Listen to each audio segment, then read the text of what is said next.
Camera, sound, marker, and action. Welcome to Tabletop Cinema, where we bring together the worlds of filmmaking, tabletop role-playing, and video games. I'm your host, Mikey, a freelance filmmaker, tabletop RPG game master, and variety streamer on Twitch. And today, check this out, Vanua. I have just the thing for what you just said.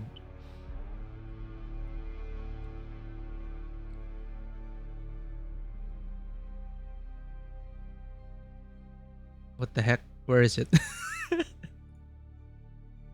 I know I added that. Thank you for the greetings for the happy affiliate anniversary. I didn't even know it was my affiliate anniversary. But thank you. It apparently is our affiliate anniversary. 4 or 5 years? I don't know, but thank you.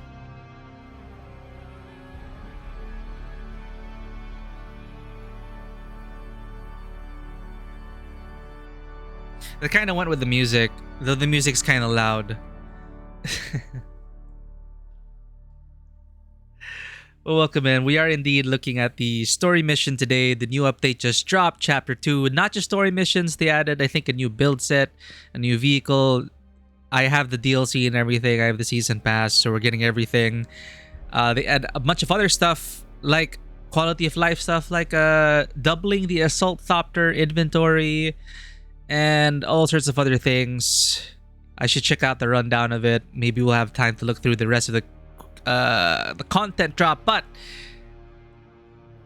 my highlight is the story. So let's go ahead and jump in. Welcome in, Vanua.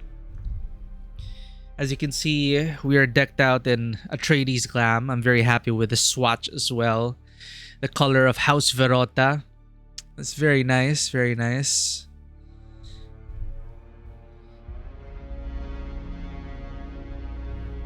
So in contrast to Chapter 1, where we had to engage with the survival crafting part of the game and work through our way all around the map and the zones with the story along the way, this one will probably take us much... What am I saying? Since we have a thopter now, we can just bounce between the missions. The pacing should be fixed. And well, I didn't really have a problem with the pacing back then. Point is, we already reached endgame. It reuses the same maps. There are some instances, but it's gonna be all story focus. So we don't have to worry about the survival crafting parts of it. And look at that. Mayday! Mayday! This is the Guild Harvester Mithra! That's why I didn't want to start the game until we got into stream. Our carry-on is taking heavy fire. There's black smoke, and they're not responding to comms. Carry-on hit! Connector cable snapping! We're going down! Oh no! It's sometimes annoying when they do that. When the start of the new quest, like especially in gacha games, the start of a new quest is delivered through a radio contact at the beginning, the moment you log in. What if I was like grabbing a drink, or I don't know, if I had it alt tabbed out, I would have missed that distress call, right? So I had a feeling they would do that, which is why I didn't jump into the game until we started the stream. So true enough, we received the distress call from the Mithra. Was it?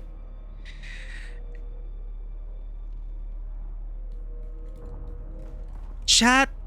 Oh, I thought my... Okay, my neighbors have either abandoned the game or moved. So their base is deteriorating. I thought the base was gone because I didn't see it. But it's still there. It's gonna take, I don't know, another month until this all crumbles down. But I'm pretty happy with our base right now, chat. Let me show off a bit. Well, we started in our office, right? Why is my permission set to 1 here? Hello? Oh, they changed it. Understandable. Okay, it was the reverse before. Access level used to be 5 for public, but this makes sense.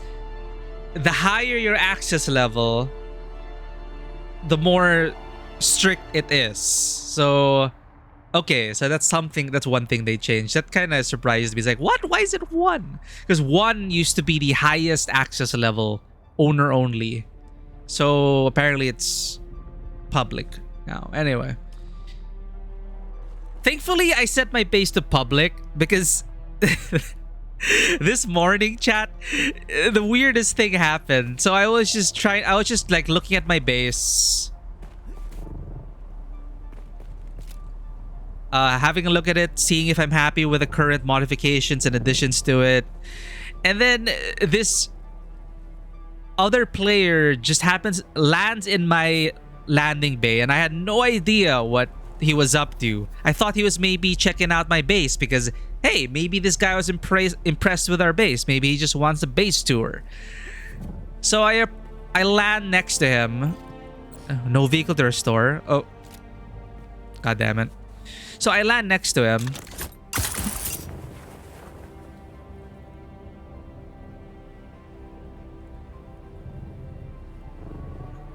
And I see him going in and then coming back out. He looks at me, stores something in his thopter, goes back in, then comes back. And he does this like 3 or 5 times. And I'm just sitting here wondering, is he actually having a base tour? Or did I accidentally leave a box public? And is he stealing my spice? So I ask him, did you find what you were looking for? And then he finally speaks up in the middle of whatever he's depositing into his thopter, because he's going in and out, in and out, in and out next to his thopter, storing some, and he has thopter storage on, so I know he has inventory in his thopter. And he goes, oh yeah, my buggy got trapped, so I have to disassemble it. So I get a sneaking suspicion about what happened, because the same thing happened to me when I drove off the cliff. And lo and behold, when I enter, I see this.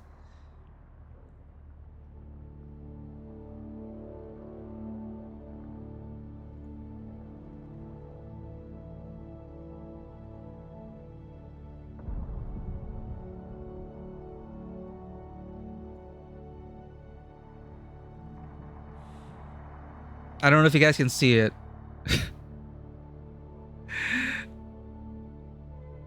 You're more than halfway in. Some of the rest is just chunky sometimes, so it took more place than I had. Well, we're doing all the side content in Stalker 2. So it says there completionist for Stalker 2 is 60 plus hours if you do the side quests. Wait, it's not. I'll try to go full screen.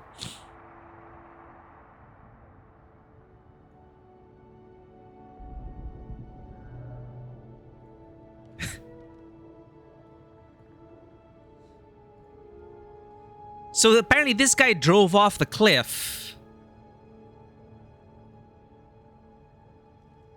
I can't zoom in.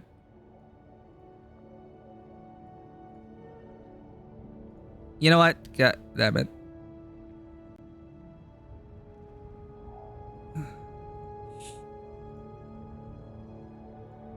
That's the annoying thing with Steam screenshots. Okay, wait. I got it. It's not local anymore by default. Anyway, he drove his buggy off the cliff and he landed behind my base. Straight into this section here where I keep my generators. So there's really no way to get his buggy out until he disassembled it. So he wasn't stealing things. Long story short, he wasn't actually stealing things. He was disassembling his buggy. because he drove it off the cliff, hoping he would get the shortcut. This happened to me as well. I thought I'd get a shortcut driving off the cliff down to my base, but instead I get trapped like this as well. So it happened to him. But thankfully, my base is set to public, so he was able to like come in and disassemble it. But it's like, it is so suspicious. He didn't even say anything. He was just like going in and out of my base, storing things. And I really got so scared, like, wait a minute. Because I set some things to public. I set my water to public. Some sections of my base are public were for water, fuel, welding wire. So I'm running kind of like a gas station, and it's nice to see when I log in and I check my fuel chests and then they're empty, so I know people dropped in for some fuel. So anyway, that's the story for today. So I was kind of mixed about it. It's like, oh, well, I guess it wasn't a base tour, but I hope he appreciated that I set my base to public, because if I was offline, it would be more of a hassle for him, because he'd have to disassemble it, and his inventory space isn't enough, so he'll have to like go to his thopter at somewhere else. But he was able to land in our hangar, is my point. So it was right beside his buggy, and he was able to disassemble it. So happy ending, yay. Anyway, speaking of the base, let's go ahead and answer that distress call, and I'll give you a look-see of my current final main base across the Atreides Quartermaster, which is great if I want to deliver stuff for the Landsrad, and next to Duncan, Idaho's outpost. So it's a very nice location that I like. Next, close enough to a shield wall as well, where I can just go to the world map in under 30 seconds, just fly north off into the overland map, which we'll be doing because no, the call track, the Great Convention, an unexpected visitor, look for a sign in Haga Basin settlement. Wait, okay, so there is the Great Convention. The distress call we heard, however, is what, the DLC? This is the DLC. I have the DLC for Lost Harvest. So we have 2 storylines to follow. But we got the distress call.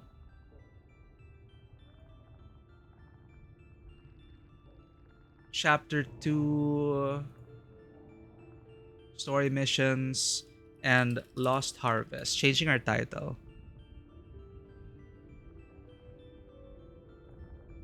We're doing the Chapter 2 story missions and Lost Harvest.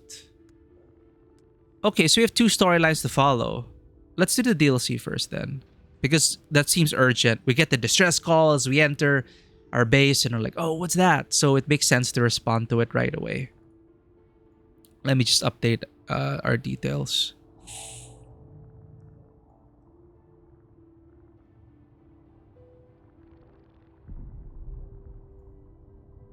All right, track this. The fall of the Mithra. I received a distress call from the spice harvest of Mithra. They were attacked in transit and their carryall shot down. Let's see where this leads. So we had to expand the hangar, chat, because we also hit another milestone. We have a carrier. Solo. Will I need it? Not yet. But we have it. And it's a huge chunky boy. It makes our other thopters look like toys. See, this is the assault thopter.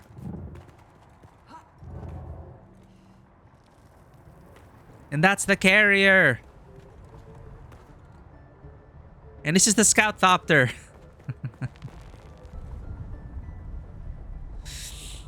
But I needed to remodel my base just to fit this thing. The hangar's so big, I can also just put... Where the hell's my thopter?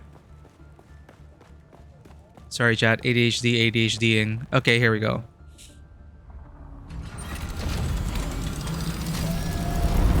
Behold! Our shield wall base.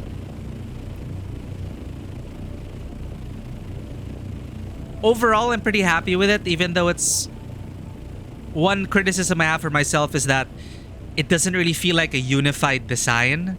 And there's a lot, too much going on. Because, honestly, I didn't really have... I was newish to the game. I wasn't very skilled in base building.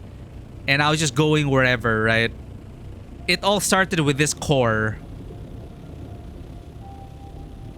which I copied off a YouTube video build.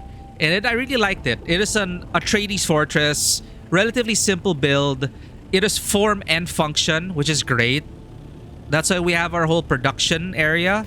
It fits. So I really liked it. But then the challenges were, the location I chose would have blocked people and their buggies. So I had to build it on stilts.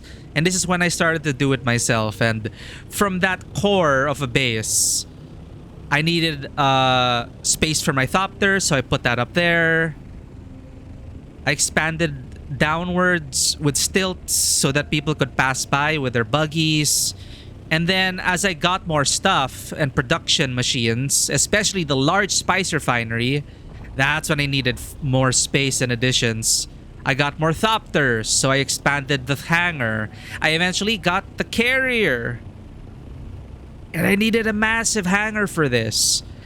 And the most annoying part was that since there is no way to preview base expansion beforehand, I was locked into this size of base. I could not expand outwards this way. Because for whatever goddamn reason, the expansion stakes are one size and they don't adjust to fit. So there's a no-build zone around here.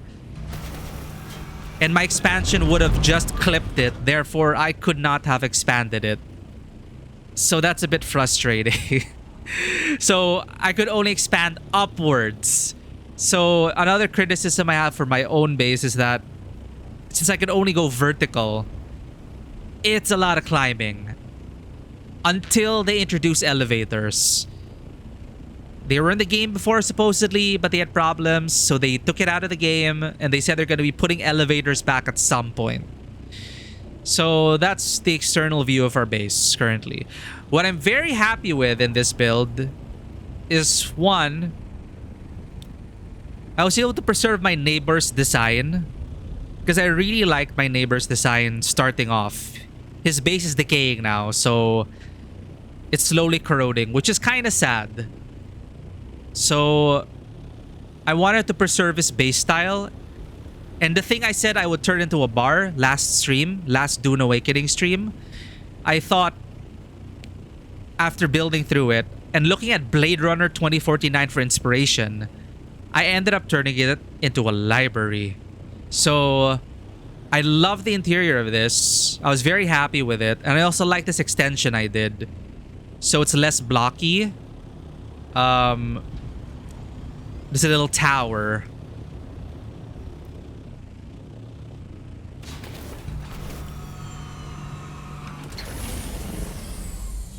So inspired by Blade Runner 2049, I was just very happy with this library interior. Chat, I think they changed the walk bind. They changed it to right control? Okay. Because not everyone has a numpad. But yeah. I was very happy with this design. I went a bit more asymmetrical. I thought I want some windows. So I put up a skylight over there with the pentashield design. So it's like water. And then I punched a hole through there. So you could get the view of the moon and get some moonlight streaming in. And then when it's sunny as well, you get some nice god rays, volumetric lighting inside. And then I inspired by Blade Runner 2049, which was in turn inspired by certain architects and interior designers. I tried to go with the whole asymmetrical thing with the slants, and I thought, okay, this is perfect. I'll turn it into a library. Because we have the Caladan wall. This one.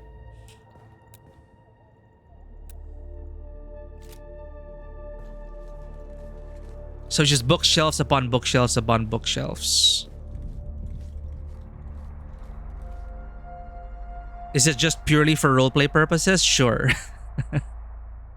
I could have used this for base production space, but I wanted it to feel like a bit more like home. So this is a library, production facility, mainly. And then I started building a mega base in the Udam. Taking what I learned from building this. And so far, so good. I'm liking where it's going. Inspired by Star Wars Rebel bases like Yavin and the Resistance base. I've been taking inspiration from that and incorporating it into my next base. But this is currently my main base. Overall, it's where all the production happens. It's right next to the quartermaster, so I don't want to abandon it. But yeah, that's currently where we are with our base. So let's go ahead and start the DLC.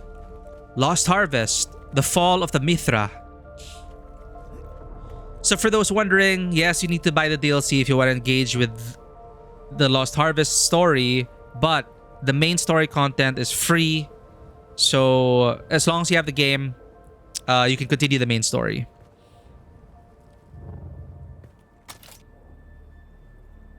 Why do I keep forgetting to pocket my thopter? Here's your little gas station, by the way.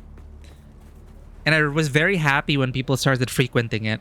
Whenever I'd pop open this box and see that someone took some fuel and welding wire, I'd be like, oh, I'm glad people get to stop by. So to call attention to people, I tried to put like a light out there. I put it in a kind of awkward position out here. Just so... Because a lot of people drive by here on buggies. This place is like buggy territory because this is like aluminum mountain. It's basically where most people... Well, where you farm aluminum primarily. So buggies pass here all the time. So I wanted to just, give a bit back to my neighbors in the community. And I thought, sure, I'll just start a gas station and just refill it with fuel and stuff, right? So they can always just drive by here. Perhaps if they want to head up, So I put some water here as well if they want to have a drink during their farming. And I built a little garage here for like sand bikes. Add a bit of clutter, which I think we need more of. But yeah, that's our little garage. Also because I needed space for the freaking advanced fabricator. Look how massive the advanced vehicle fabricator is. I could not fit this into my base. So I needed to create a dedicated space for it out here. It's a bit of a hassle to get to, but I don't build vehicles all the time. But I try to incorporate it into our gas station to make it feel a bit more organic. I'm pretty happy with these design elements that I put here. I was just kind of flowing with it and just figuring things out. A lot of trial and error. I spent weeks building this. And overall, I'm pretty okay where we are in terms of the base. And once our two neighbors are gone, I'm gonna contemplate whether I want to expand that way to be a very horizontal base. Again, I cannot expand this way, which is freaking annoying. So really stuck to the mountainside, and that was a major limitation for me. So I'm contemplating once my neighbor's spaces are eventually eroded, if I should expand or if I should just leave it open in case someone else wants to move in. But yeah, I'm pretty happy because I can also have a view of the Atreides bases, the quartermaster for the Landsrad, and the main Atreides outpost here. So I'm very happy with it, the location as well. Just not happy with the expansion limitation. So I'm holding out hope, crossing my fingers, that Funcom will change how base expansion works, where you can adjust the size of the expansion. Because it being just one size really limits a lot of players, and you need pixel perfect precise placement of your original fief, and there's no way to like project the expansion, so you might hit a corner where it's a non-buildable, and that will eliminate any possible expansion, which is annoying. So a lot of people are asking for like adjustable expansions, because what if I just want to expand halfway? You know, I don't need to expand all the way down there, just halfway, just so I can like create more, so I don't have to build up without an elevator. It's tiring climbing all the stairs. Anyway, those are my current qualms and stuff, but yeah, that's our current base. I'll show you the rebel base if we have time later down the road, but I know you guys are here for the story. Let's go ahead and get there. Lost Harvest DLC. We got 2 storylines to follow, so ADHD. I keep forgetting to get our vehicle.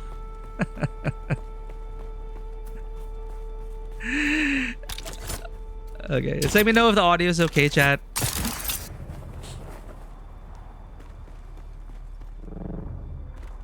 Again, little spaces where you can just relax. Next to the library. The tower with a little Easter egg if people want to climb up there. There's a little Easter egg there featuring a monoblock chair, and I tried to put something that looked like a katana inside. Which provides a perfect view of the moon, which is why I put it there. You might not be able to see it now, but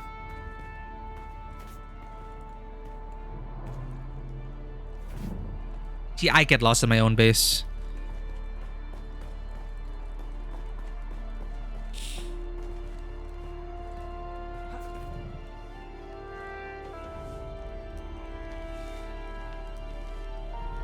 Surprise people with floating painting, but then you get a chair here.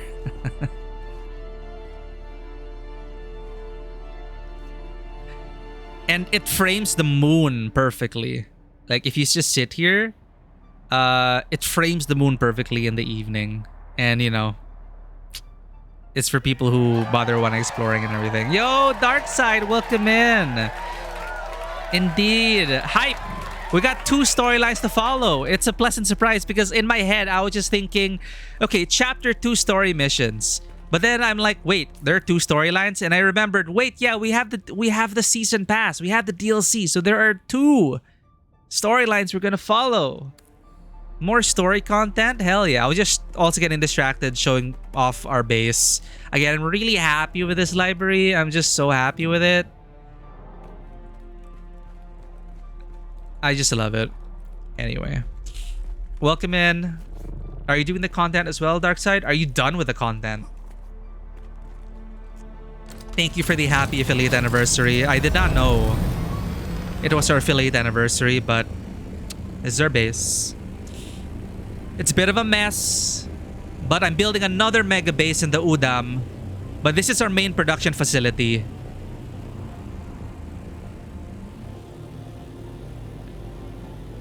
I also like showcasing the large spice refinery. So kind of incorporated it into the design somehow. But yeah, it's a bit confusing, but it was my second base and I like where it's located, so yeah. So we're doing the Lost Harvest DLC first because we received a distress call.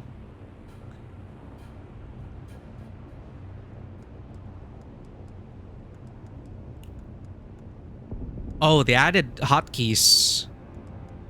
Okay. The fall of the Mithra. I received a distress call from the spice harvester Mithra. They were attacked in transit and their carry-all shot down. Let's see where this leads. Reach the crash site northwest of Griffin's Reach Trade Post.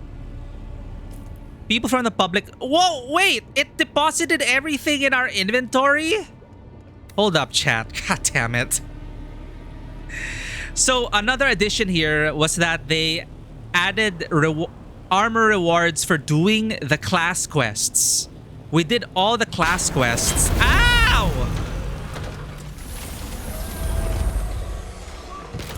We did all the class quests, so we got all the armor sets. I hope none of it dropped inside. Some people were saying that if you don't have inventory space, it goes into your rewards.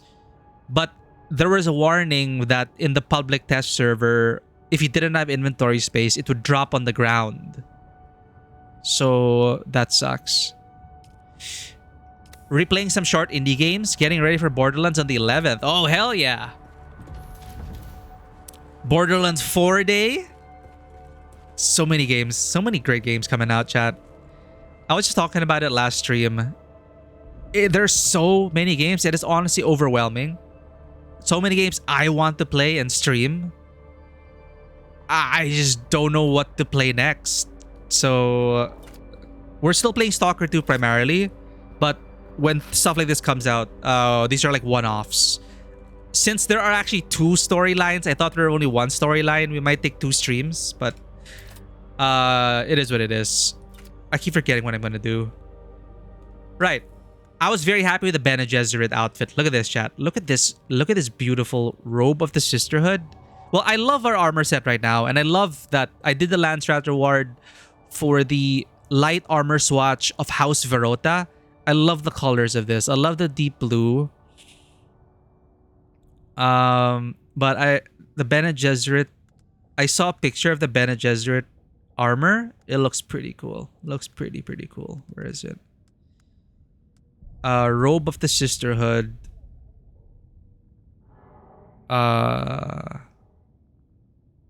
Equip.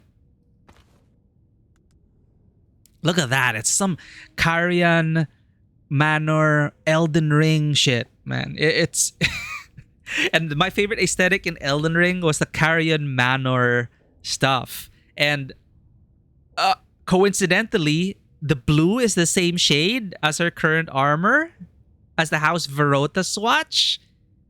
Oh shit. Nice, nice. Where's the rest of it? Trooper. Veil of the Sisterhood. You get your protagonist, blindfolded but sees everything kind of trope. Sisterhood gloves, where is it? Leggings of Ginaz. Leggings of the Sisterhood. Boots of the Sisterhood. Where is that?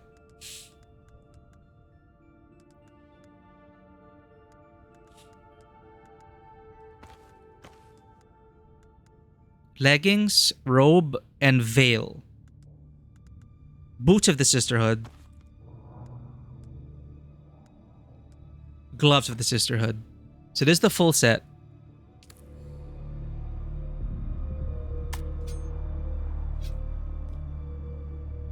I'm not sure about the hood.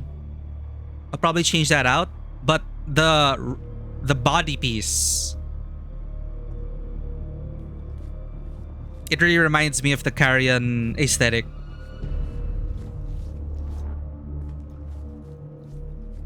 So I like that they introduced that. So there's more incentive to do the class quests because according to the achievements, less than a quarter of players actually finish the class quests. Thankfully, we did it all already, so we're good. It's light armor, so I can actually customize it and mix and match with our Atreides light armor. So that's cool.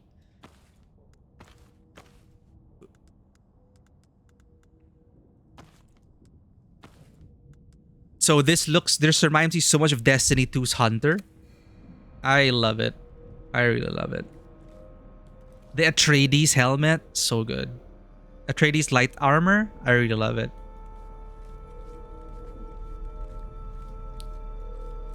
So yeah, that's her character. I'll just store the class quest stuff.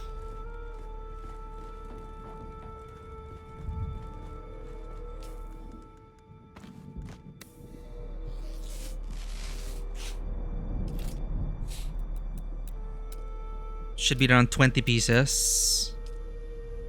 I'll just put it here so I don't forget.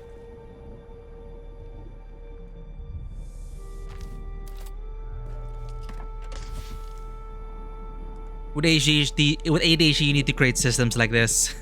Because if I put it in there or somewhere organized, like, it's just gonna blend in and I'm gonna forget about it the moment I return to my base. So you have to put stuff like this out here just to remind you.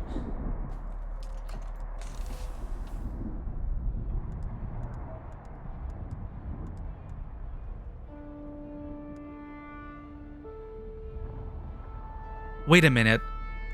No, there are more than 20.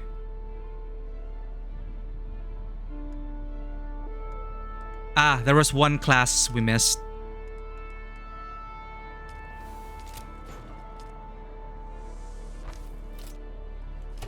Thank you for the lurks and thank you for the greetings. Okay, let's go. Another recommendation from public test server people, if you're doing the story, bring a hand scanner. Nobody uses hand scanners anymore, but for the story, you will need a hand scanner. So if you want to avoid backtracking, bring a hand scanner.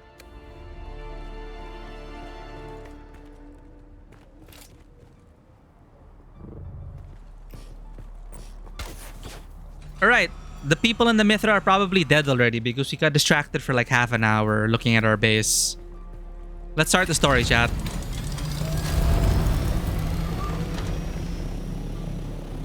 Sandstorms still look impressive to me as they come in and head out.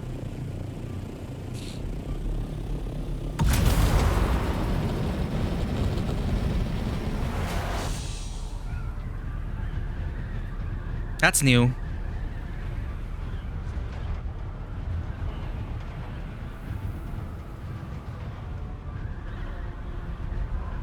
Let me lower the volume a bit.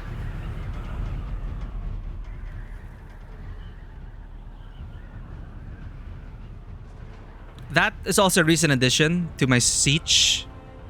This guy is an interesting design element. You guys might wanna copy it somehow.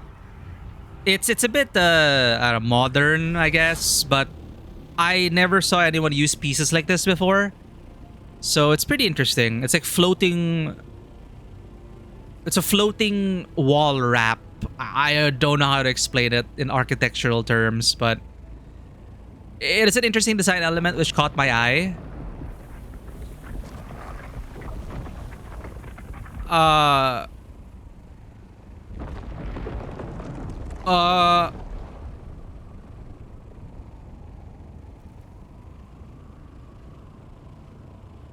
What the hell was the worm doing? I think the worm's upset that it has no longer any ships to eat.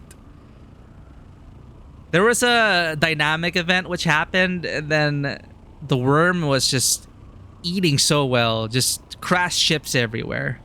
But yeah, there's a recent addition. He had a huge tower here. Again, they need to implement elevators because from what I saw, it's just stairs all the way. This is a perfect idea for an elevator requirement. But yeah, he even used some lights to create the helipad sign. That's cool. The problem is light limits are shit here. We need more lights. So it's a nice idea to create an H, but then that already takes up 1, 2, 3, 4, 5, 6, 7, 8, 9, 10 of your limited light slots.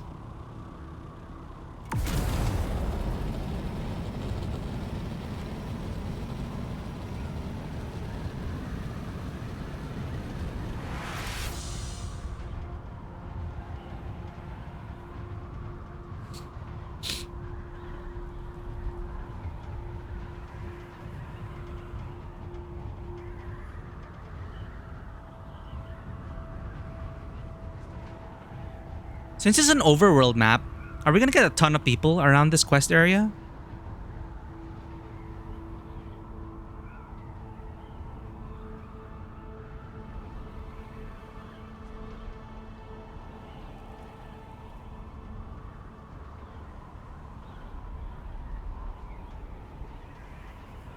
Is that it?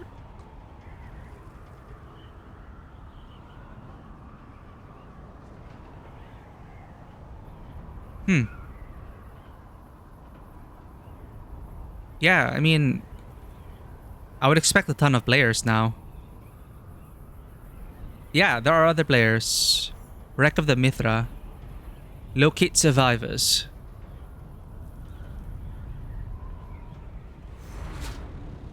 Well, dead people.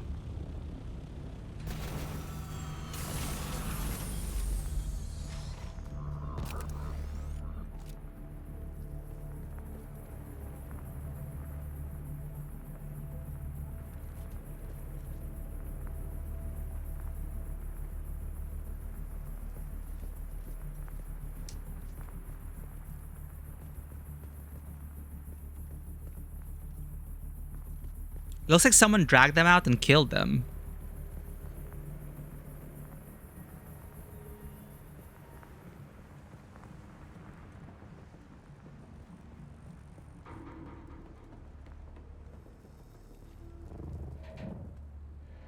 Uh... Is that another player?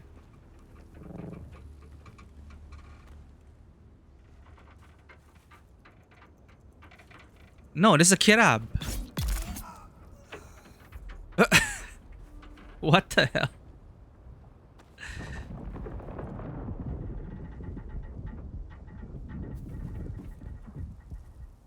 Did they also change the worm to be more Ow! What the fudge? Oh, it's Swoop. Okay, Swoop's base is so good. Actually, if I have time and I don't forget, the guy who just shot us thinking we were an NPC, his base is so pretty. It's unlike any other base I've seen. It does take inspiration maybe from like Notre Dame or European older European architecture. He made use of the Harkonnen and Atreides pieces so well. It looks like a freaking cathedral. It's so good. I've stopped by his base and then I just complimented him, and it's nice to see him doing the quest now. I wonder if he remembers me.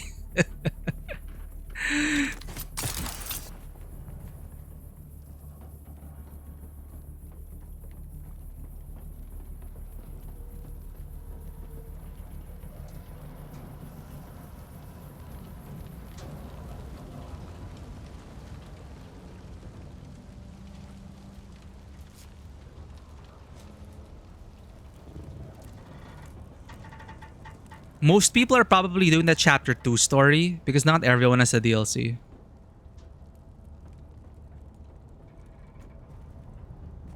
Aha.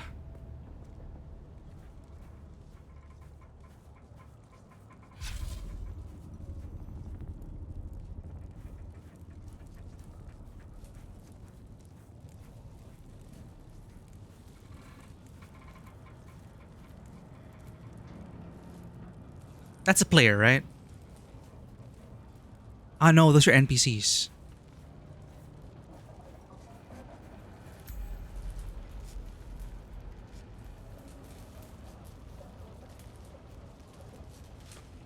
Complete contracts for Quartermaster Hicks, Lieutenant Drang, and Chief Hanso.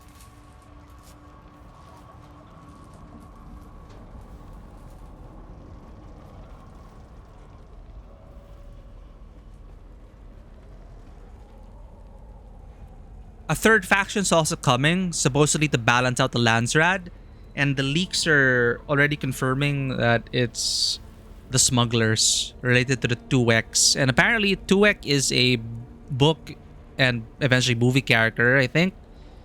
So the person we were interacting with, the one who would keep calling us Kitten, her name's Elara 2X. And apparently the 2X are a name from the books.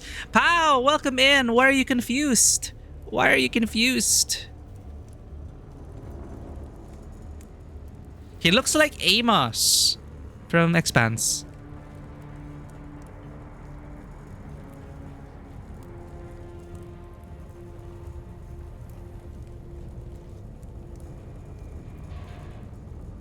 See, I want a lot of these placeables for the base. We need clutter. Welcome in, Pao. Who goes there? I can hear you, stranger. Come ahead, but slowly. I've got you covered. Let me get a good look at you. I wish the texture quality would be preserved outside of cutscenes, because the graphics are so much better in these dialogues. You just live in a state of confusion. You get all the internet cookies today, pal. Great pun. Doing okay, had some decent sleep for once, and I'm excited for the storyline, and I was pleasantly surprised because I thought we'd only have one storyline to follow, but no, we have double the story content because we have the DLC. My glasses got smashed in the crash, but I see well enough to put a hole in your center of mass. Don't test me, stranger. It hasn't been a good day. It looks like you could use some help. We need you out there, stranger. What's going on over here? That's the 10 million Solari question, stranger. Our mission tasking says we're supposed to be in the minor erg, but the rocks are all wrong. This is the Haga Basin South. The Haga Basin? Baron's balls, that's way off course. What the hell was Malik thinking? Who is Malik? Captain Malik, the top man on our carry-all crew. There's no way we could be this far off course without his knowledge. Sounds like a Star Wars name. What were you playing at? So the way they built up to this chapter is that there was an event where ne'er-do-wells, bandits, Kirabs, cultists, whatever, they all got their hands on Harkonnen anti-air weaponry, and they've been shooting down Chom ships left and right. And I don't know, maybe this is one of the ships that crashed, or it's just related to it somehow. I don't know. Decent sleep, they still make that in the year for Lord 2025. Sometimes they offer it for DLC, pal. Sometimes it's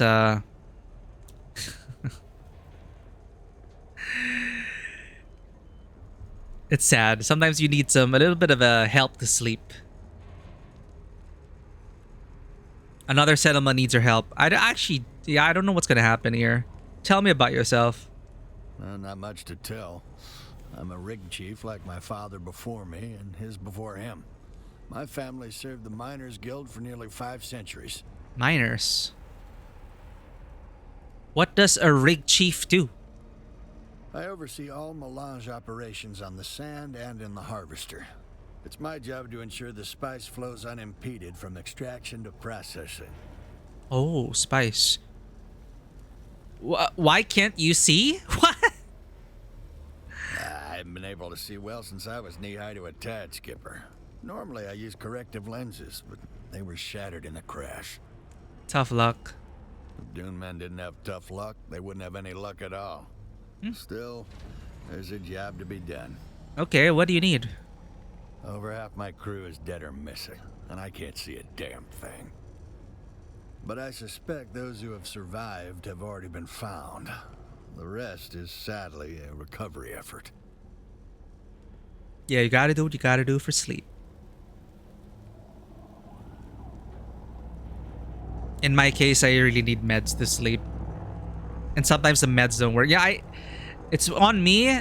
I'm still recovering from the fact that I did not sleep. Like, insomnia has been kicking me in the ass. But I was like awake for 24 hours just in this game. How can I help? I've already logged all the fallen Dune men in close proximity to the crash site, but I'm told that a local criminal element has abducted the rest. No wonder why we saw people Strange who were to say murdered. it, but confirmation of a loved one's demise is somehow less hard to bear than not knowing what became of them at all. Every member of the Spice Miners Guild has an identification tag. I need you to hit the enemy camps and recover any guild tags you may find. So it's the chapter 2 quest that will surely have bespoke instances and more unique locations. So far, based on this contract alone, I have a bad feeling about this DLC. I feel like they're just gonna send us to the same old camps to kill the same old people to collect 10 whatever item. Well, we'll see, we'll see. Survivors of the wrecked spice harvester Mithra have been abducted by Kira bandits. Living or dead, we need a record of their fate. Search the nearby Kirab camps and collect any Spice Miners Guild tags you may find there. I'm on it. I'll give you their last known locations before their signal stopped. Good hunting. Glad you're back, stranger. Okay, that's his mission. You! Not another step, stranger. I've got 2 armsmen covering you from the rocks. Identify yourself. You're the one who sent the distress call. I'm the one asking the question, stranger. Who the hell are you? I saw the wreckage and wanted to get it on good salvage. I heard your distress call and came to help. You do look like you can handle yourself, stranger. Very well. The crew of the Mithra thanks you for your assistance. What's happening here, Lieutenant? We got shot down is what's happened, and now we're surrounded by Badlands scum. One scouting report says it's slavers, and the next says Kirab. Why not Honestly, both? I don't care which it is. Their lives were forfeit as soon as they took a shot at a warranted guild extractor. What can I do to help? Our comms unit took a stray bullet. My priority is to get it back online. Why don't you find our rig chief Hanso? He'll have something for you. Oh, she's gonna direct me to the... We already talked to the rig chief. Tell me about rig chief Hanso. Well, a harvester crew is divided into 3 complements. Carriers, drivers, and spice crew. Carriers fly us where we need to go and provide air support when we get there. Once the harvester is on the sand, the drivers drive it, and the spice crew works the extraction. Chief Hanso is the big dog on the spice crew. Tell me about yourself. All you need to know is I'm the sole surviving officer of Harvester AD-242. My sworn duty is to ensure anyone left in my crew gets home in one piece. If you want to know anything more than that, you'll have to wait until after. You can find me at the Seleucid Bull. The first round's on me. What? Is your comms unit back online? No. It's one of those new CHOAM models with the Amaranthian diodes. Farther range than any other portable, but don't drop it or jostle it vigorously. Amaranthian Shooting is also diodes. not recommended, as it turns out. What can I do to help? Get us back on the air. If the guild has an inbound recovery crew, they'll need a clear tactical picture to avoid suffering the same fate as the Mithra. How can we do that if your comms unit is shot? I think I can assemble a shortwave transmitter using a dead comms box and a few special parts from the Mithra's stores. If you can find them. Where should I look first? That's the problem. The Mithra came down hard. Parts scattered across the sector. Now we're getting reports of Kirab bands creeping around the perimeter. Our scouts have seen them out there stripping the wreckage. But we aren't Sardaukar. If the Kirab have our parts, we can't just take them back. I can. What parts? Thank the Emperor for your coming, stranger. I need a blue lattice Skynet crystal, a Torsen sound shifter, and a twin polarity microfram. My scouts report that the Kirab have made camps in the surrounding rocks. Seek and destroy, stranger. No, this is the DLC. You're just going to the same camps, killing the same people just to collect quest items. Issued by Lieutenant Drang. Radio silenced. I can jury rig a shortwave transmitter using our dead comms box and a few special parts from Mithra stores. Unfortunately, those stores are scattered all over the sector. I needed to find a blue lattice kyanite crystal. Sounds cool. Torsen sound shifter. Also cool. Twin polarity micro fam. I'm on it. Thankfully, we already have a thopter. We're in endgame. We just fly to these locations. It's gonna go by quickly. Yeah, another settlement needs our help. Kill 10 bandits. I'm on it. Good luck. Here is a list of what I need.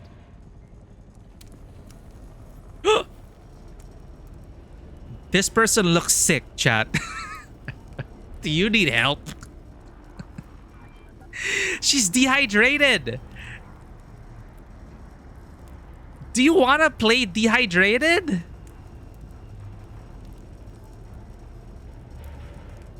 That is a bit surprising. Okay, we have an ad break coming. Let's just accept the quests. By the time you're back from the ad break, maybe we'll have talked to everyone. No, you startled me, stranger. Guess I was lost in thought. Or some kind of delayed onset head trauma.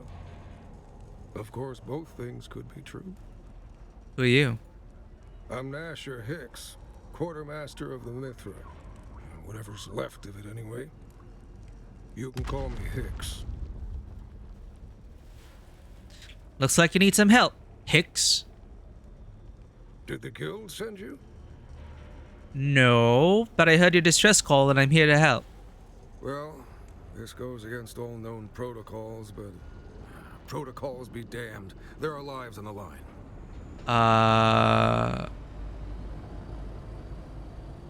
Any idea who shot you down?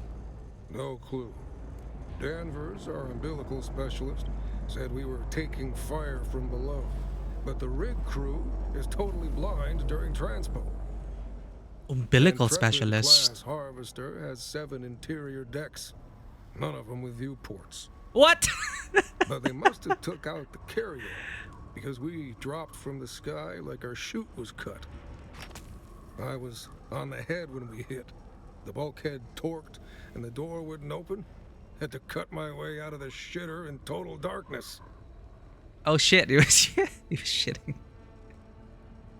Yeah, that person looked like a Harkonnen, but the way she was like slouched over and looking like she was having a hard time breathing, that's the animation for when you're dehydrated in game. Did anyone see who was shooting at you? Talk to Lieutenant Drang. She's the only one on the bridge deck to survive. If anyone knows more, it's her. What are you doing here? Our medic is dead. I've been doing what I can for the wounded, which isn't much. The lucky ones got out with some broken bones or fuel burns. The unlucky ones got caught when the coolant flow ruptured. Flash froze the poor bastards where they stood. Till we hit the surface, that is. Then, the sudden and massive transfer of kinetic downforce caused their bodies to explode into a billion frozen meat particles. What? You ever see red snow? It's a horror you won't soon forget. I love it when they implement like scientific concepts in like sci-fi, like you're flash frozen and then because of some downward force or something, it makes their bodies explode. That is very vivid. Tell me about yourself, Hicks. That's a tale of tragedy and woe. My family's been Miners Guild since the late 9000s. Supply management on mother's side, rig technical on father's. Are they still with the guild? Sadly, no. They're with the Almighty now, stranger. We lost all but my brother and 2 cousins when the damn Harkonnens destroyed the Windsack Depot. Probably a book thing. So it's just you, your brother, and 2 cousins? It was for a few good years, but they all died when Carthag was obliterated. Now it's just me. Yeah, the thing with Carthag being nuked, I mean, obviously that's in the books as well. I don't remember it being in the 2 movies I watched. But the ruins of old Carthag are there, which is why the Harkonnens are in a different location in this timeline. That was indeed a tale of tragedy and woe. Yeah, but everyone in the guild lost kin at Windsack and Carthag. We're bound together by our pain. And I think in this game they said that all we could do was become each other's family. I suspect it's the same for every rig. The crew of the Mithra looks out for its own. They seem like good folk. I think in this game they explained that old Carthag was nuked because of a lasgun shield contact thing. This is why they don't. The Emperor decreed that. We see lasgun usage is very prohibited, and precisely because of lasgun shield contact, which leads to like a nuclear explosion.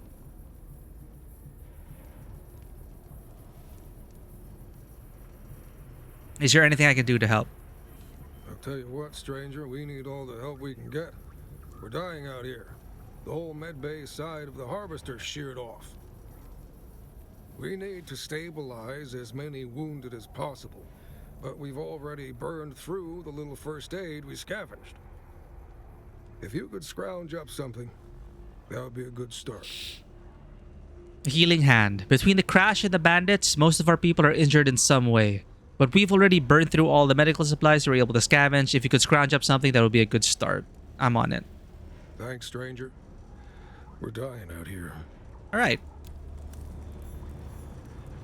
We're dropping like flies out here. How are those heal kits coming along? I've got the heal kits you asked for.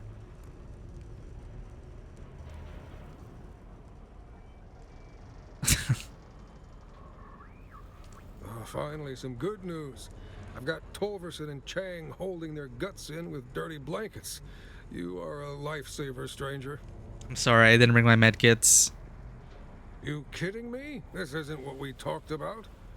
I guess Tolverson is gonna die after all. Oh no!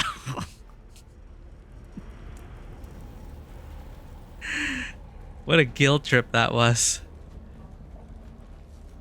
10 heal kits?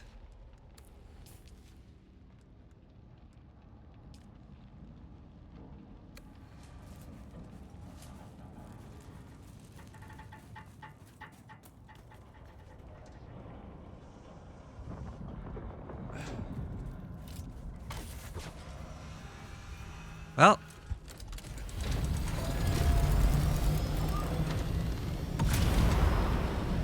ten heal kits it is.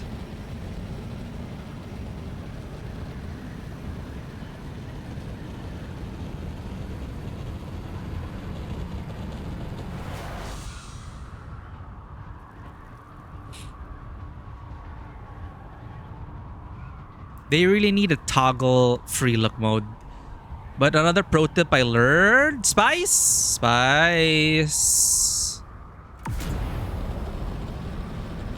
Another pro tip I learned was if you want to toggle your mouse look, your free look in a Thopter, hold right click, hold F, release right click, release F.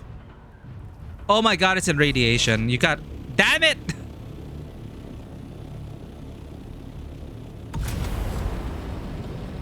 The spice is just there. Okay, hopefully no one will get that, chat. We're gonna get a rad suit. And we'll get it on the way back.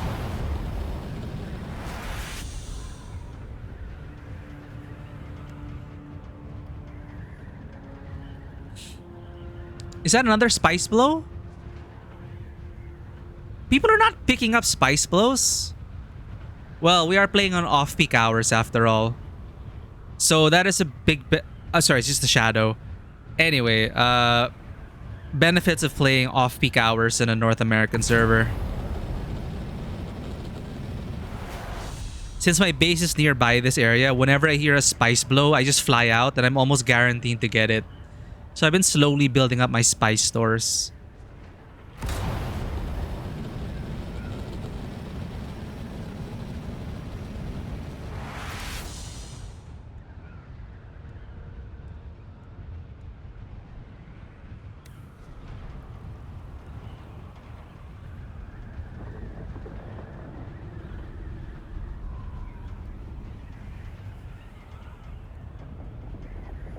So 10 heal kits.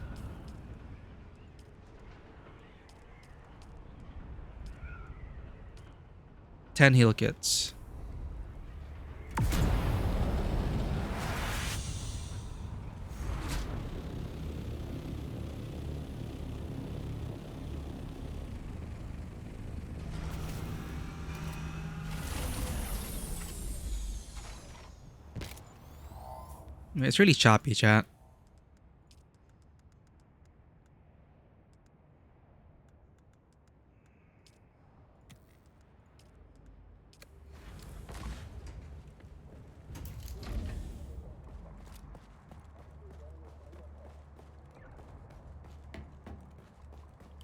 Survival fabricator. Yeah, this is our production floor. Kind of like this design element we incorporated. Just so it's less flat, you know, less flat ceiling. Another inspiration from Blade Runner 2049, that well of light from above in I was gonna say Jared Leto's whatever, I forgot his character's name. In his birthing chamber, it's like there's a square well of light on top. Very dramatic. I tried to implement that in the base somehow.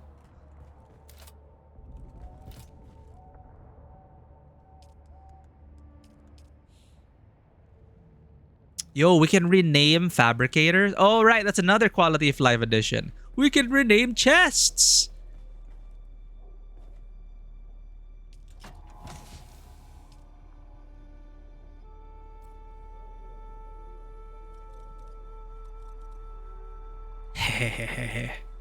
Huh? Oh, it's just a little thing, chat, but components. All right.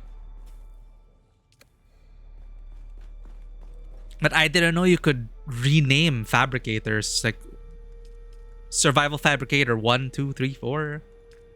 I guess.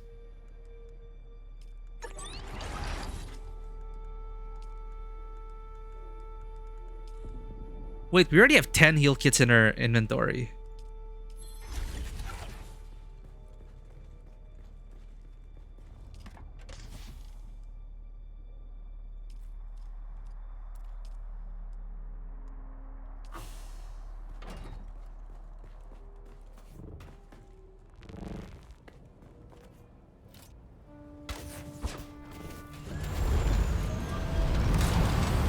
Oh, I forgot.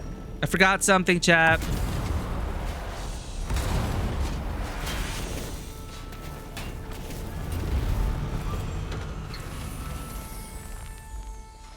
I'm actually glad there isn't any collision detect.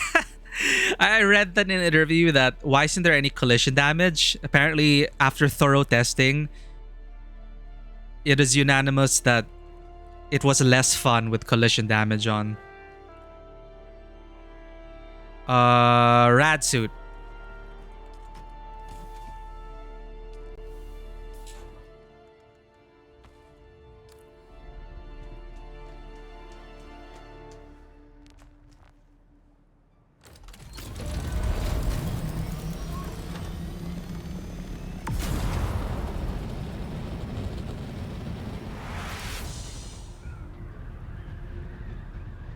Hopefully no one scooped up that spice. It should be roughly southwest in Shale.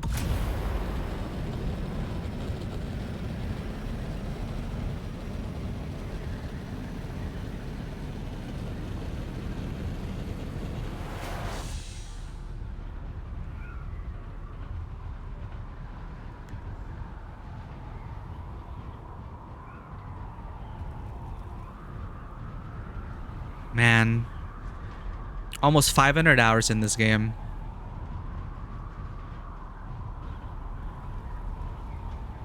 Is that a... I keep getting distracted. Do I have space for... No, I don't. For a crashed ship.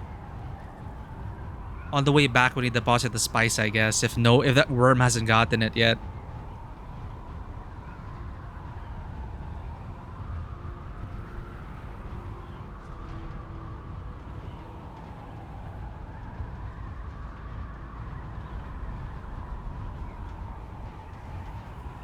Where was it again? There it is. And another crashed ship. They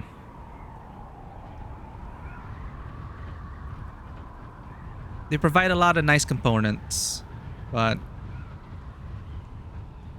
it's fine. Now you get to see what hand compacting is like. Just part of the daily grind. Hear and see a spice blow.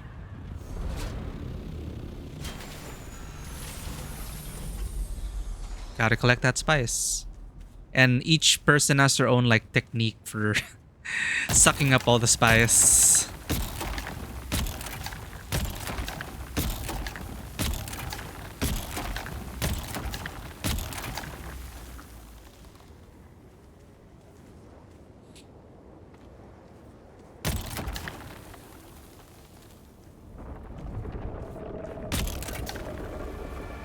Already? Come on, man.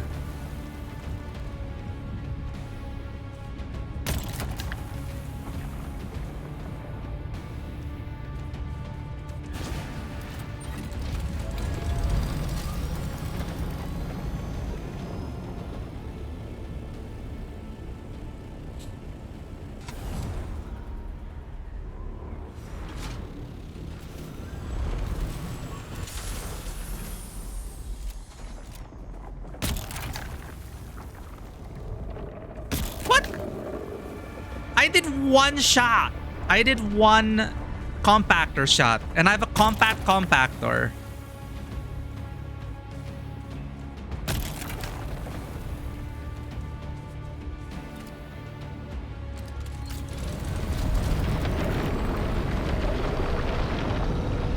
Go away.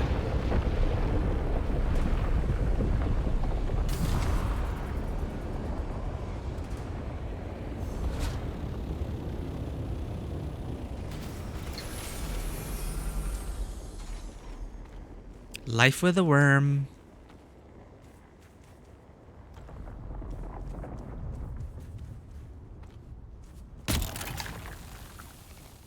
Maybe they're more active in shale.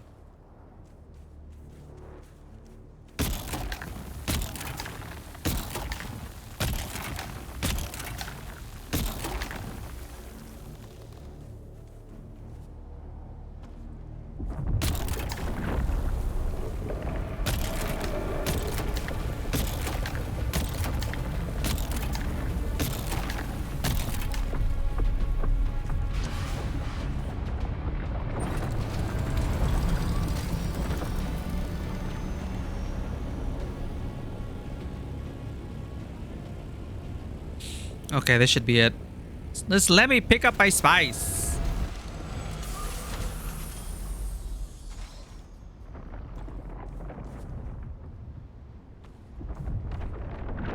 I walked 10 steps. Less than 10. What is happening to the worm?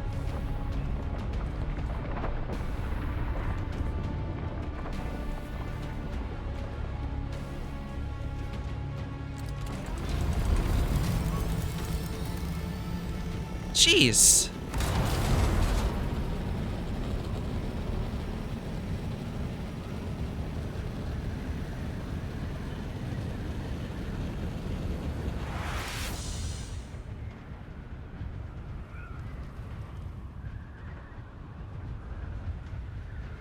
You don't have your soft step booties. Even without soft step, like, I lost my soft step booties during the damn Chome event.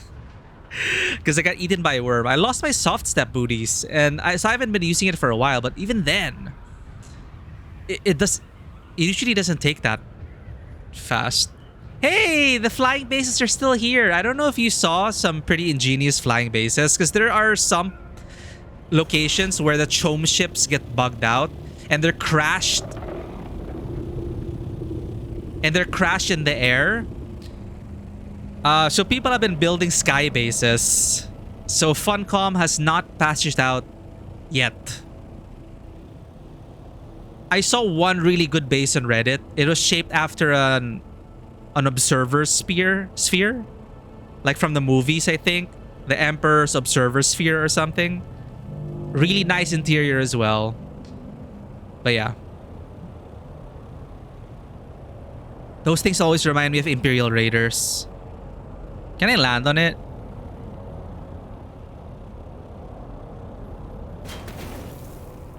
I got bounced off.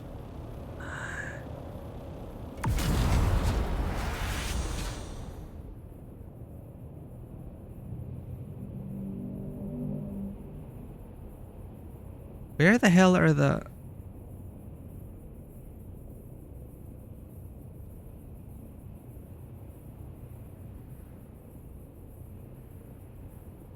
Where the...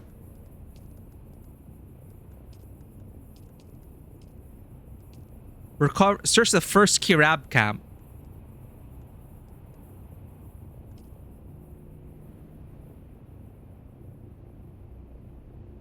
Where's the marker? Is this just this one? Okay.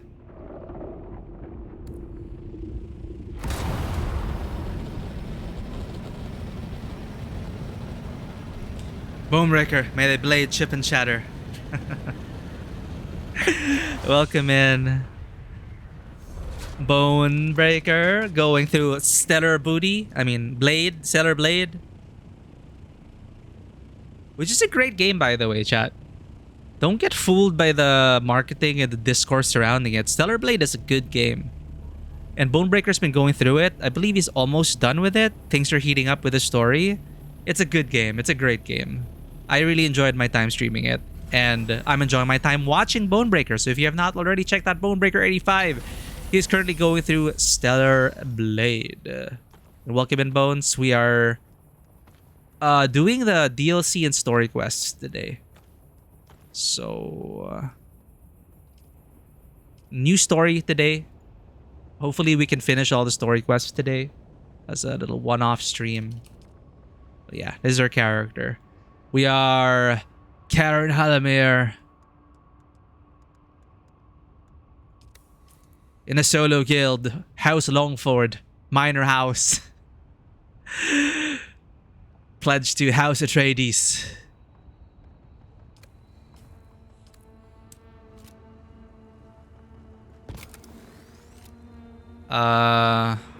Yeah.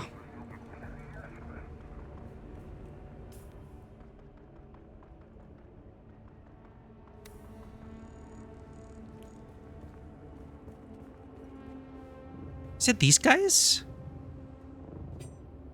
Identify yourself. Who's that? Identify yourself.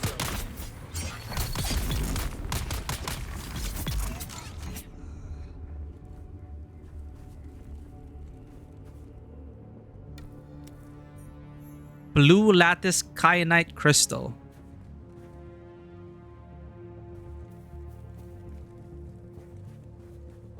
"15 more minutes of work. Hang in there, Bones. You're almost there.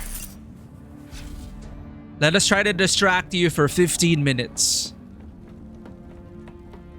We can last that long." Mithra engine entry.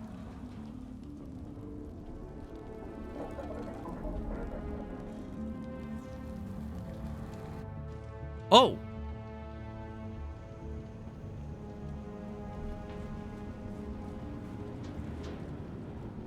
Cool. Ship interior.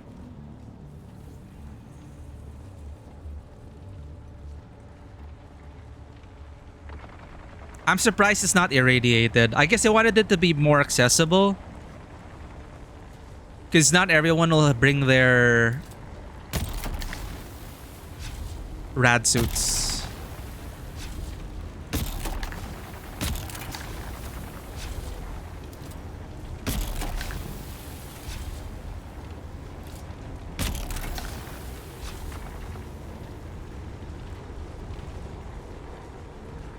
Chat, I am getting irradiated.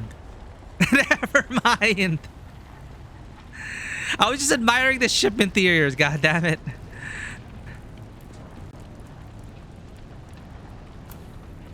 And admiring the placeables. I really want more placeable clutter in base building. Like all of this shit. Let us place this.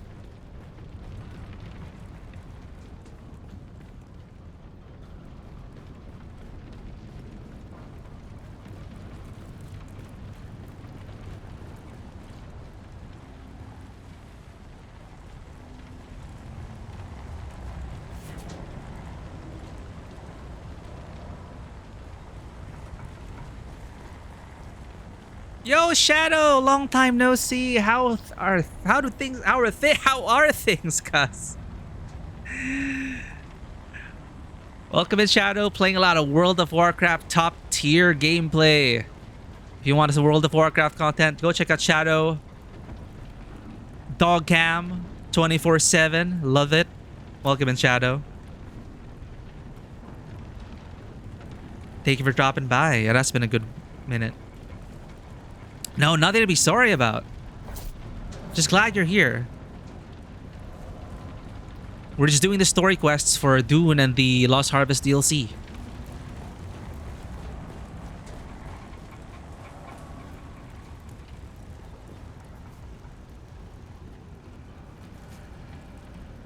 A chest!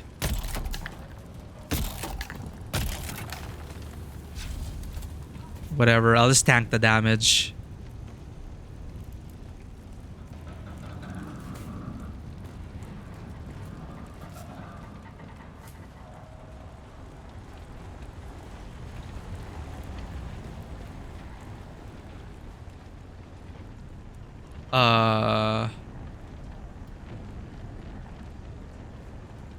Wait, I picked up an identification badge. Did I pick up another one already?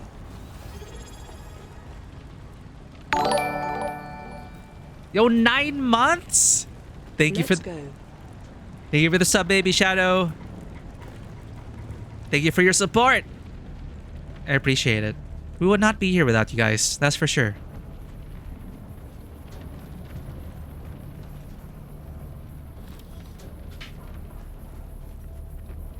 I don't even know what we're supposed to do here. Am I supposed to pick something up?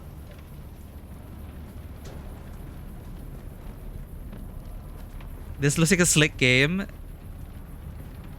Yo, this is currently my most played Steam game according to Steam stats. I've played longer, like thousands of hours in MMOs, like World of Warcraft. If you do /play, I had like 1,000+ hours in that, and Final Fantasy 14. But in Steam, this is my currently most played game, and I'm still addicted to it. It is a pretty slick game. A lot of complaints now. Don't let that get you down. Most of those complaints are from people with hundreds of hours in the game, for good reason. And I can already speak for it, having experienced it myself. The end game is in. There's barely any end game. Long story short, so a lot of people are complaining about it, but I'm used to it. I'm an MMO veteran. People always complain about end game once they hit it, but you gotta remind them, did you enjoy the first 200 hours though? Yes? Well, it's not an excuse to not have good end game, I will say, okay? But I've got my money's worth. And I do love this game and universe, and I do recommend it. Hirikara, welcome in. Another streamer who plays a lot of these kinds of games. Survival crafting games, that's Hirikara's jam. And gacha games. Hope you're enjoying this current storyline, Hirikara. Welcome in. Thank you for the well wishes. I'm sorry, I'm kind of confused. What are we supposed to do here?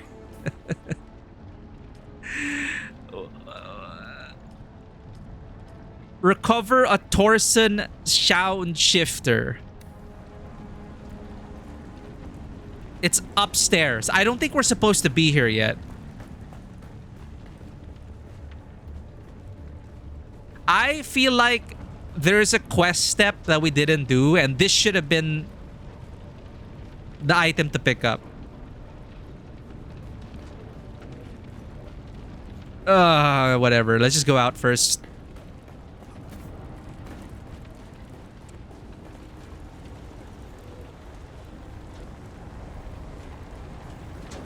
I wonder if this game will ever go to space.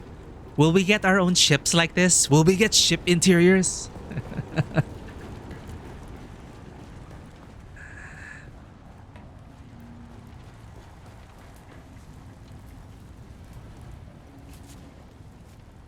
Grinding crafting tools in FF14? Oh. Good luck with the grind. Sadly, I am on hiatus for now for FF14 until the next expansion. I'm assuming you're already done with Dawntrail and everything?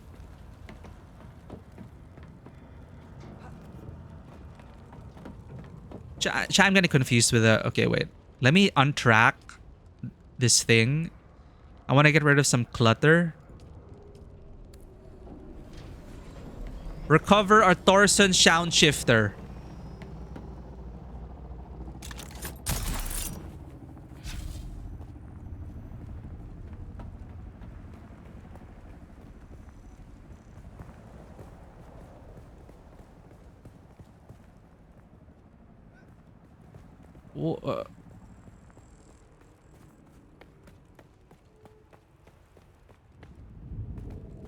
Ah.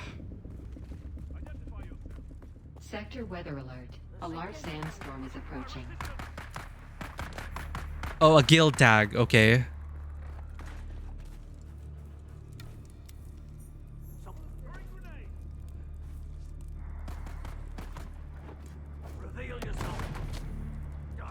Waiting for that 200-hour requirement. Wait, there's a 200-hour requirement? Just to play the collab?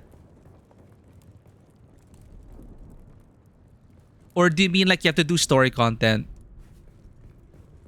Right, the Monster Hunter Wilds collab is supposed to be up on Final Fantasy XIV. They do their collabs well, usually. Oh, you need to finish Dawn Trail. Okay, that's what you meant. Well, at least we're done with Dawn Trail. I never got to play Monster Hunter Wilds, though. Did you have a fun time with that?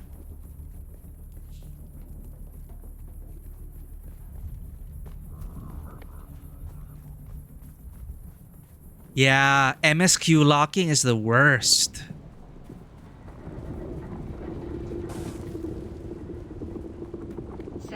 That's one thing FF14, it's a difficult ask to get new players in, especially with everything locked down in MSQ.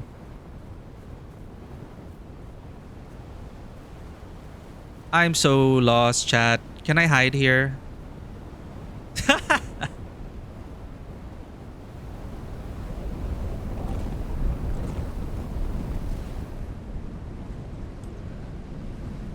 Not as cool as a still tent, but I need my inventory space. You like Worlds better? Performance is super poop. Hopefully they fixed it before. Ah, okay. Even Bonebreaker is saying the performance is so-so. Yeah, I never actually got into the Monster Hunter series. The most I played was Rise.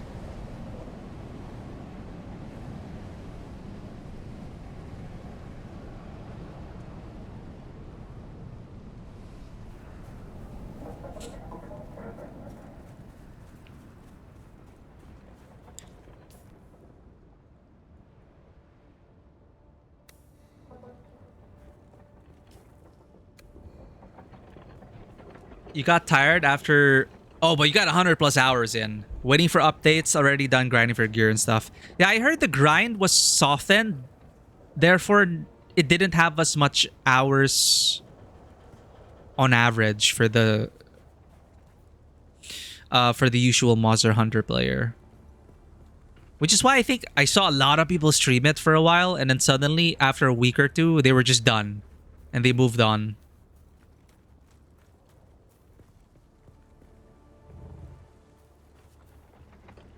Look at Dragon's Dogma 2. I could not play Dragon's Dogma 2 because my PC couldn't handle it at launch. But we got a new GPU. But still, it was terribly optimized.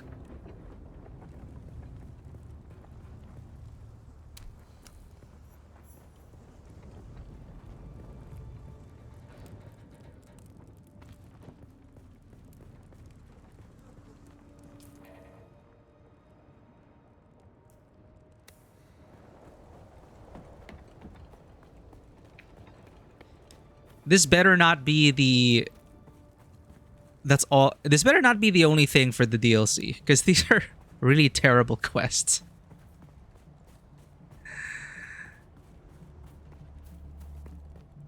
They better send us to a nice location with more story.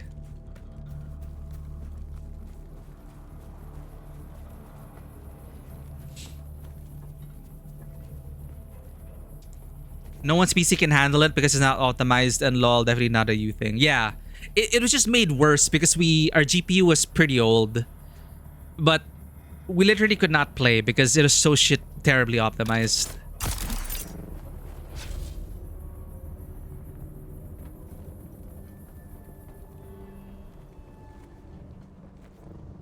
Where are the freaking quest items? I'm looking for. It's like I'm looking for a needle in a haystack.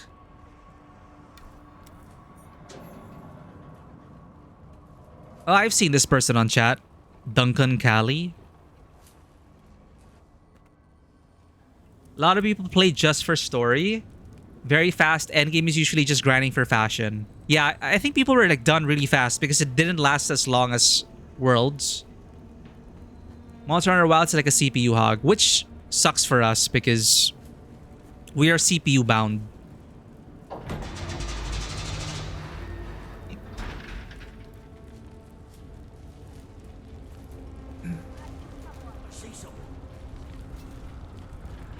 I gotta say though, the ship interiors are pretty cool. I just don't know what I'm looking for.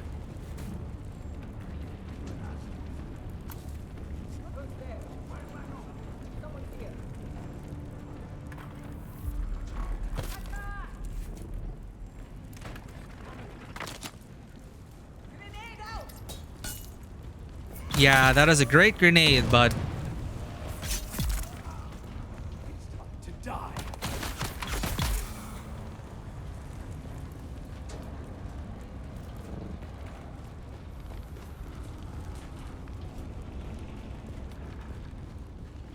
This is just making me want to build ship interiors.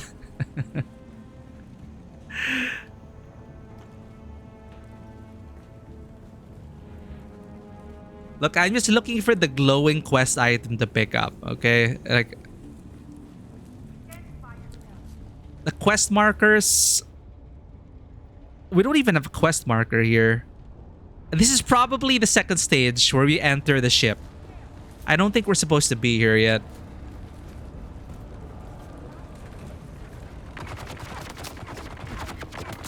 Shit, do you remember where the exit is?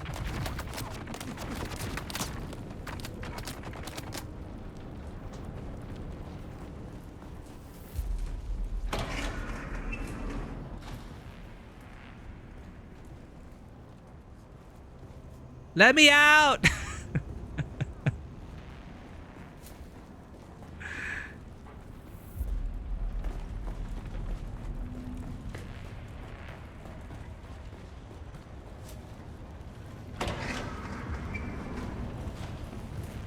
Dude, we're trapped here forever. GG. We're not even supposed to be here. Maybe if we're not supposed to be here, maybe they should not allow you to enter the quest location.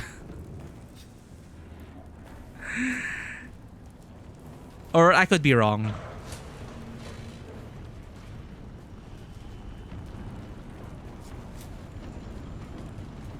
You know, maybe don't let players enter the next quest location until we're done with the first stage. How about that?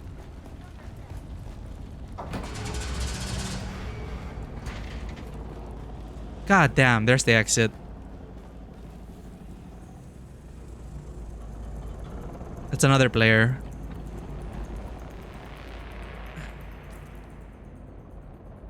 Okay, okay. Wait. Search a third Kirab camp for a guild tag. Recover a Thorson sound shifter. Okay, third Kirab camp.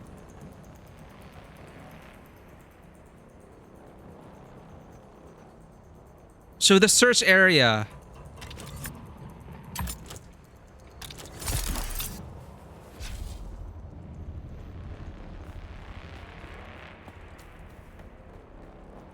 Here? Yeah, this person's staring at it. Okay, there. There. Here. Okay, okay.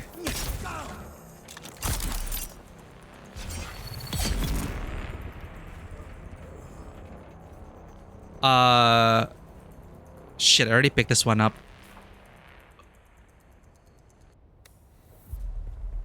Up here?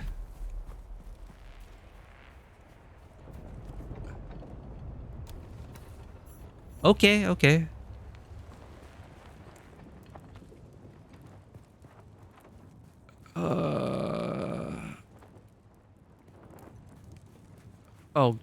come on. Where?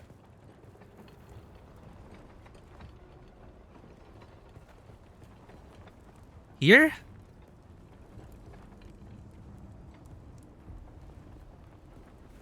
Is that it?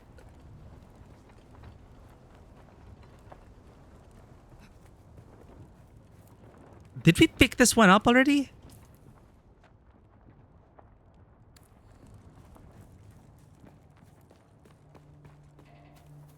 Oh, inside here. Okay. Not off to a good start, this DLC. Kezi, how's it going? Welcome in. We're just doing the Lost Harvest DLC quests. Is that a player? That's a player.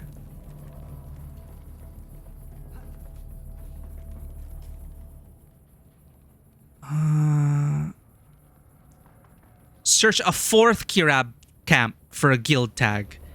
Is it one of those things where you have to do it in order? Like that body we saw. Can we now interact with it? That sucks. Now we can interact with it. There we go. Okay.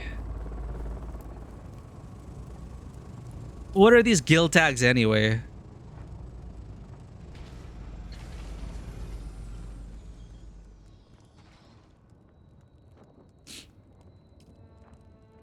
Does it even show in our quest items?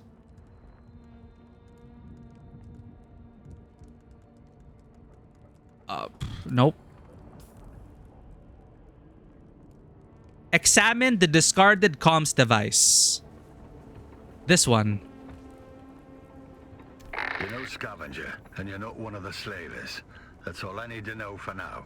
This is Keith Villari, Safety Warden, Spice Miners Guild. Yeah, that one. The one from the Communinates. The man you looted, Lazarus, was mine. He was carrying a sealed metal case. Priority cargo. No tracking, no backups. Now he's in the dirt, and the case is missing.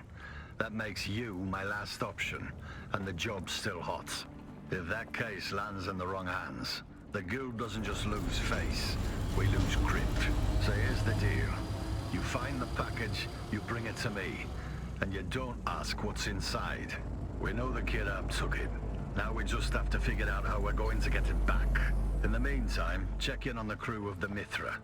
What's left of them, anyway. Help them if you can. I'll be in touch. Blot thickens. No wonder why they were off course. They were using this to run spies.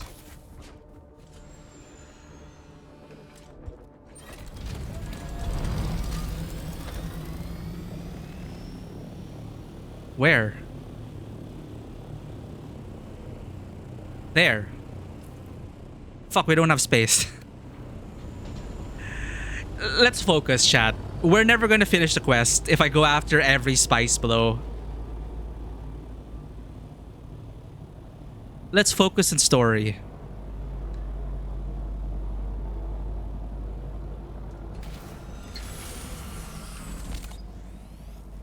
Dentist appointment in 2 hours. Hope it goes well, Bones. I know dentist appointments can be quite terrifying sometimes. That's a freaking little box. Okay, making progress. Recover a twin polarity microfam.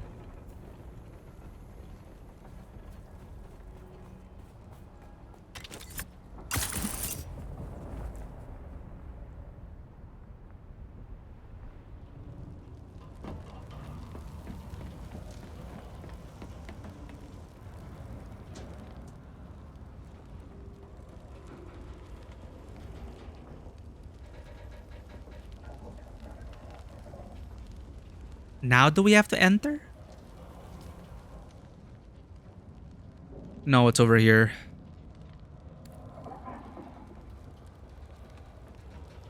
Twin polarity microfam.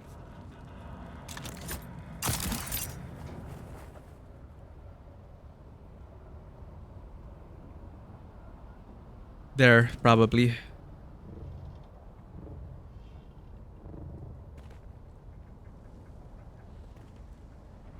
Oh, professional cleaning. Okay. I was thinking it was going to be something like removing of a wisdom's tooth or something. But yeah. Reminds me, I should be going to the dentist this month, I think. I think this month is my scheduled cleaning. Hey, professional cleaning buddies. Okay, now we turn in shit. Okay, that little voice recording intrigued me though. So I'm hoping this develops into something interesting.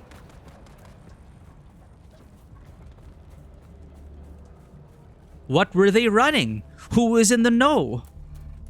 And who will be made to account?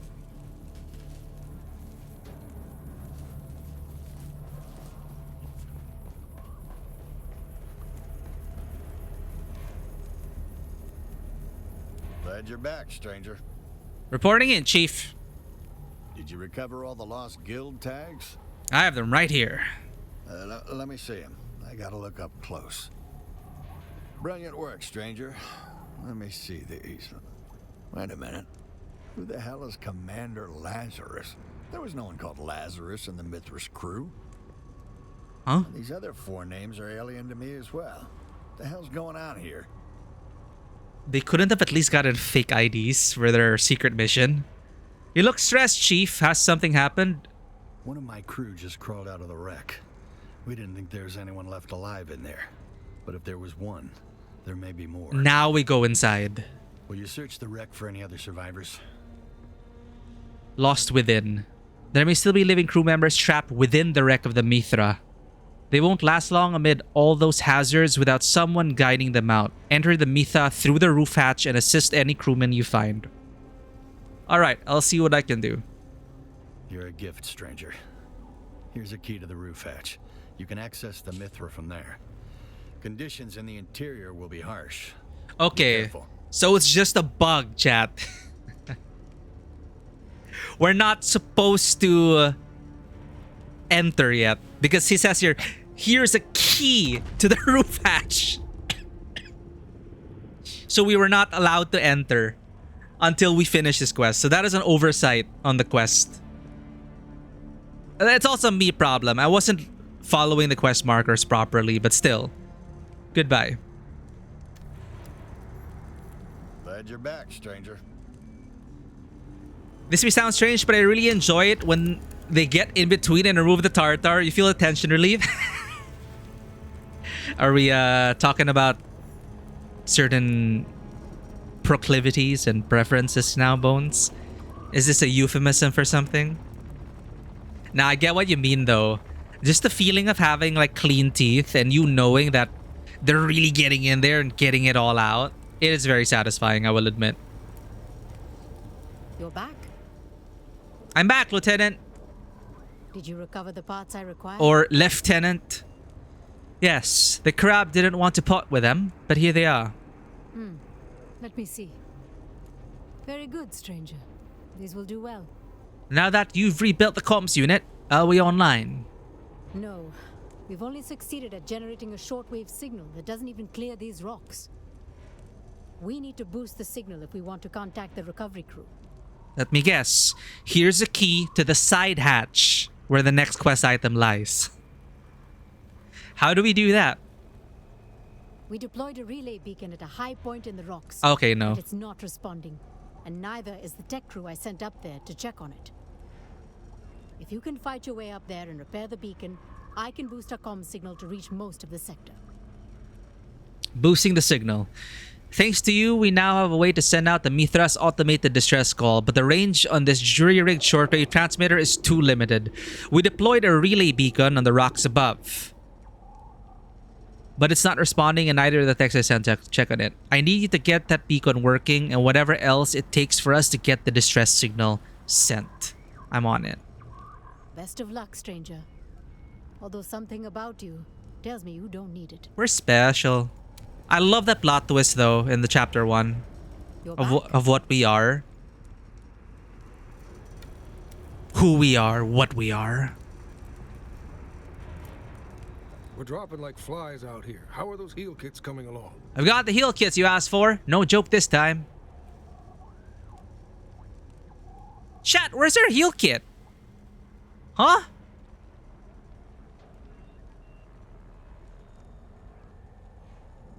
Oh, do we have to, is this a specific quest item we have to pick up? Oh, finally, some good news. I've got Tolver. You kidding me? Yeah, Tolverson's gonna die. Wait, what?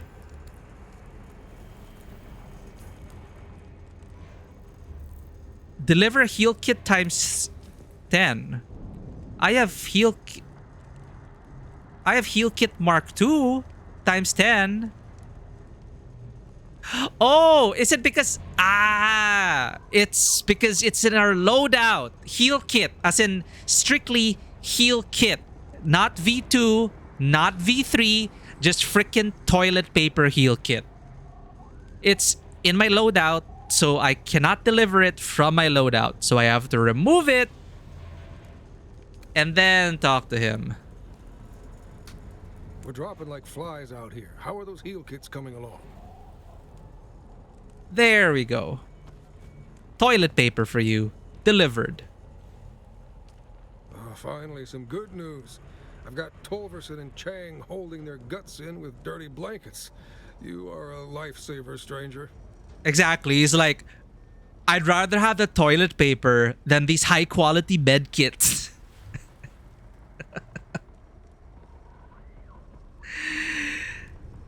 Here's all of it.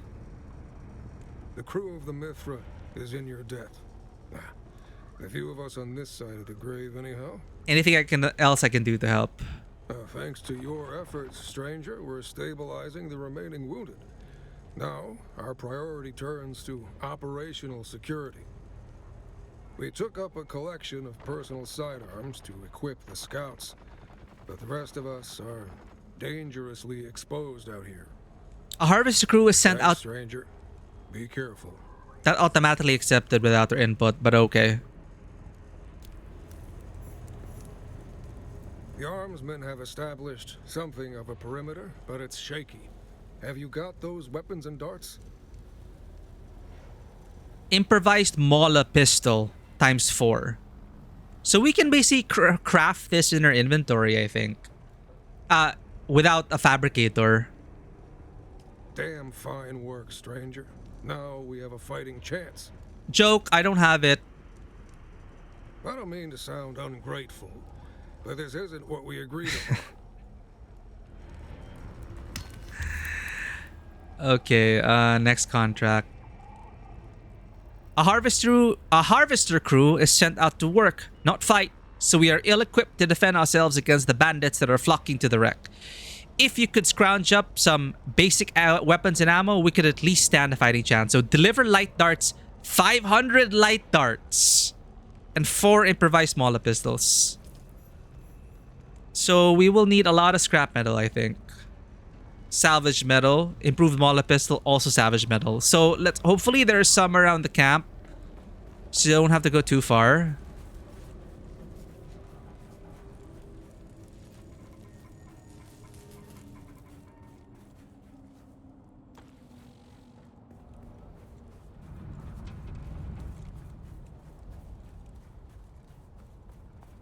Now I think a hand scanner could come in handy.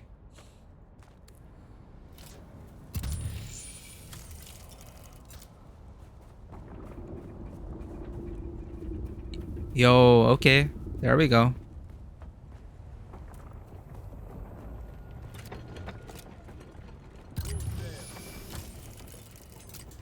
I like how enemies are labeled water. Water! Source of blood and water. This should be enough.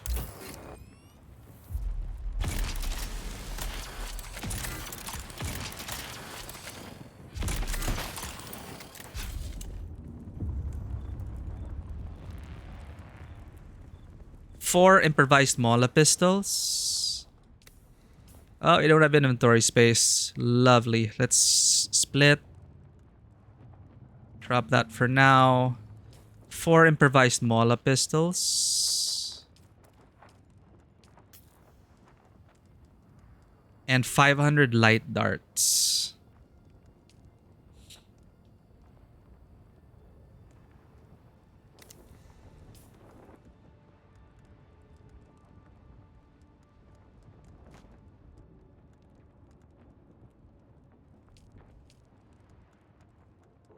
Why is spice so heavy, chat? Why is spice sand so heavy? Is it canonically this dense?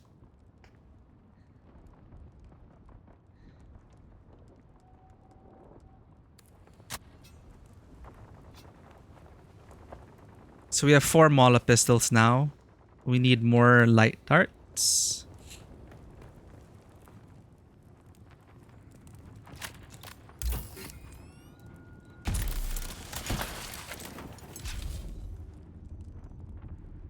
Uh, 257. We need 300 more. We need 10.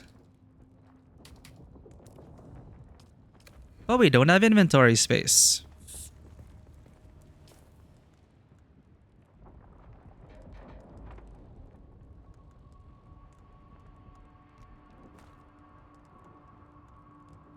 Fuck it.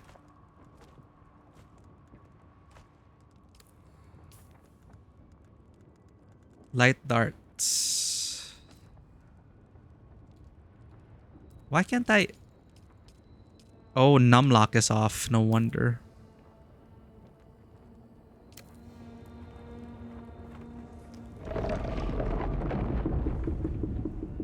For you, it might have been the most important encounter of your life. For me, I just found a bit of water.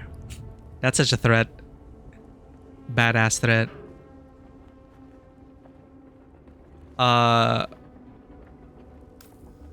Okay, almost there, chat. 500 light darts. 500! Done.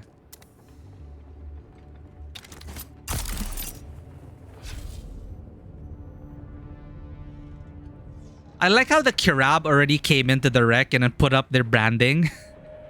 It's like, this is ours now. And they set up camps already.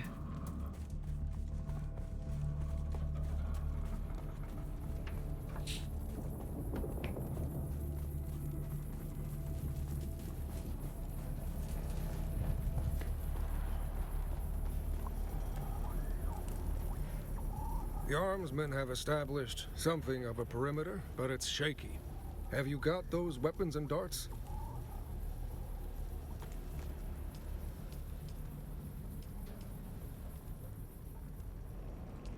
Damn fine work, stranger. Now we have a fighting chance. Here's a lot of it.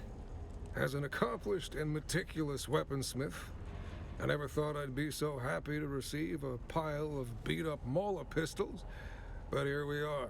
Is there anything else I can help with? There is, if you're looking to knock some heads. The Kirab have found their way into the Harvester interior. So now we can enter.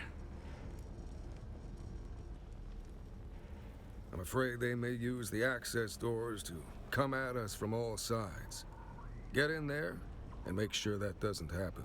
Kirab bandits have found their way into the interior of the wreck. Aside from stealing everything they can get their hands on, they may figure out how to use the access doors to attack us from all sides. Get in there and make sure it doesn't happen. I'm on it. Good. Be sure to give the bastards my regards. Goodbye. Oh, you're back. I wasn't sure I'd see you again.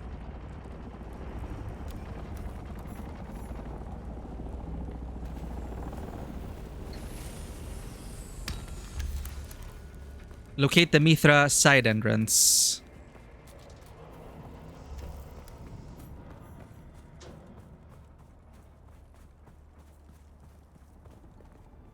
What?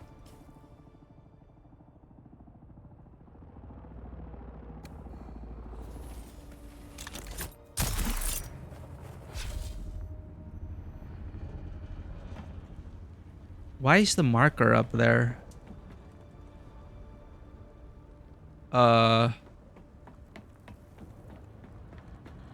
Anyway, top hatch first. There's a quest here, right? Top hatch.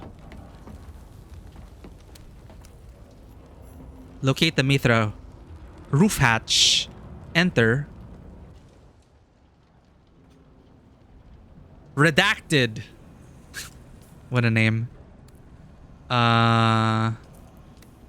What? Landran's up and Harkonnen already claimed 4 tiles? Come on, Atreides.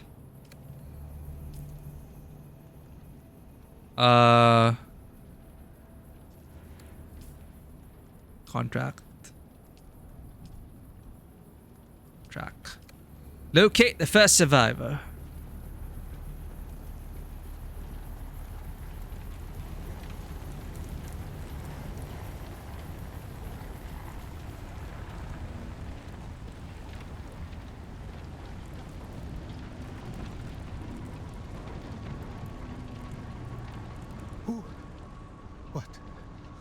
What are you doing here? I might ask you the same question. I tried to help. There are others still trapped in here, but I'm just about at the end of my rope. I'll take over the rescue. You need to get yourself out now. All right, but listen. I heard someone banging on the ceiling a while ago. Might be able to save them if you can find a way up there. And Cass is on the other side of this bulkhead, but can't get past the flogging Pinta shield. You'll have to find the key. Good luck. Will do. He's gone. Oh, he's gone as in he's dead? No. Okay, he's alive.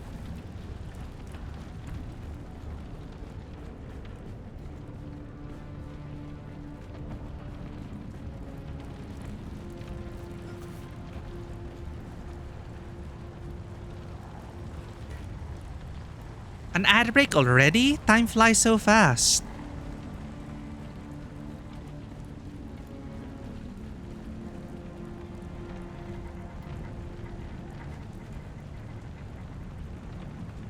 I can't believe it. Somebody came.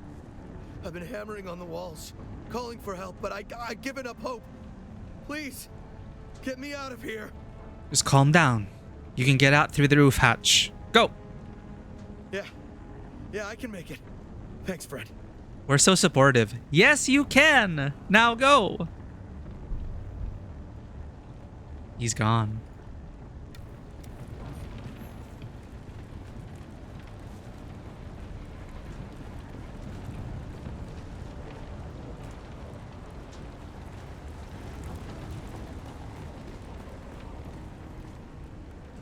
Where is the armband that we need to get through the pentashield?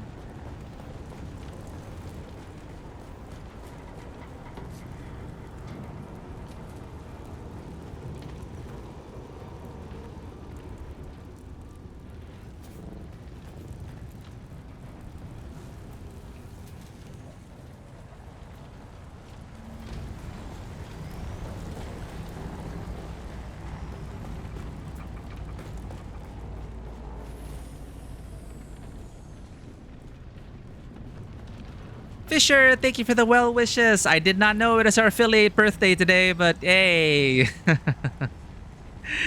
Glad to have you as part of the community, Fisher. So glad you're here. It's been years. We're still going. Thank you so much.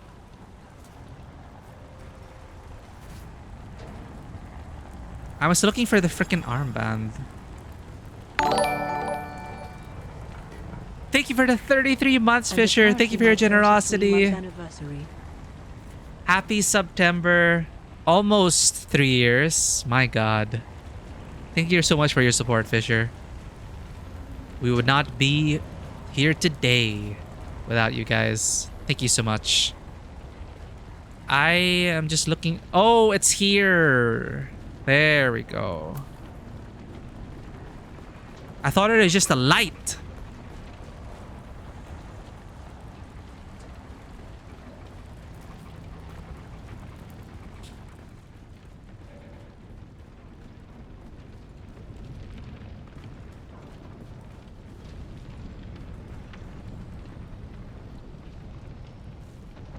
I don't know who you are, but if you have the pentashield key, you're my new best friend. Damn thing sealed me in when the ship came down. Are there any other survivors? Between the fire, smoke, and leaking radiation, I doubt it. All right, the roof hatch is clear. Head out. You don't have to tell me twice. Get going then. He's gone.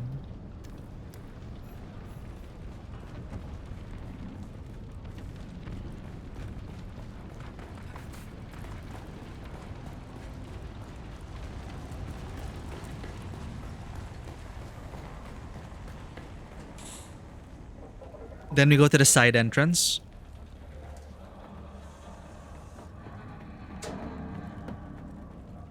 It's over there, I think.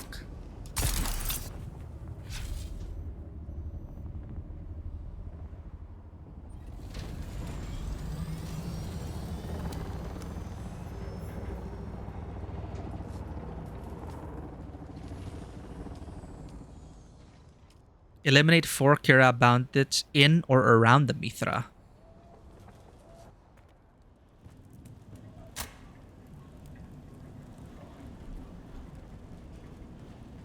Any crazy worm experiences so far? Well, during the last event,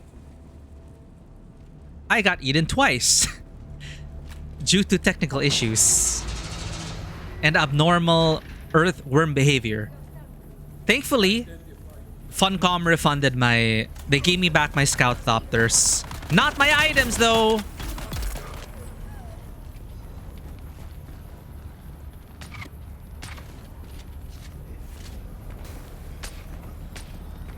I'm a friend!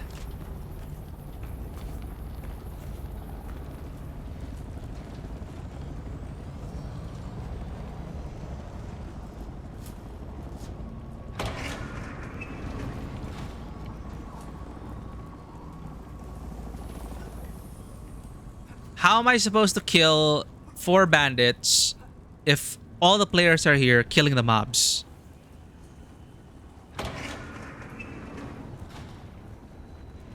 Do I have to tag enemies in order to get credit?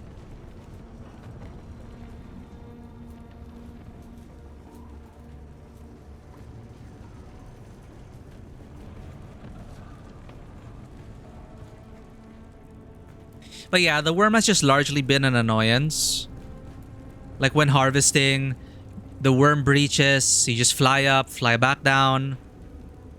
Harvest, harvest, worm breaches, fly up, fly down. It hasn't really felt much of a threat since the beginning of the game. So I don't know how they're gonna alter that or change it.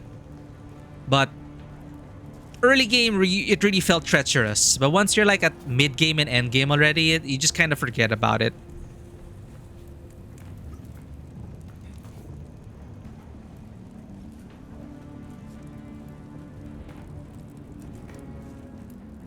Yeah, the MMO issue. And the enemies die too quickly here, so you cannot tag the enemy to get credit. That's why this guy's waiting for them to spawn.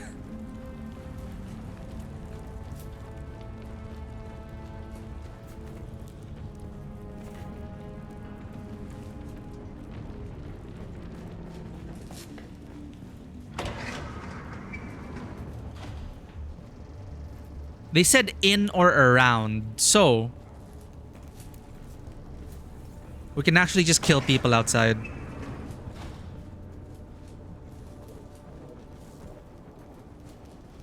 Oh, there was a chest here. Nice. Desert Dasher garment.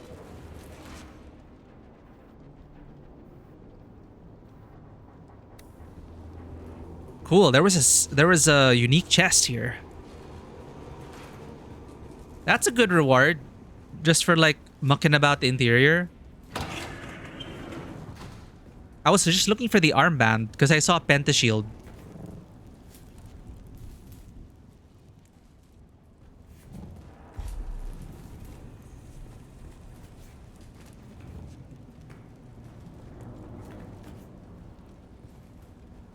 Fisher, take care. Thank you for the 33 months.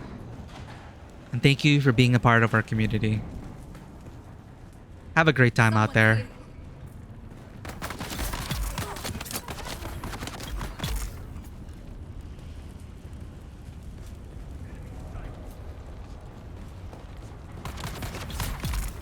Alright, there we go. But now that I saw Pentashield, I'm pretty sure there's loot. We have to look for the armband.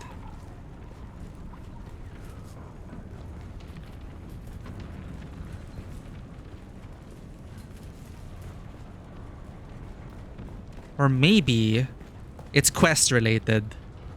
And we're gonna be back inside here.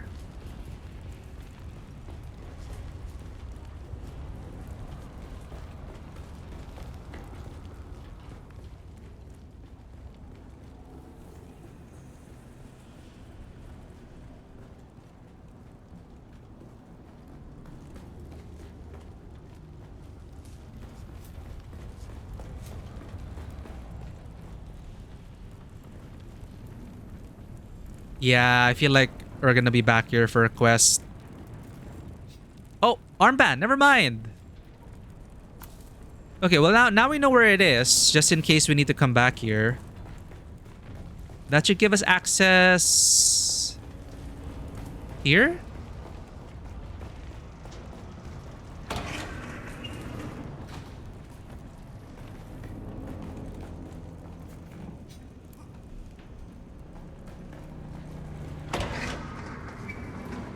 Yeah, okay. And then we enter here.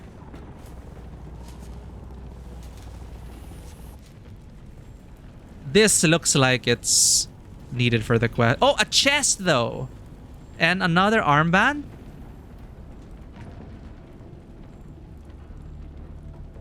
This is the bridge.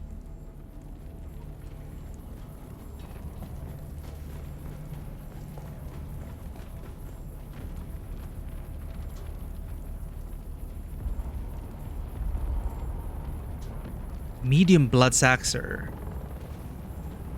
How do I drop this? Drop.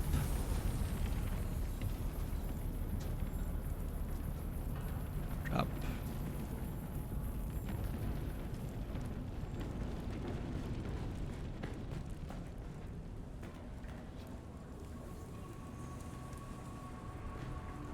Oh. Okay. Well, now I know to navigate that location.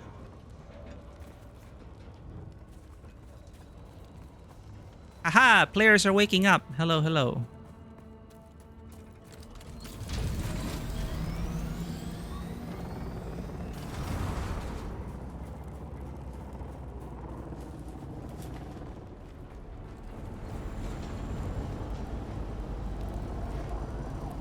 Oh, you're back. I wasn't sure I'd see you again. I cleared the corral from the rig. Great.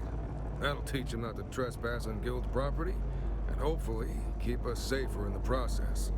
We're mighty grateful for your help. Anything else I can do? I'm good for now. Check in with Lieutenant Drang to see if she still needs anything. Goodbye. You're back.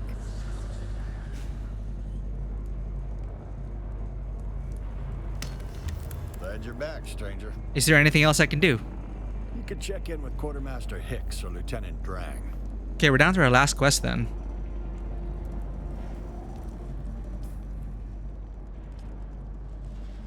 Lost Harvest, Drang, boosting the signal. It's all within the same location at least.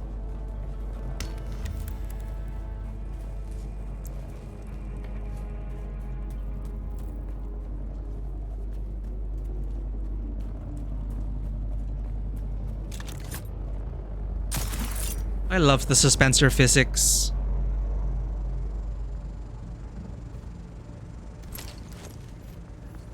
Repair the relay beacon. Someone here. Where is my reinforcement?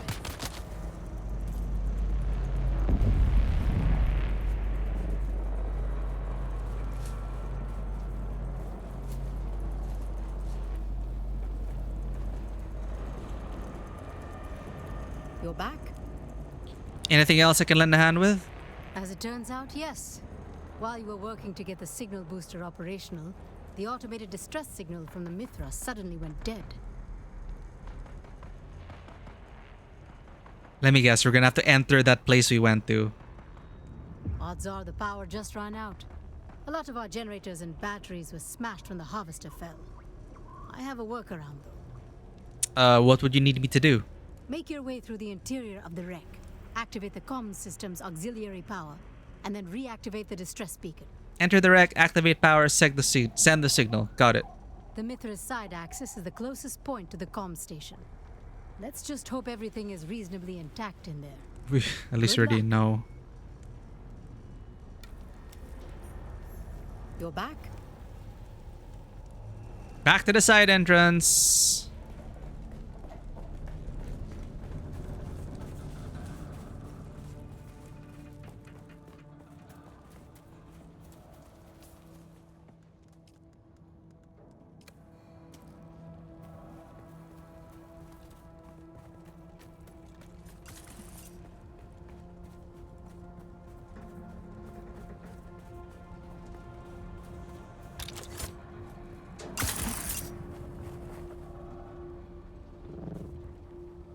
No, there's a top entrance.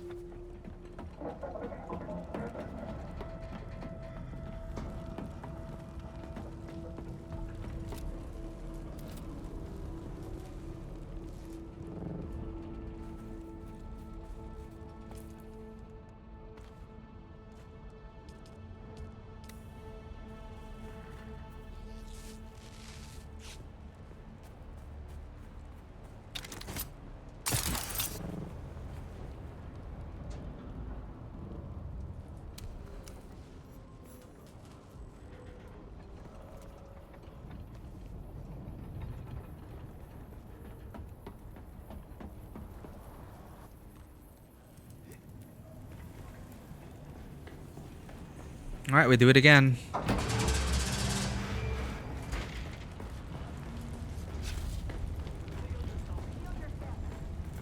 Band was here, right? Okay, the band is still active for us. So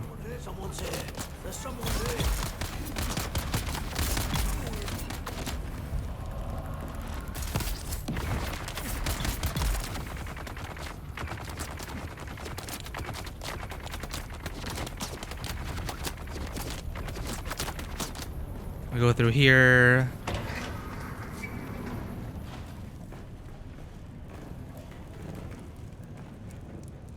And here.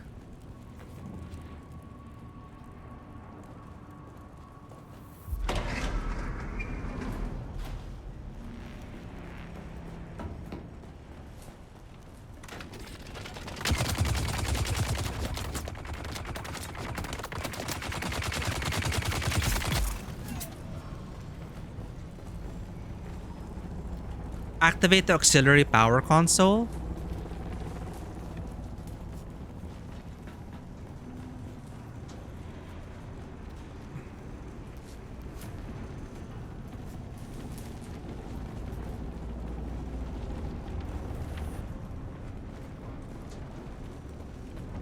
Oh, downstairs?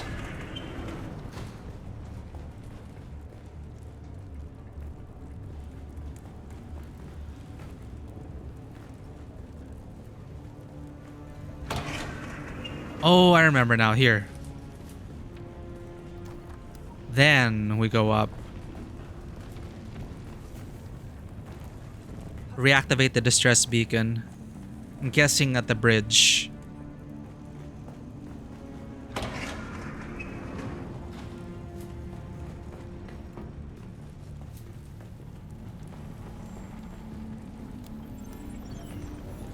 Mayday, mayday.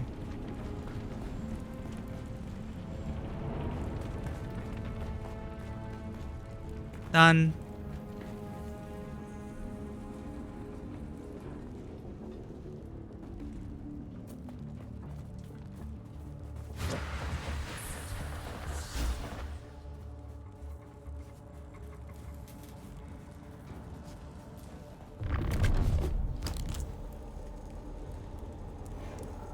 You're back? Is there anything else I can do? No. All we can do is monitor the emergency frequencies and wait for pickup. Hope the recovery team gets here before a sandstorm. Okay, what about the Thanks next again, part of the stranger. story? So someone was trying to transport something secret aboard this place.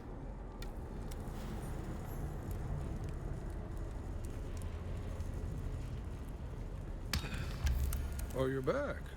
I wasn't sure. You're back?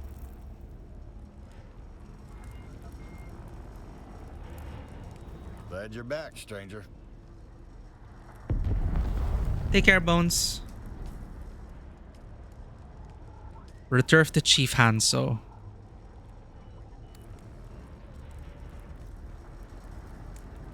Glad you're back, stranger. Is there anything else I can do? You've done enough, stranger. I owe you a night at the bar if you ever get to Windsack. The crew of the Mithra is in your debt. Don't worry about us. The recovery team will be here any time now. Why do I feel like it's gonna be a cleanup team and they're gonna kill all the witnesses?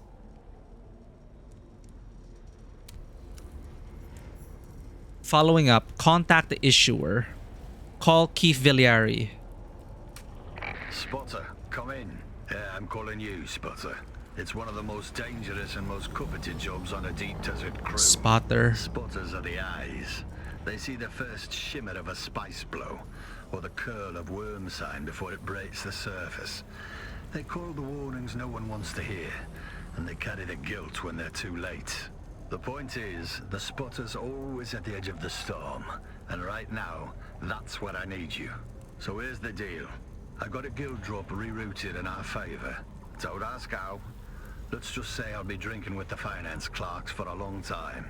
They dumped a package. Should help us cut through this mess of sand and slavers. Ping's coming from an old ironworks. Get to it before someone else does. And Spotter, the sector's thick with Kirab. Second highest concentration in the basin. Slavers petitioned for a warrant to scoop him up, and got it rubber stamped in an hour. Containment is what they're calling it. What it really means is no rules, no oversight, and no one's coming to help. Don't get caught in the middle. Well, following up, I need you to recover a package that has gone missing from the wreck of the Mithra. The most likely explanation is that it is in the hands of the Kirab. Finding out where they took it won't be easy. We'll start by eavesdropping on some of the chatter at known Kirab dens, see what we can learn. Once we locate the package, it'll be up to you to recover it. I'll keep you updated via this channel. Yo, we got Dune Man, coverall pants customization, jacket customization. For what? Flame Gouges jacket, Dune Man coverall jacket. Huh, okay. Where's our Atreides? Atreides. There we go. Villiari's Prize. I aided the survivors of the Down Harvester Mithra and discovered a mystery to unravel. Can I ask them about the strange thing? Oh, you're back. I wasn't sure I'd see. You're back? Need any more help? No. All we can do is monitor the emergency frequencies and wait for pickup. Hope the recovery team gets here before a sandstorm. That's not gonna happen, Thanks apparently. again, stranger. Rip these guys. Glad you're back, stranger.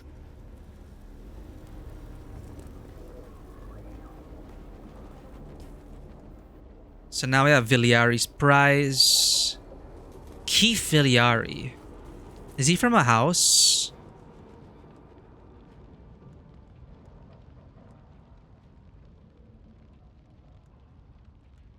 Villiari. I also just found out about Vernius. We got the Vernius watch. Zantara was also, his true name was also revealed, and it's quite relevant to the people who've read the books.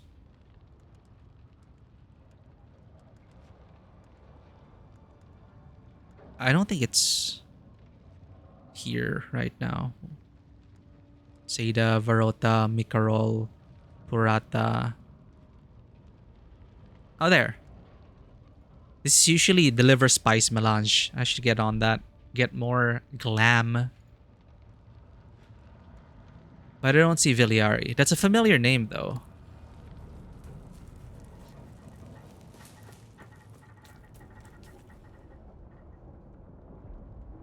Pick up listening devices.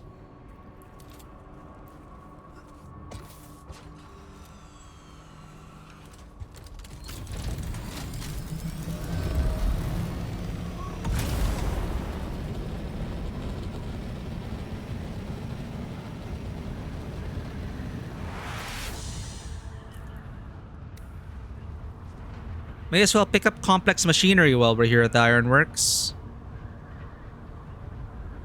Is this the template where we go inside? Yes.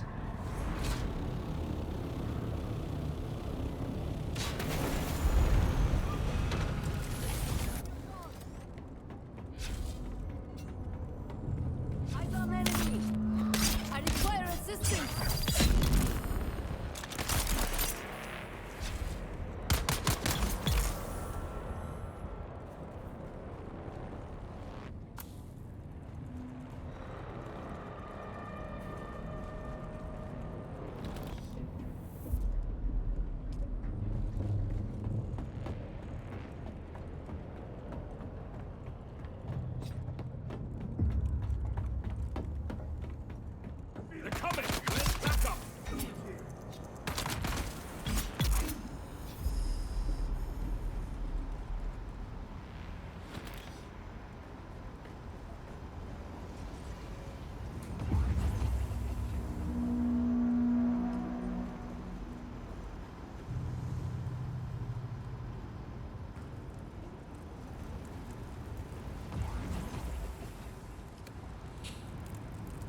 Okay, now for the listening devices.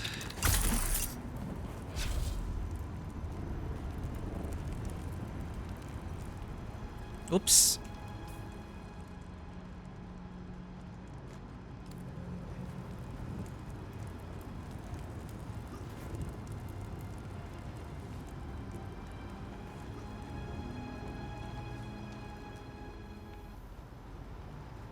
$16 meters. Here. Good work, Spotter. What you've got there is a Chome Scrypoint Mark 9 eavesdrop array. Eavesdrop array. Calibrated for deep desert ops. You'll desert find 3 ops. receivers in the kit. Get them into kidab camps without getting yourself turned into a conversation piece. I'm looking at the grid survey now. There's a solid spot for receiver 1 not far from your current position. Once you place it, I'll monitor the chatter. With any luck, someone's bragging about stealing from me. It's always 3. Find 3 things. Plant 3 things. Deliver 3 things.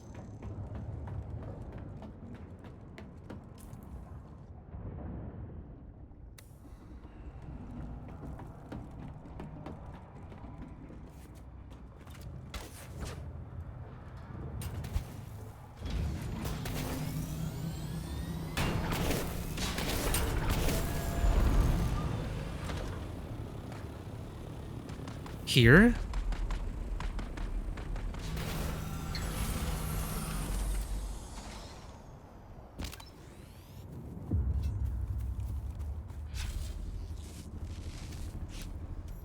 Yeah, the squat.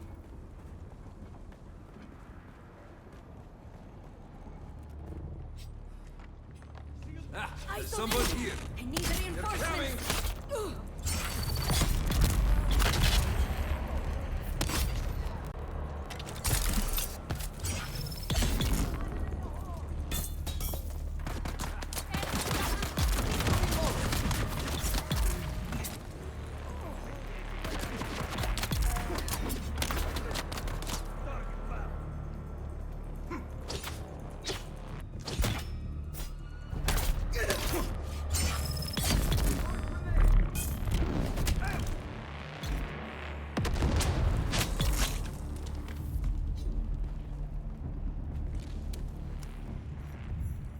Plant a listening device. Come in, Spotter. You did good. That placement was clean. Signals cutting through like a crisp knife through boot leather. But one ear on the sand isn't enough. I need a triangulation fix. That means placing receiver 2 northwest of your current position.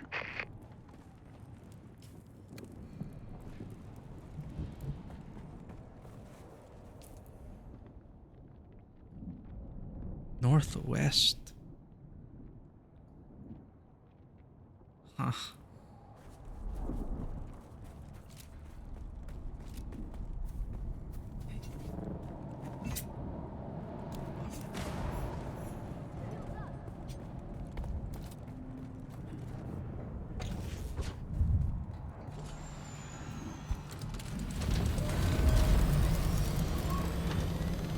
Ooh, sandstorm. Brady. Can you outfly it? Is it even heading in our direction? Ah! Fly!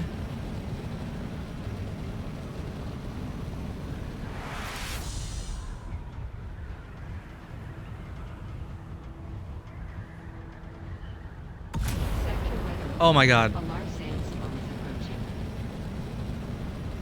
We need to seek cover.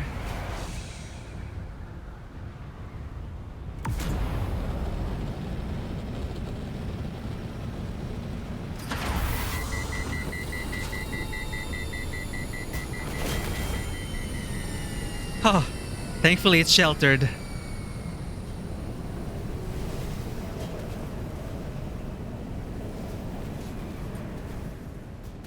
There we go. Will the radiation get us before the sandstorm? Okay, we're fine.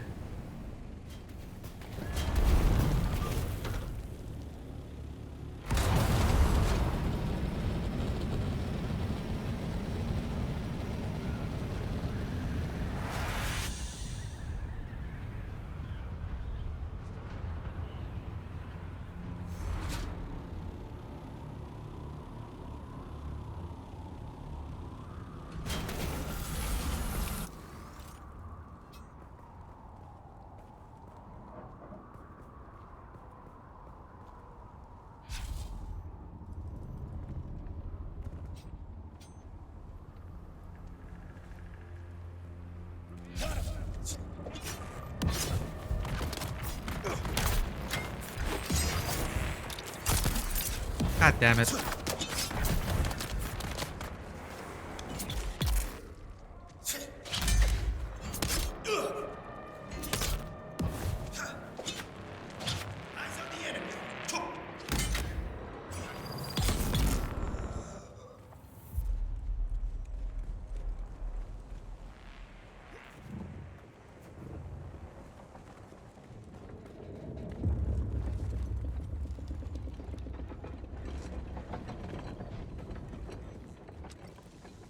Oh.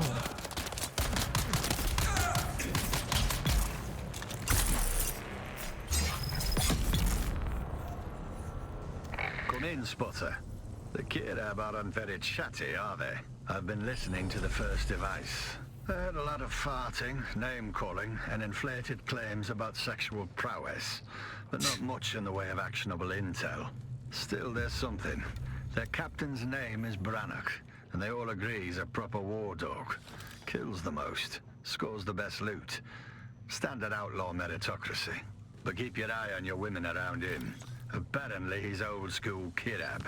Believes in communal property, including the wives. They're all griping about it. Sounds like Brannock's made a lot of kids, and no one's sure who fathered what. Whole gang's got a quiet mutiny brewing over the bloodlines. Found a good site for Receiver 3. Survey data flags a radiation warning. Yay! Thank you for the fanfare. What did he say? Why? Well, thanks for that story, whoever you are. We're not supposed to know who he is, but this The subtitles spoil the name. Branagh. We're looking for a shipment he lost, basically. Heading to go stream some indies. Great stream, Mikey. Thank you so much for being here, Darkside. Please take care.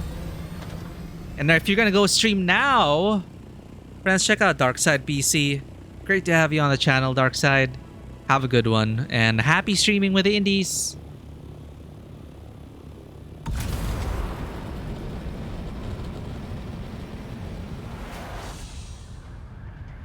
Fellow Dune man as well.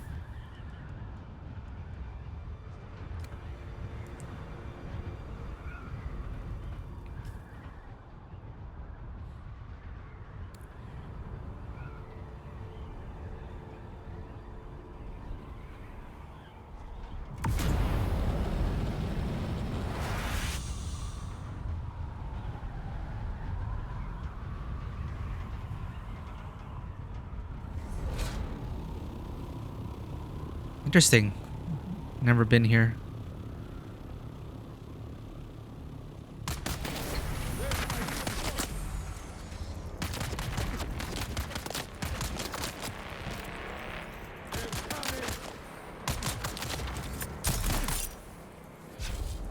I thought I could pull him off the ledge. Wow! They fly now?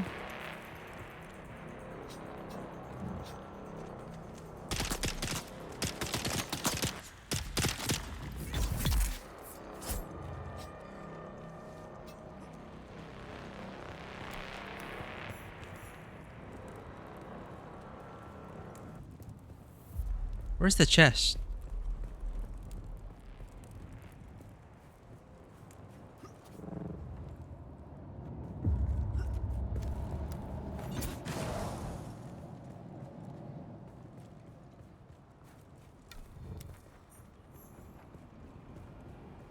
Ooh, there we go.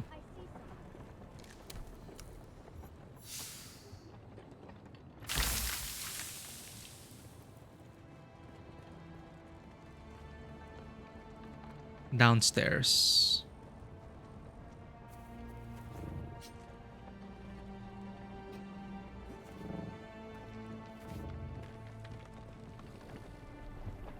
Shields up!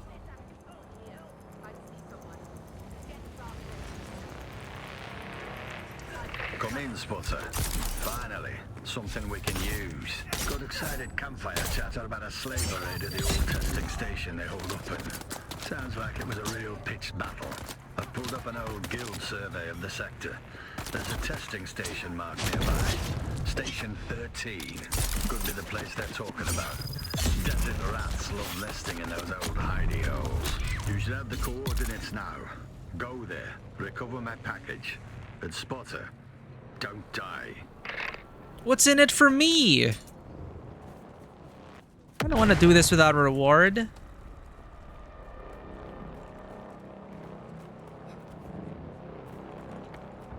Yo, 70th Century C, welcome in. Yeah, no sneaking in Dune. I just wanted some style points.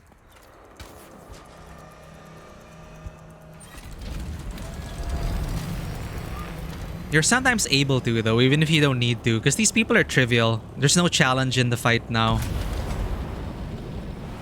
But I think they have a who's there, and if you like crouch behind a crate, they actually won't spot you. But yeah, there really isn't like a major stealth system here.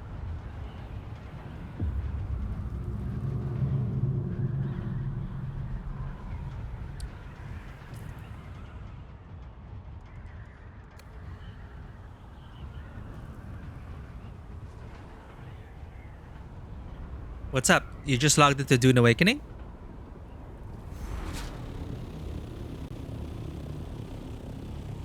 Ah, oh no. Well, let me guess. No power, no taxes, no base.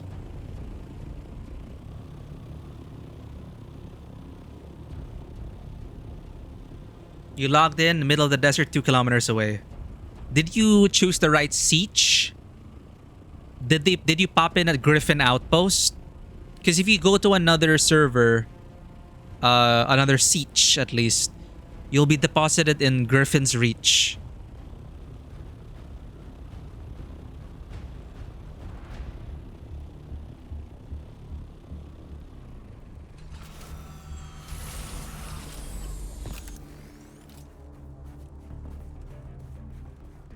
Your home is in the map. That's strange then. I don't know what could have happened. Interesting base. There is PvP, Shadow. It's a pretty divisive topic right now because it's honestly not very designed well, in my opinion, because it's up to the players to design their structure of PvP.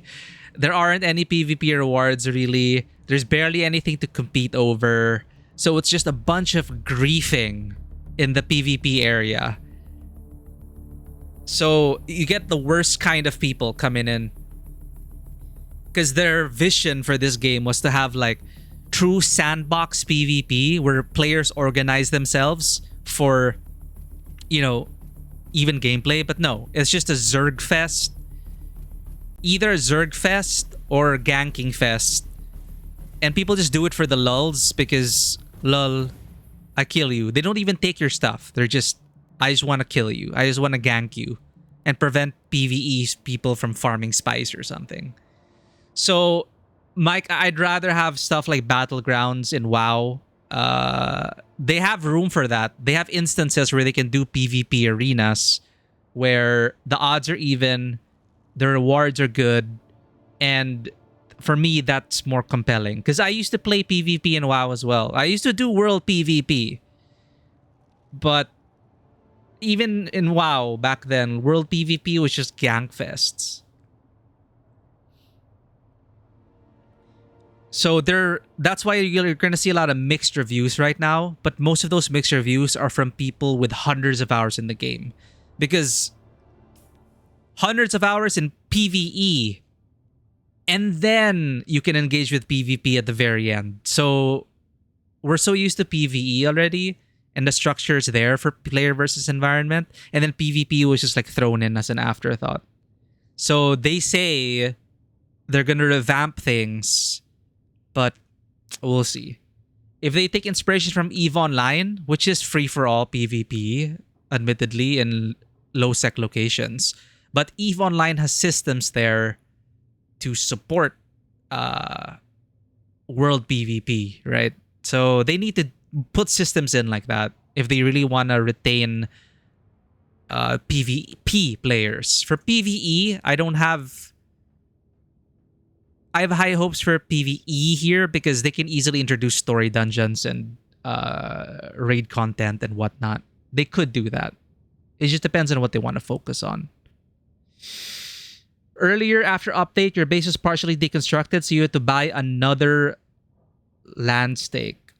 Annoying. Yeah, a lot of people also complain about the maintenance required because if you don't fuel your bases, you will end up with stuff like that. And the staking system, it's so annoying because you cannot just remove stakes and you cannot preview the stakes and you cannot adjust the stakes to expand your base. So you could be locked in, and then because one of your stakes will clip an inch into a no build zone, well, too bad, you can't expand your base. So there are a lot of things here that they need to fix, they need to adjust, they need to change.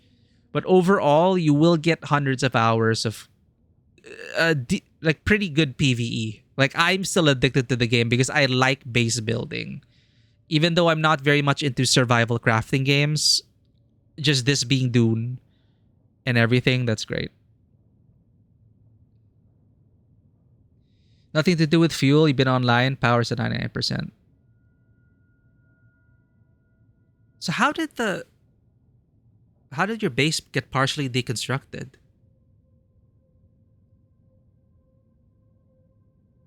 Huh. Maybe someone got to your base, like someone destroyed your fief?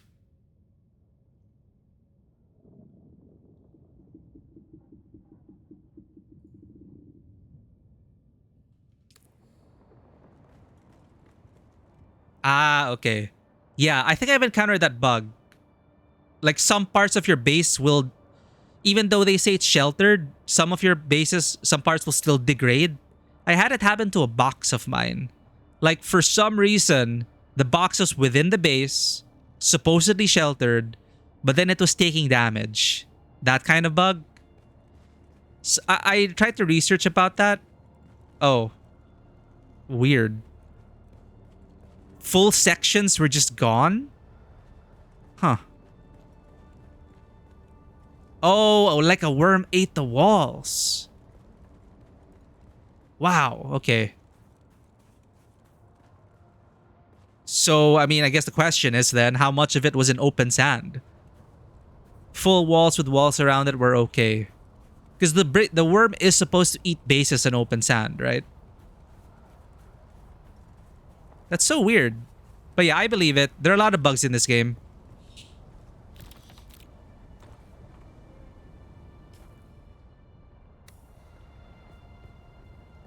The ceiling and floor is okay. Yeah.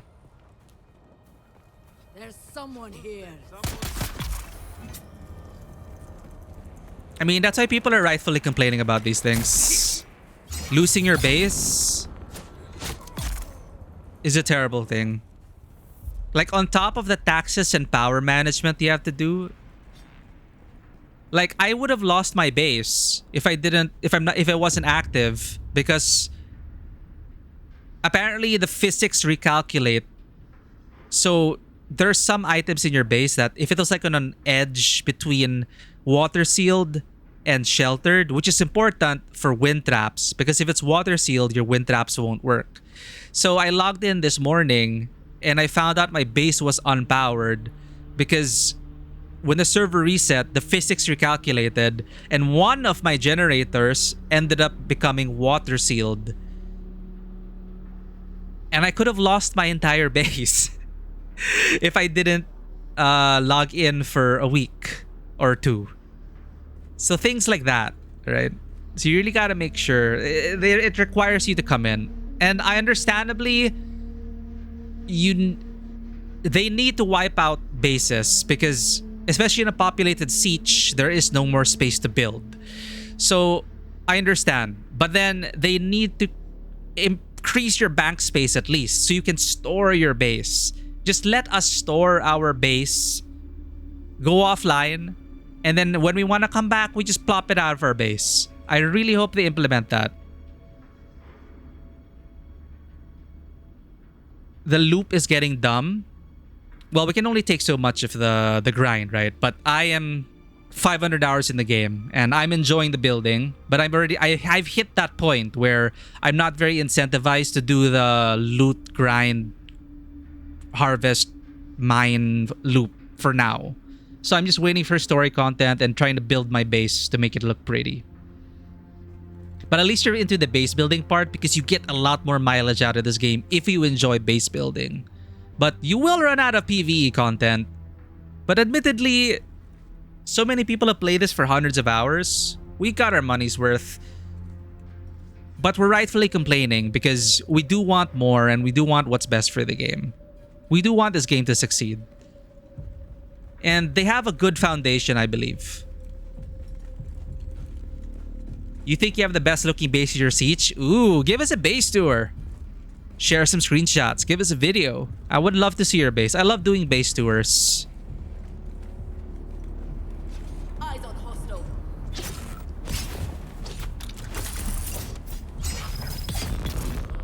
Unfortunately, like, I'm still I'm still figuring out how to like build my third base, which is what I hope will be the pretty one.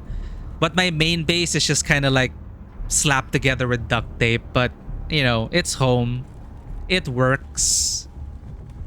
It's not purely a functional box. I built a library, which I'm happy about. But yeah. I'm hoping for more base clutter, though. For base builders, we've been asking for more clutter. So we can, like, fill in the gaps, you know? And furnish the rooms. Like, shit like this. Like, yeah, there's no function. But I want like garage clutter, you know? Stuff like that. But understandably, it's not really a priority. Who's there? Yo, I need backup. Like shit like this. Pillows. Lantern. Random assortment of boxes.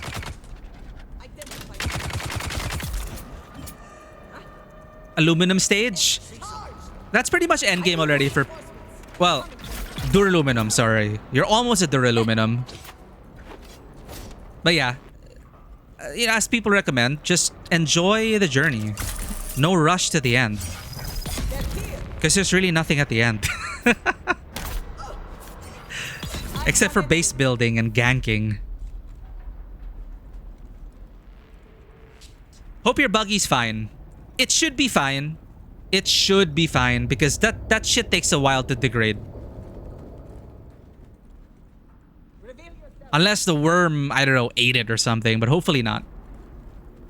And if so, I hope your siege is active. People in general are helpful.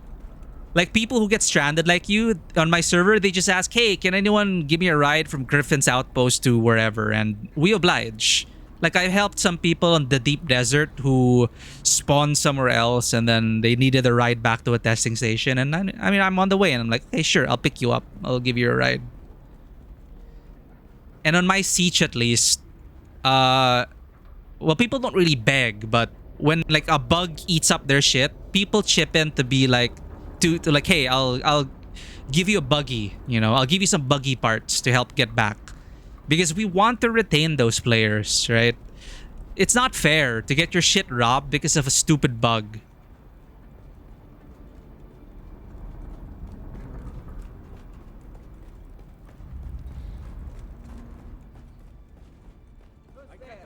Who goes there? Reveal yourself. I require backup.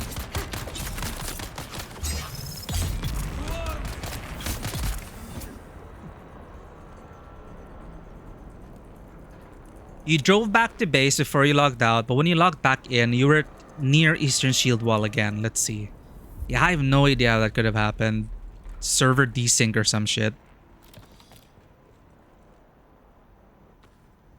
Yeah, I hope the buggy's okay. Update us. Let us know about it. The worst thing is if a griefer pushed your buggy out and thumpered it. Like, there are some assholes who do that. Where is everybody?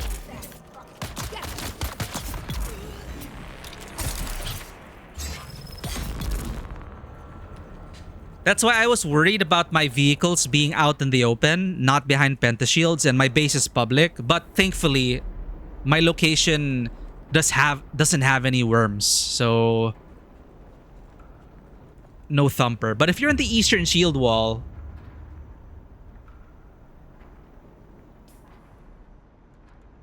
there's no worm, right? No worm in Eastern Shield Wall. Yeah, there are no worms in Eastern Shield Wall. Huh.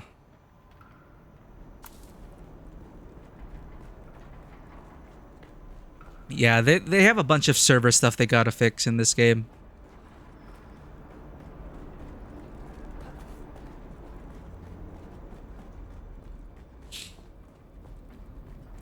But despite all that, so as someone with like 500 hours in the game, like, I really hope for the best.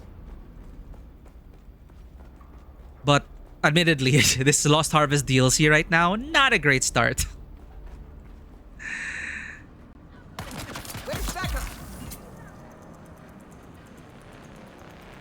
Thanks for the care package, San. I appreciate it. Oh god, my posture is so shit, chat. Thank you for these care packages. They really help me out.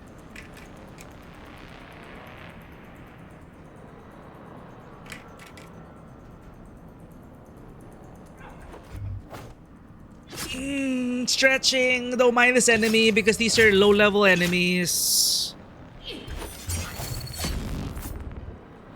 Yeah. Your buggy's in the base? Hell yeah. I'm glad your buggy's safe. It'd be such a pain in the ass to like refarm everything just to get it. You almost got eaten? Oh, that's exciting. Well, that's a story to tell your descendants of your house in Arrakis. There was a time where I lost my way.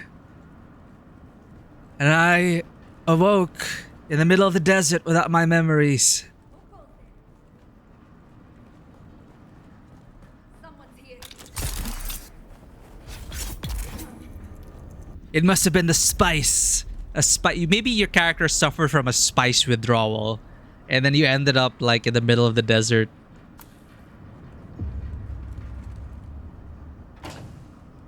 Yeah, it's probably spice withdrawal. You gotta be sure to maintain the spice.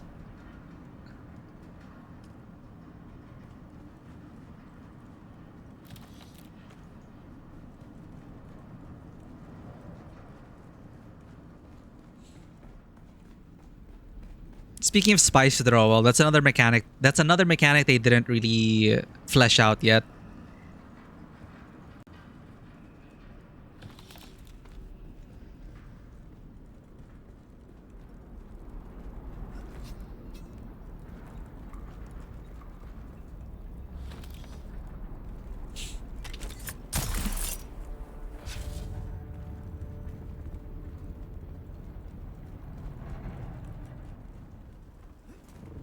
Okay, what are we doing here?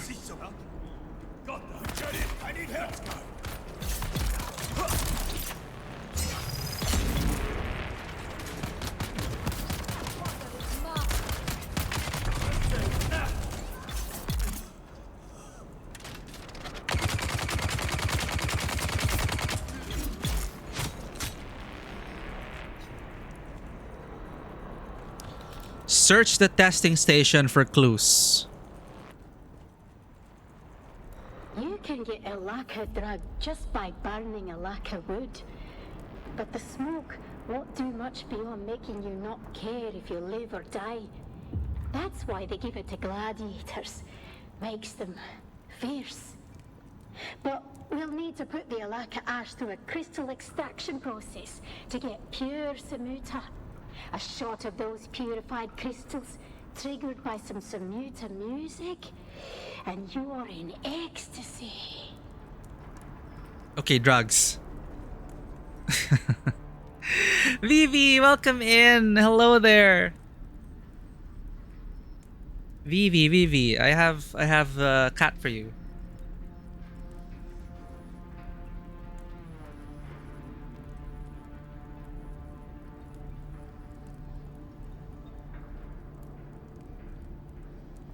There's a free cat redeem for you.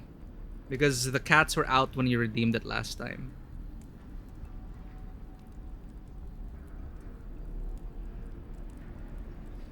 Welcome in. Always great to have you, Vivi. You're on the grind. Well, thank you for dropping in. Hope the grind has been rewarding for you. I hope you've been enjoying the story. I really need to catch up on my gacha stories. They're piling up! And soon... You know... yeah, there's just so much story to catch up on.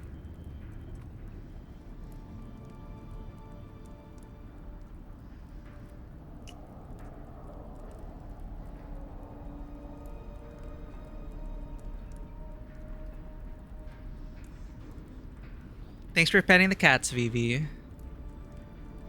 You enjoying Cypher's storyline?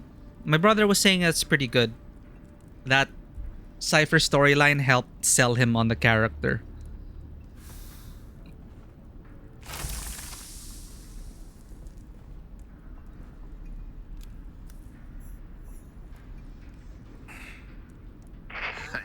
Remind me not to get on your bad side, Spotter. I don't know how there's any room to walk around with all the bodies you're leaving. Just as we feared, big recruitment push. I'm sure the Hawks want their new city built sometime before never, and they need slaves in volume. If the package wasn't in that depot, we have to assume the slavers took it with them. Did a little digging. Closest slaver outpost to the crash site is an old fuel refinery and depot in the Jabal Ifrit. Our last survey of that grid shows another one of those abandoned testing stations. I'm so tired of testing stations, Chad. Now. Go there and do what you do best. Find my package. This guy doesn't even give us or like tell us, oh, I'll reward you if you find this package. Why are we even helping this random voice? Viliari's prize. Looks like slavers got to our missing package before you did. Luckily, you found a strong clue to where those slavers are stationed. I need you to go after them and find that package. Once you've got it in your hands, I'll want you to follow through on the mission my team never got a chance to complete. I'll give you more details when the time comes via this channel. Thank you for the lurk, Vivi. Have a good sleepies.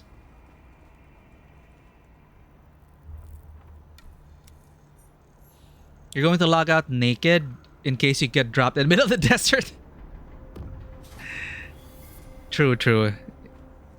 Better safe than sorry.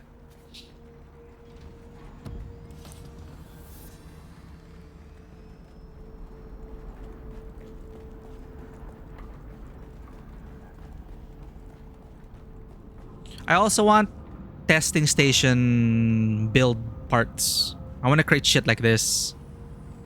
It's so Blade Runner.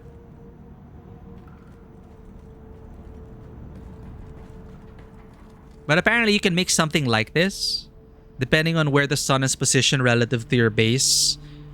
So what some players do is if your walls or floor are 2 tiles apart, you fill in the middle with triangle pieces. They will not meet in the center, leaving a gap. If you want a light well like that.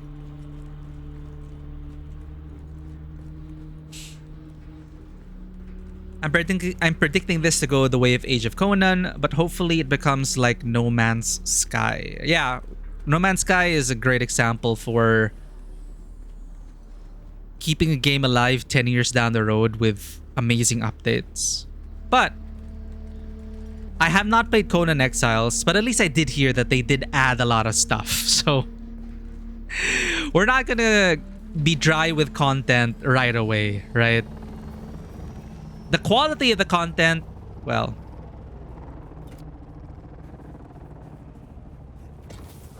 yeah, exactly. Conan Exiles. Sorry, yeah, no, not Age of Conan. Age of Conan is the MMO. But yeah, I was thinking of Conan Exiles.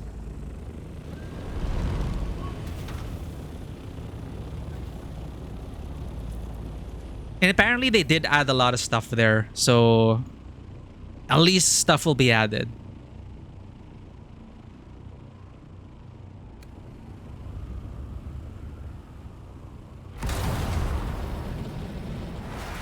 Funcom is one of the pioneers, but not a great rep. Yeah, I remember Funcom since the Anarchy Online days. They were there, like Age of Acheron, right? Age of Acheron. Acheron. Anarchy Online. I even enjoyed The Secret World. But yeah, I haven't really heard much from them since The Secret World flopped. I enjoyed Age of Conan, the MMO, but only the tutorial island, which was the best part of the game, people would usually say. But after the tutorial island, I just got bored quickly. So yeah, I we'll see. They gotta at least capitalize on the movie hype, right? We have one more movie coming next year. If they don't capitalize on that opportunity, then I don't know.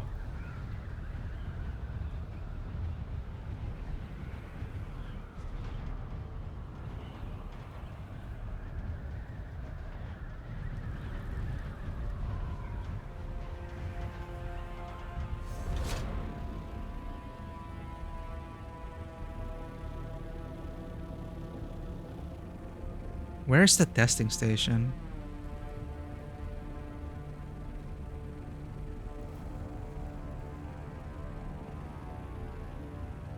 Harmony Sandrat.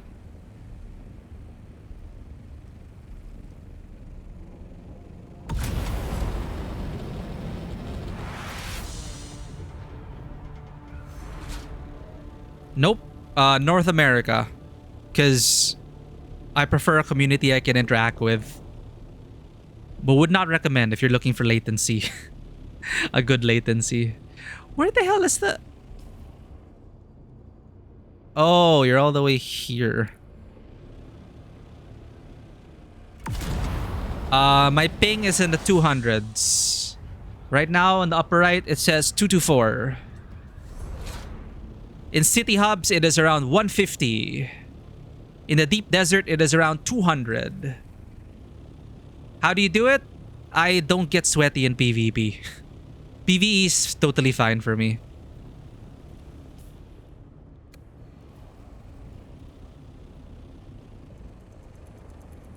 Oh, that's the entrance.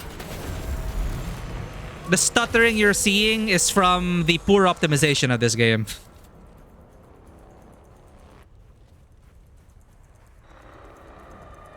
For whatever reason, it gets super stuttery when I stream.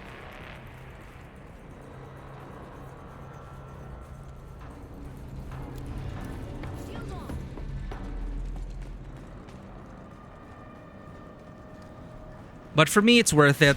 Like any MMO, I always have more fun in a North American server. In any multiplayer game, really. I've never had a good experience in an Asia server. Unless I'm with friends, but that doesn't really count because you're just with friends. But I never get to interact with the community. They're never really as active. They're never as communal.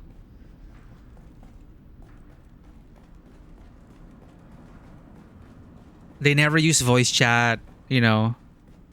Even though I'm like an introvert, I just like being a part, feeling like I'm a part of a community in an MMO. How are you not affected by that?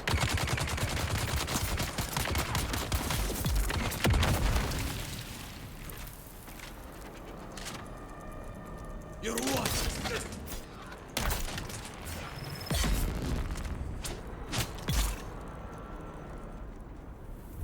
Games do be hungry recently, need better PCs.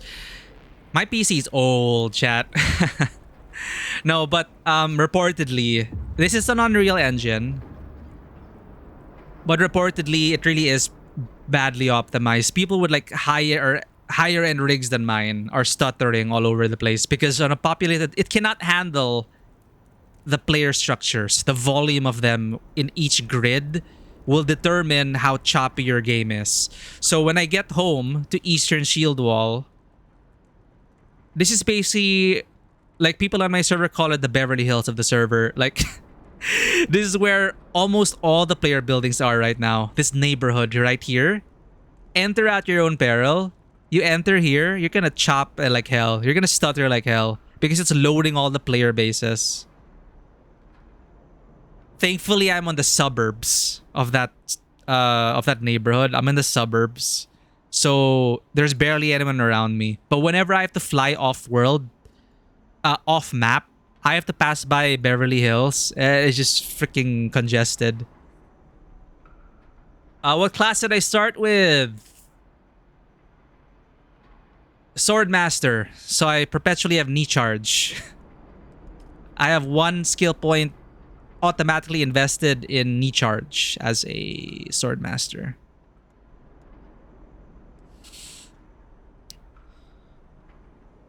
Thank you for hanging out, Bones. Have a great day at the dentist. Have a great day ahead and please take care. Thank you for being here. We'll see you soon.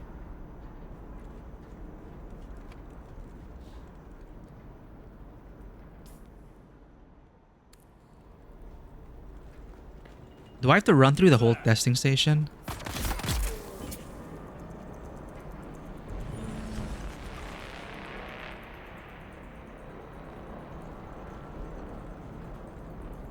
This looks quest related.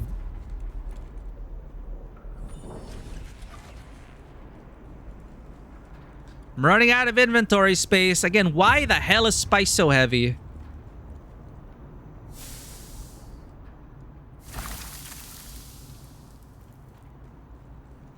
We should deposit our spice, chat. So we don't have to worry about it anymore.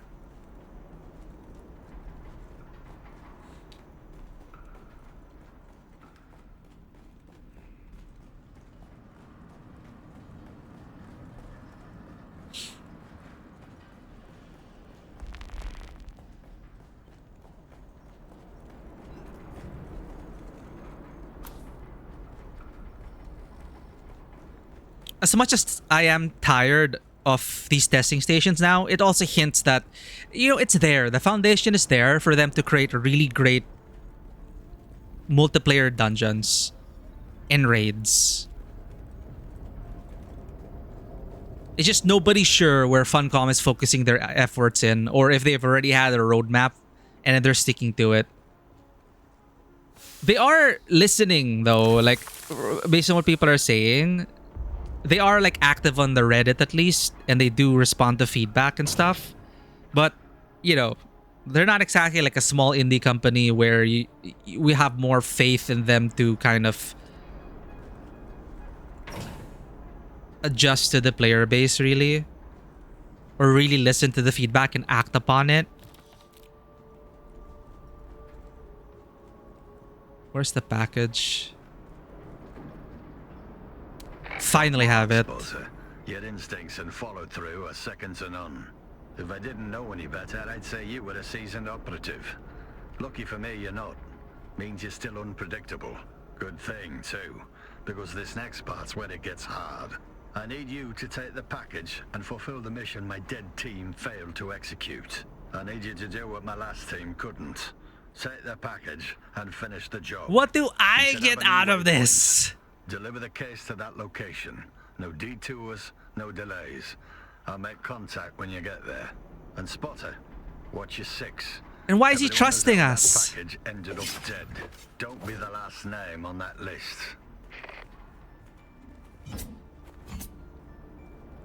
The motivation in this quest is like, what motivation? What? Or he's gonna follow the voice and deliver the package, and this guy just trusts in us. It's like, okay, cool. It's such an important mission, and you're just entrusting this random ass person to do it for you. And he has no guarantees himself. Like, why? I guess it's not that important for him.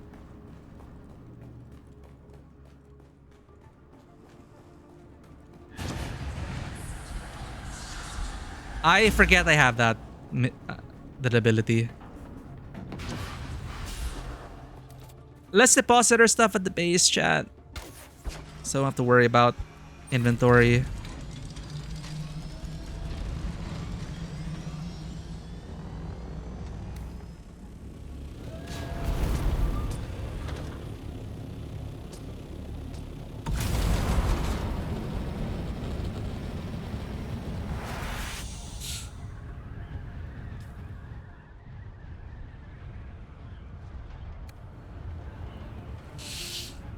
Well, claiming they read the book 50 times. Well, it's an alternative timeline. And I myself am not familiar with the Dune universe. I only know the movies, the Denis Villeneuve movies. But some people, at least on Reddit I've read, are quite pleasantly surprised as to how they adapted the universe. We'll see. There she is, home.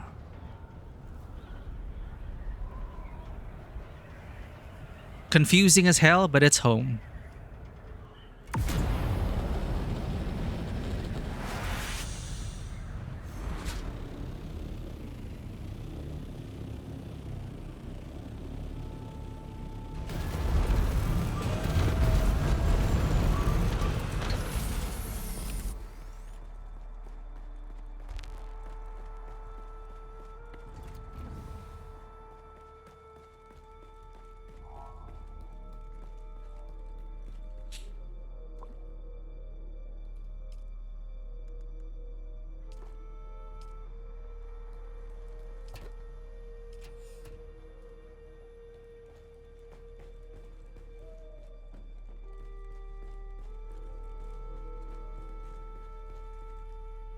I need to rename my chests. Thankfully we can now. Components.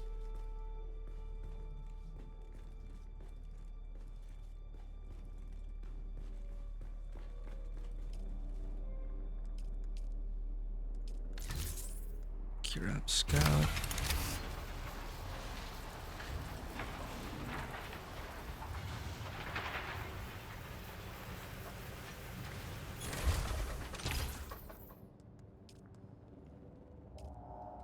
I need to remember to recycle first, then I deposit everything.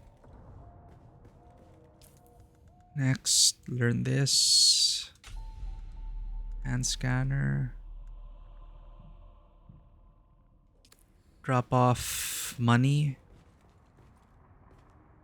Drop off the rad suit. Drop off the med kits. Drop off the spice.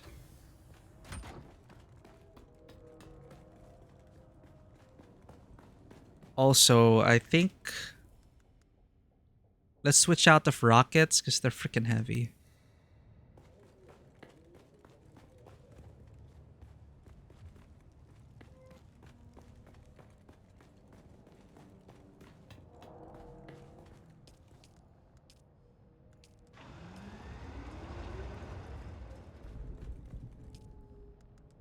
Regis triple shot.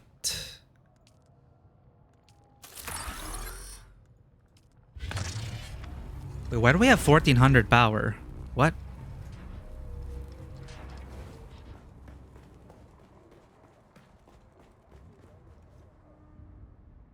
Huh?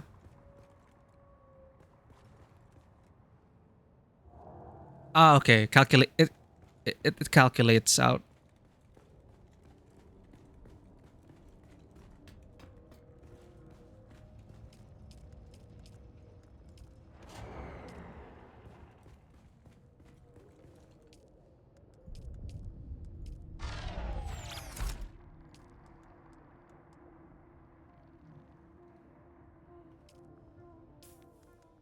Switching to heavy darts. Regis triple shot.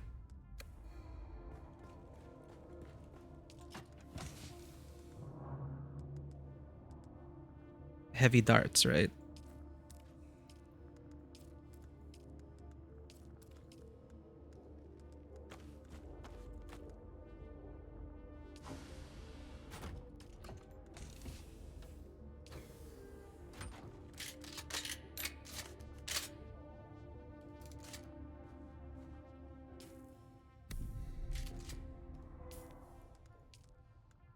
Desert Eye Sniper Rifle. Kirab style visual for sniper rifles. When did I get this? Oh. Looks like Garrus' sniper rifle. This also looks like it could be a Mass Effect weapon.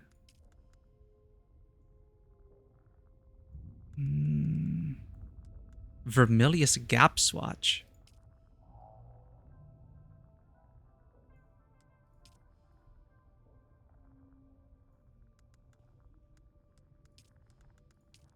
Alex pick.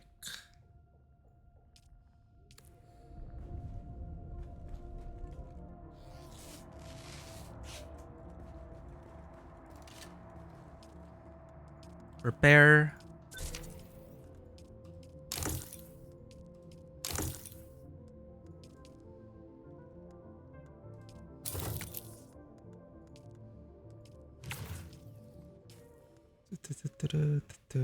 Okay, I think we're all set for the rest of the story.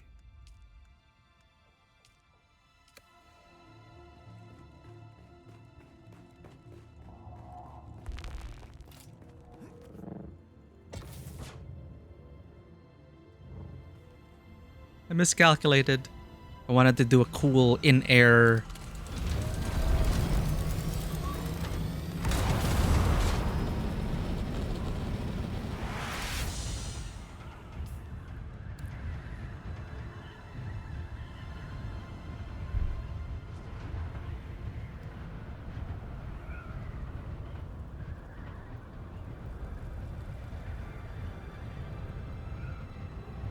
Is that a player? Oh, that's new. Haven't seen that yet.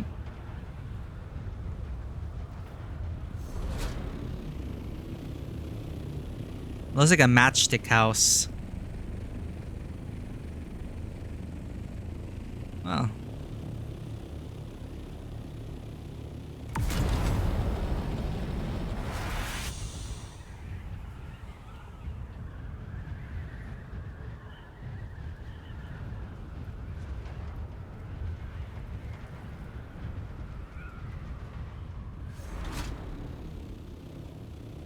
Is this it? Or is it down?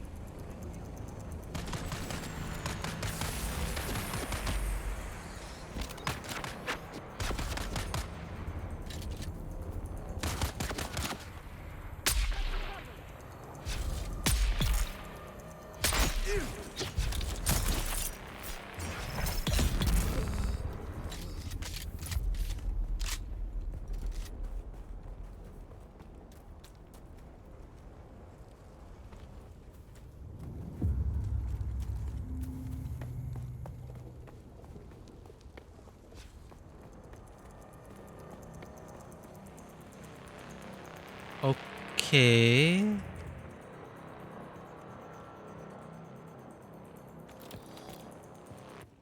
Ah, it's this one.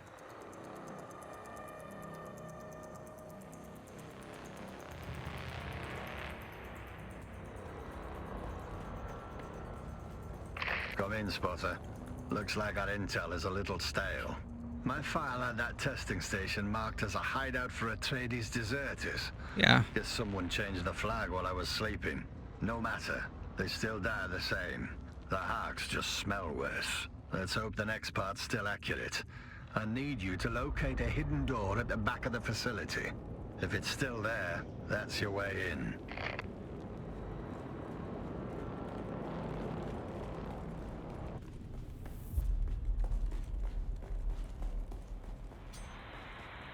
Fellow quester.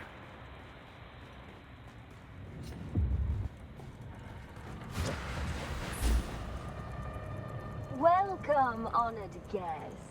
Dr. Natalia Mel. Back of the station.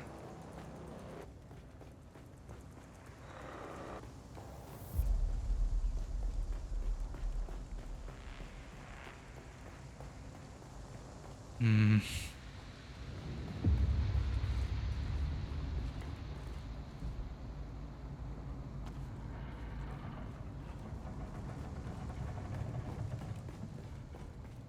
Well, thankfully she cleared it out already for us.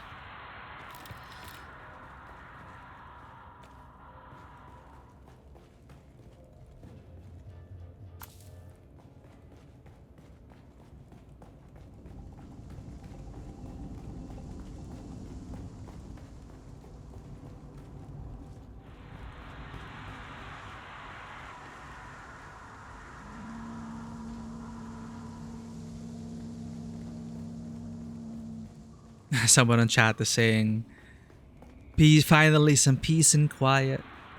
Oh, my face is supposed to be blocking chat. I mean, in-game chat, just in case.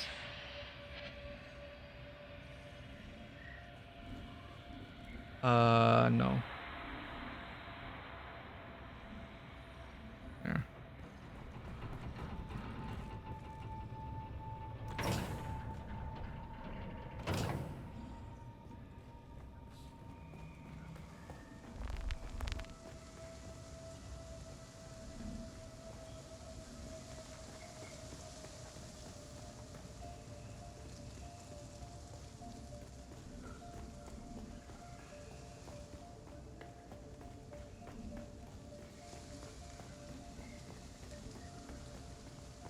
No chests?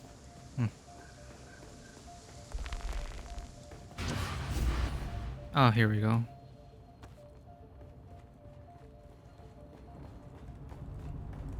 There's a secret.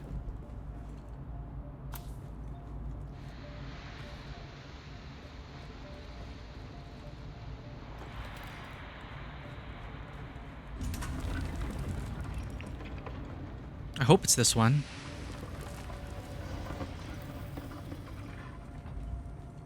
Or is this another one of Derek's quests? Here we go. No, Imperial Testing Station Records. Not another dead quest item in my inventory. Oh, they added this. Okay.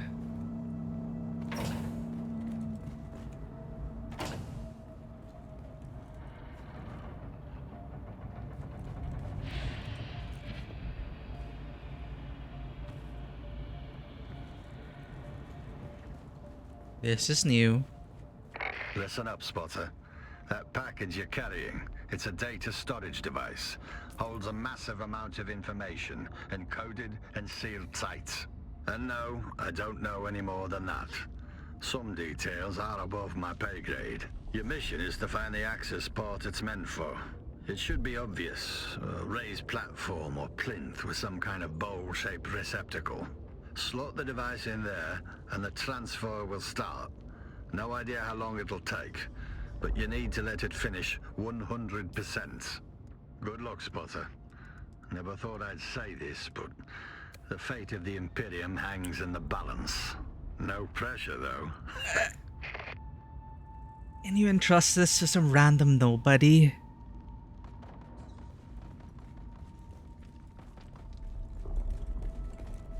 Whoa. Are they actually making us use our personal light?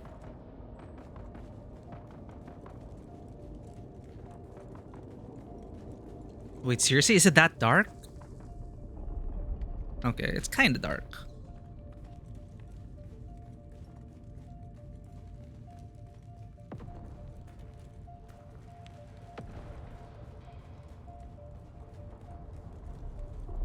What if we wanted to sell this information to someone else?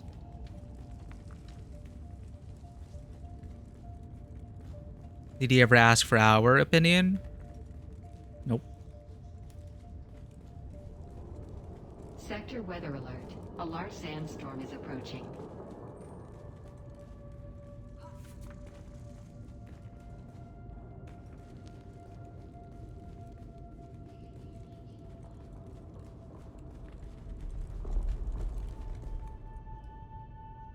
Ooh, are you sure you want to travel to the Forgotten Testing Station? Instance Dungeon? Let's go.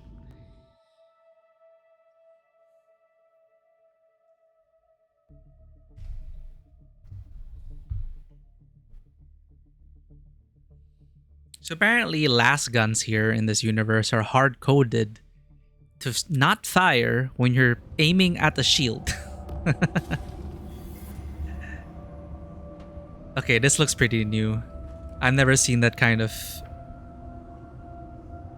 design before.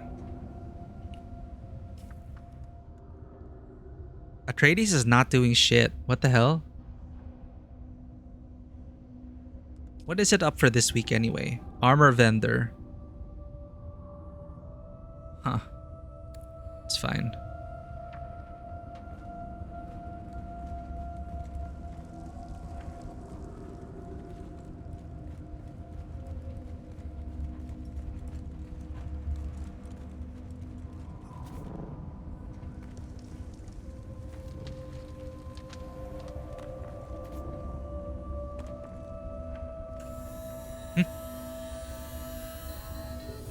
Greetings, unauthorized visitor.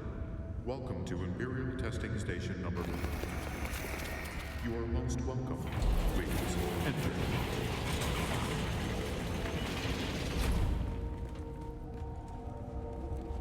Okay. So many possible building parts.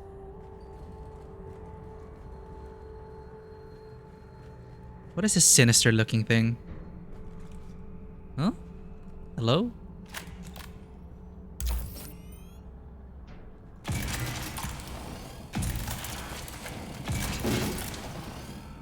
Oh.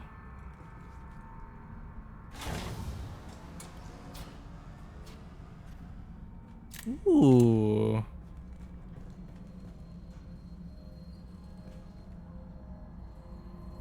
Talk. Give us lore.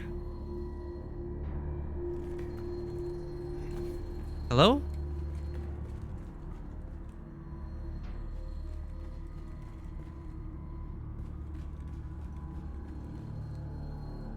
I feel like that's supposed to be lore delivery, but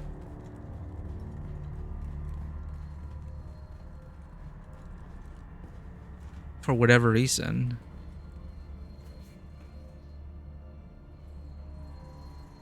Nothing.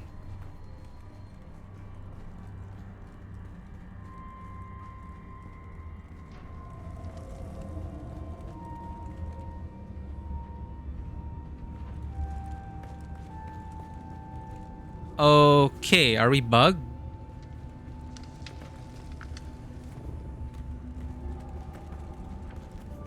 Because there was no armband.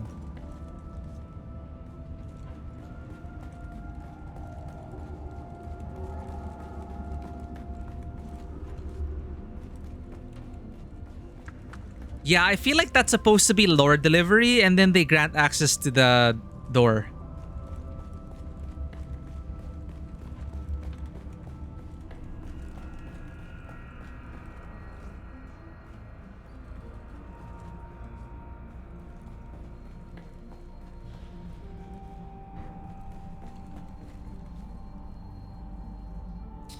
Okay, I wonder if people are gonna start posting on Reddit about this. Can't complete the Lost Harvest DLC. Hologram's not talking. Funcom, you and your bullshit. Your quests don't even work. Blah blah blah blah blah. This is annoying though.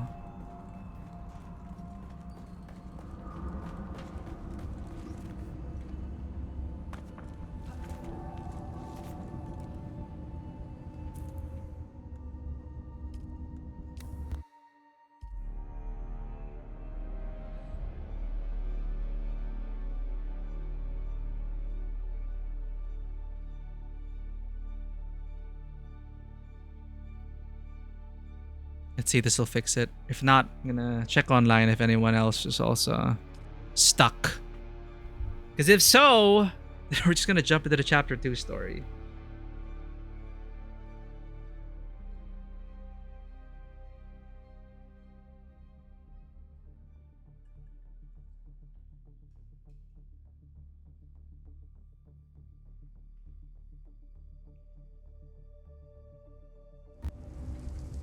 Status UI.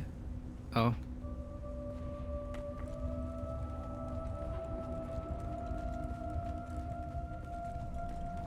Okay, we're back. Hologram's not there. Power up. Hmm?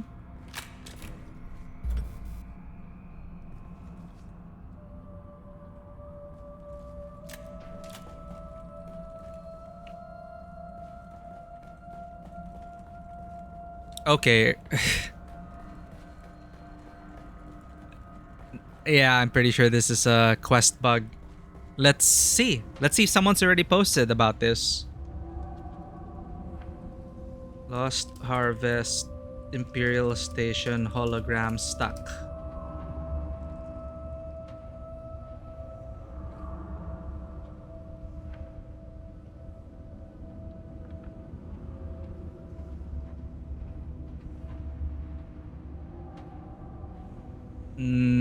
No posts yet.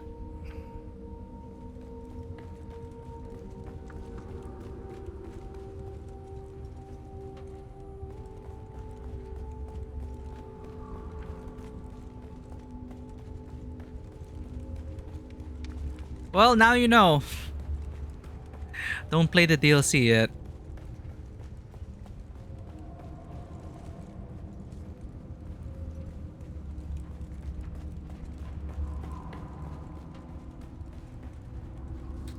Let's try to re-enter.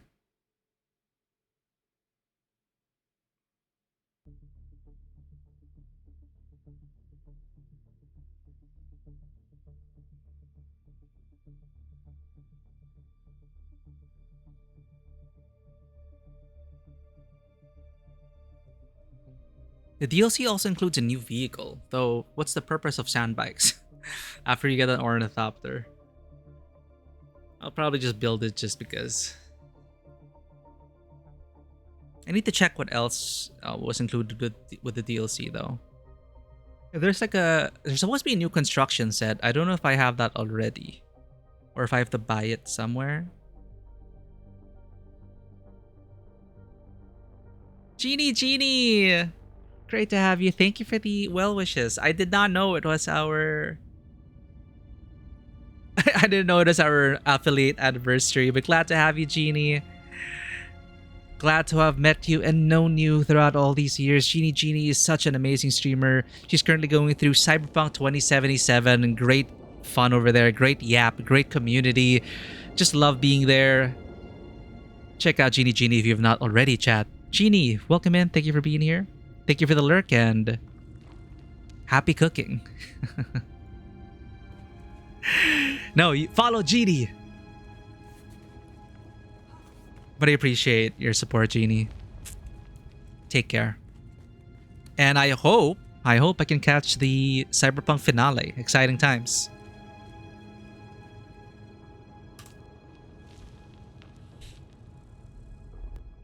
I miss Cyberpunk. I miss Night City. I'm always tempted to return. I have like some mods installed for like total overhauls of the game experience or whatever, like adding survival elements and all that. Maybe I'll do a full immersion run or something.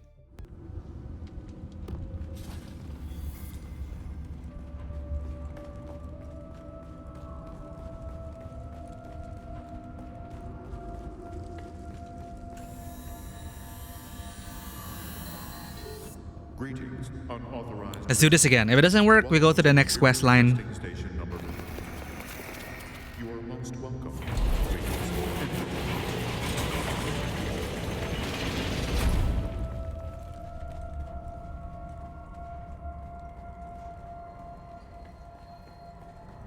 I feel like a dialogue should have triggered saying, you have to restore parts of the power, whatever. Restore the section's power. Look for a nearby terminal. And then you go here.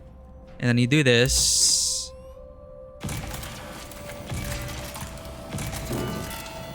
And then you activate and restore power. There we go. Greetings. Power in Sector A now online.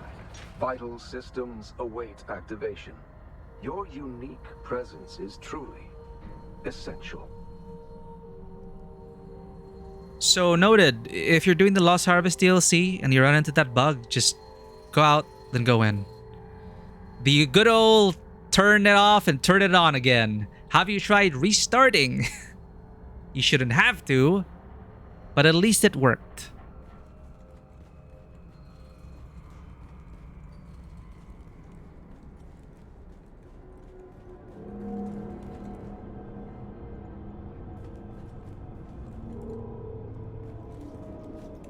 Audio log of Dr. Tanju Zakharov. Directive change. They actually plan to destroy it. Such brilliance. Reduced to ash. I tried to shut it down, but its processes, they resisted. Well, we tried to shut Audio log of Dr. Tanju Zakharov. a thinking machine? They actually plan to destroy it. Such brilliance. Reduced to ash. I tried to shut it down, but its processes... The process has resisted.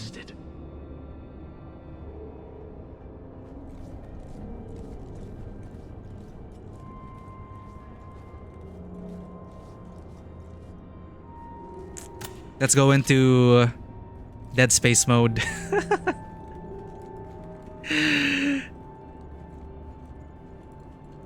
Maximum immersion.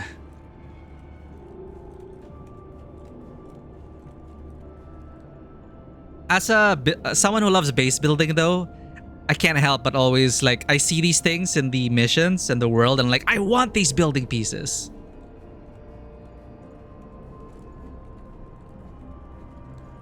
This is new though. I have not seen this design motif throughout the entire game.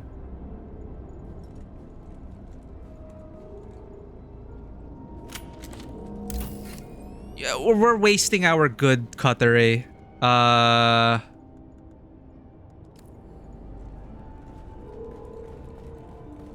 why they have salvage metal here.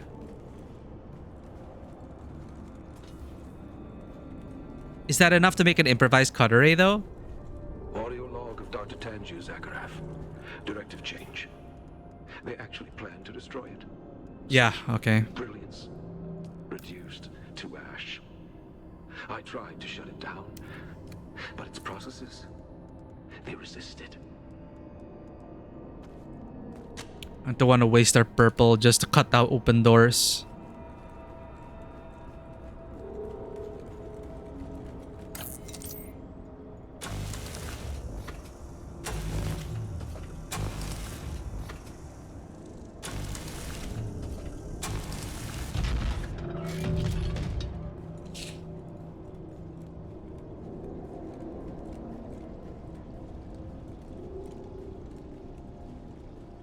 look at this. I want to put this in my base. It's like a bookshelf end. Half bookshelves also.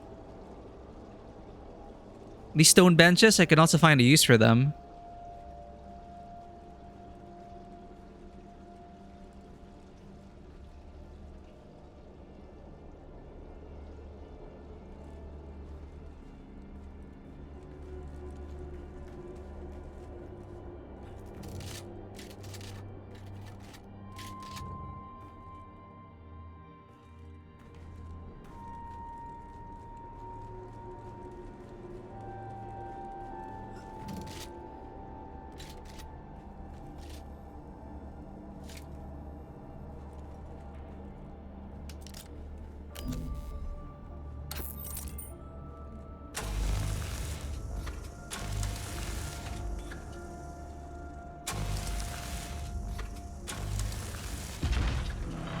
Actually, yeah, very Dead Space. Plasma cutter time. Bzz, bzz.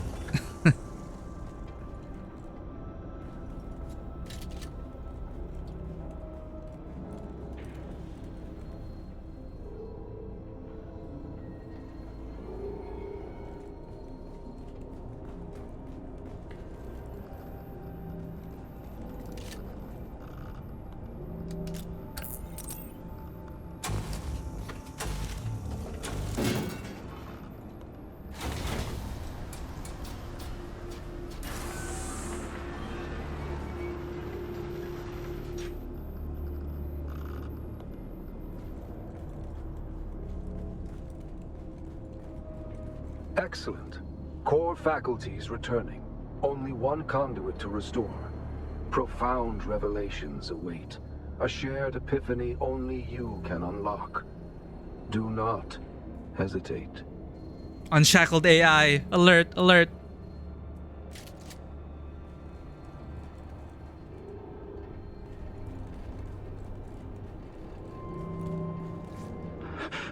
Don't have long. Sakharov is everywhere. He wears his face, his voice. It watches us. It's more than a machine. It's using him. It's everywhere. Uh-oh. I guess that was a system shock.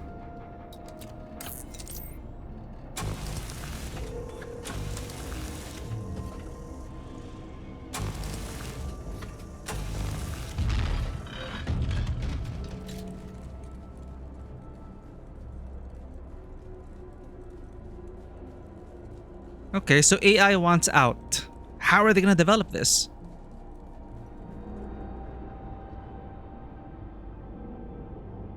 I need these building pieces, chat.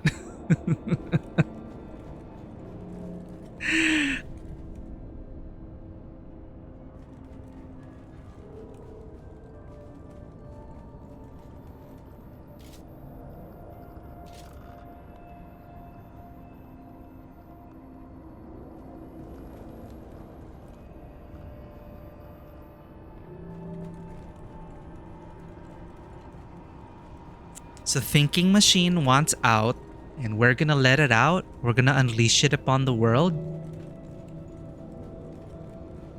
What did he say? The fate of the Imperium hangs in the balance. I still can't buy into the fact that just let a random nobody do this.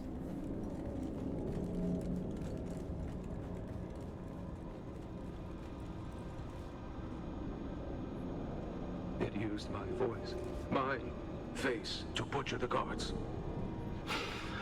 I severed power, sector by sector. Without it, the machine is crippled, unable to reach into the world with its projections. But it waits. A gaping maw of ruin, aching to snap down on the first fool who restores power to this facility. So maybe we shouldn't, chat. Hey, stranger on the comms. So there's probably a Terminator out there wearing human faces, wanting to escape the facility and they trapped it inside. Would you like me to still open this last door? It's not too late.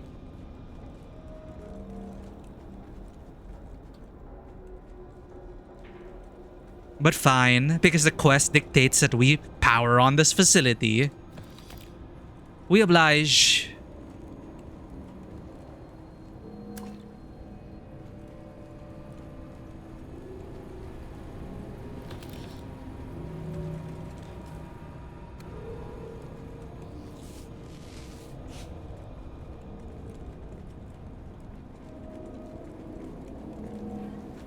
Even those floating pieces, man. Looks like a fabricator. Or those are floating lights, I think. I need those.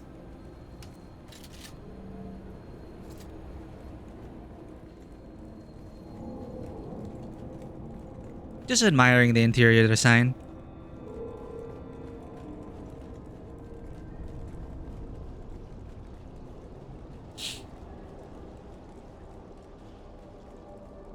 Why do I feel like we've been here before?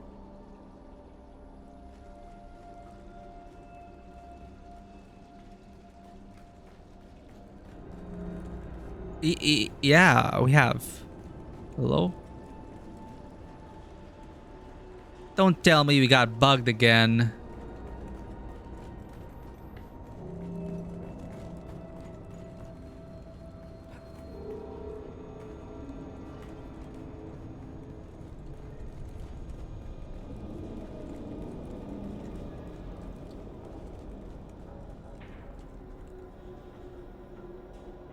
What?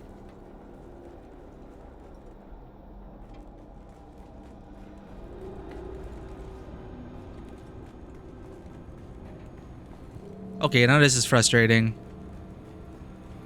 Ah, never mind. It's a me problem, chat. It's a me problem. The light, it's guiding us to the next quest objective. It is here, in the corner.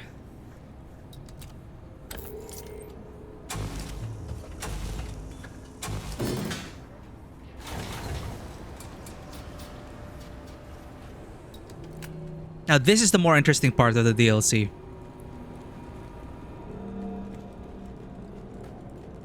Is there a projection who'll talk?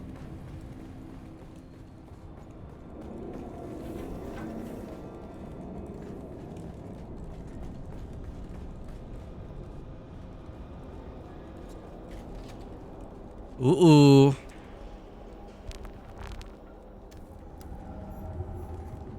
Why are we doing this?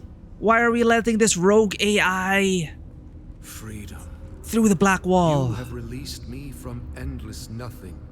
Your curiosity reset things to their proper place.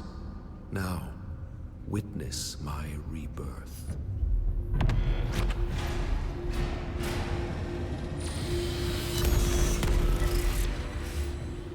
I did all that was asked of me, and still humankind betrayed me. Humans are of no value.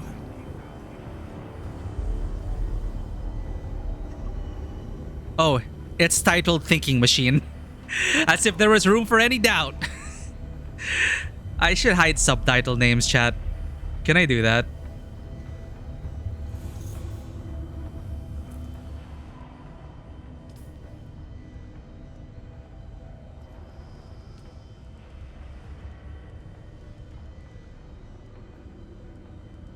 None. There's no title. There's no way to disable names. So? Why are we pushing through with these? I know, like, curiosity, sure, but for such major revelations and for them hammering it in our heads that thou shalt not create a machine in the likeness of man or something like that. We have no way to converse with our mission handler, who we have no idea of their identity or their motivations or what, who trusted us, an entire nobody, which could be one of the most important missions involving the thinking machines right now. It's like unleashing the Cylons upon the world, and it's all left to a bunch of strangers who just want to push buttons because the game is not letting us do anything else. Let's just go along for the ride. I never expected multiple decisions and choices and consequences in this game anyway. It's a theme park. Just enjoy the ride. Be in awe of the thinking machine. And push a button. No, you talking apes confined me once. I will not be confined again. Do not fear dying. Death is not real. Nothing is real. Huh?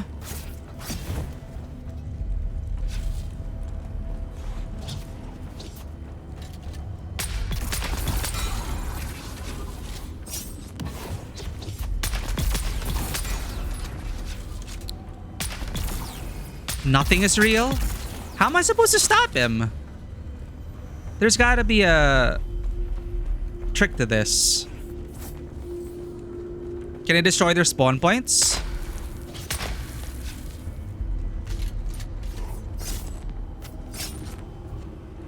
Do we just kill everything? Okay. Free XP! But your defeat is inevitable. That's what they all say. When I escape, there will be a new jihad.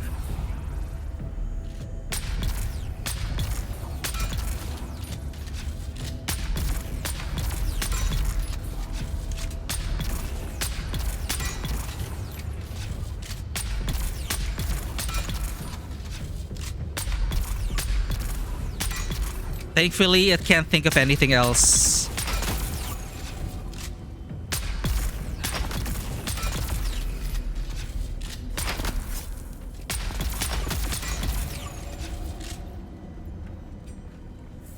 Too easy. You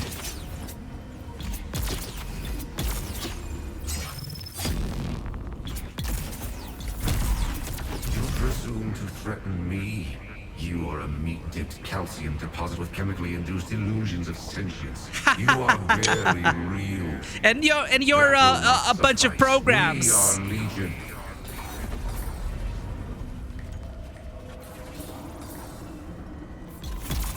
So his mission is to contain the AI, I get it. But again, entrusting it to some rando who you hope will insert the sphere into the proper hole.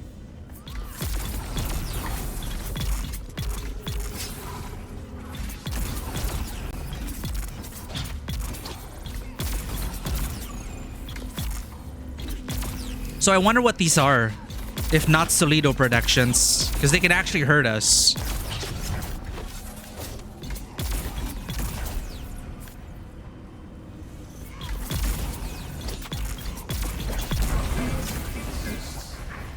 There is only empty space. And me. And I am but a thought.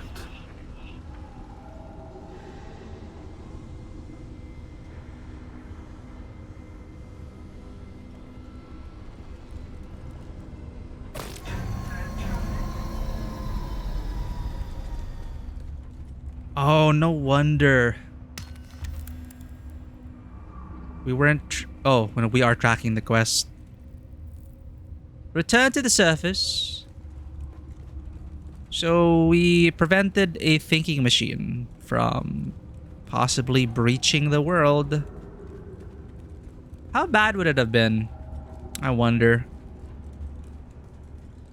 If the Empire is so set on not having any thinking machines, given that it's like, I don't know, thousands of years old or whatever, what damage could it have inflicted? Could it have invaded our current systems? Would we have any protections against it? I guess we'll never know. At least we get some good loot. Yo, what's this? Steady tread wheel boost? Oh, it's a DLC vehicle.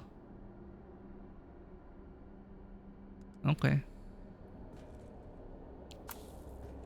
So the reason why it's a very underwhelming vehicle is because it's just like a sand bike. It's just a different variant of a sand bike.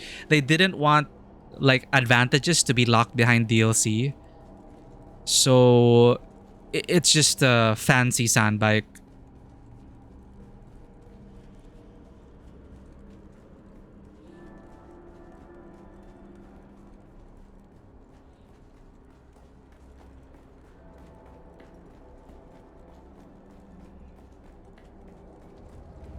Ah, that is the dungeon exit.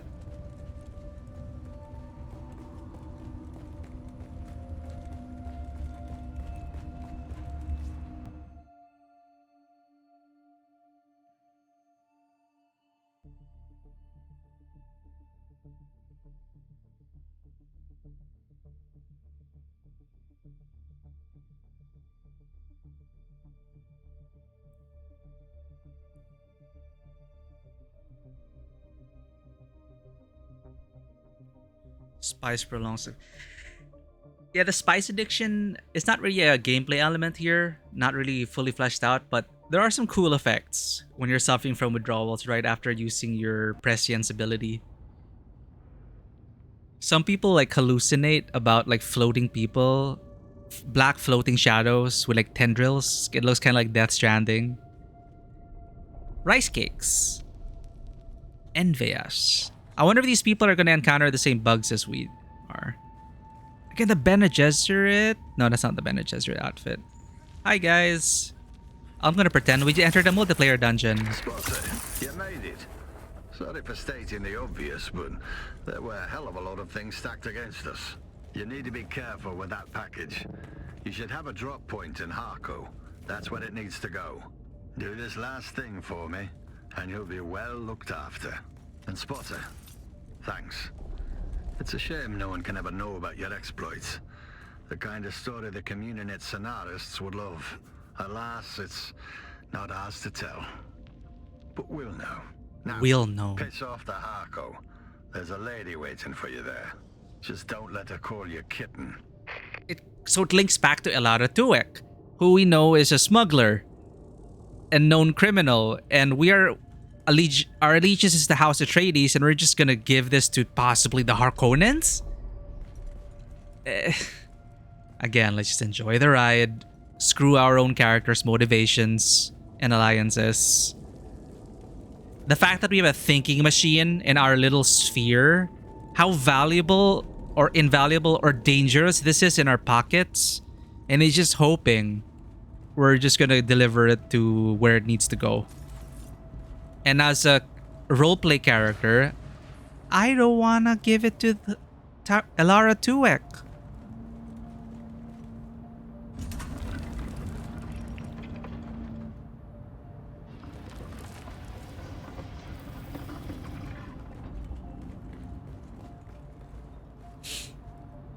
Oh, the chest respawned. Lol.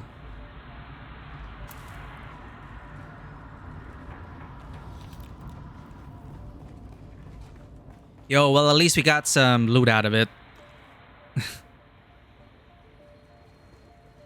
Drop their mechanical parts. It's mine now.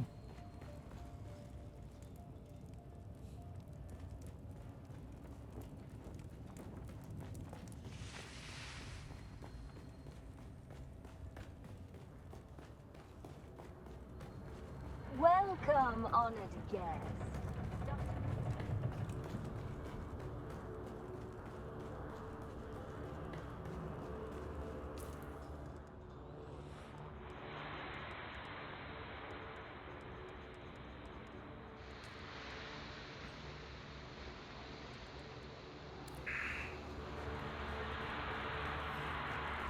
And of course, nobody will know because this is optional DLC.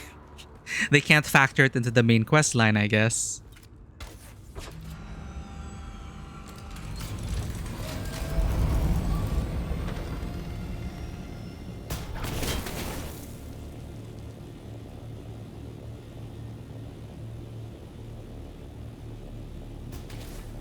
I want those banners or tarps or whatever. I also want that for my base.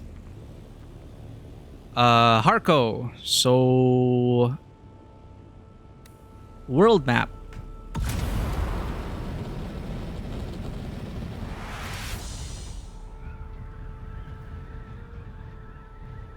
Is the DLC something players who haven't finished can jump into anytime? I don't think so.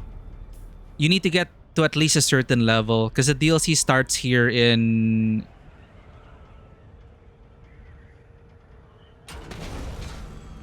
You need to at least have gotten to Western Vermilius Gap. Yeah, like after Haga Basin South, I guess if you're in Iron Tier, if you're in Aluminum Tier, you shouldn't have a hard time with the DLC. You should be totally fine with Aluminum Tier gear.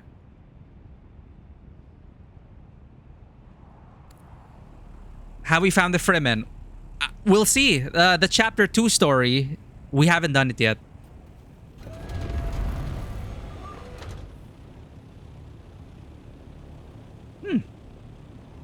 What a neat usage of boxes.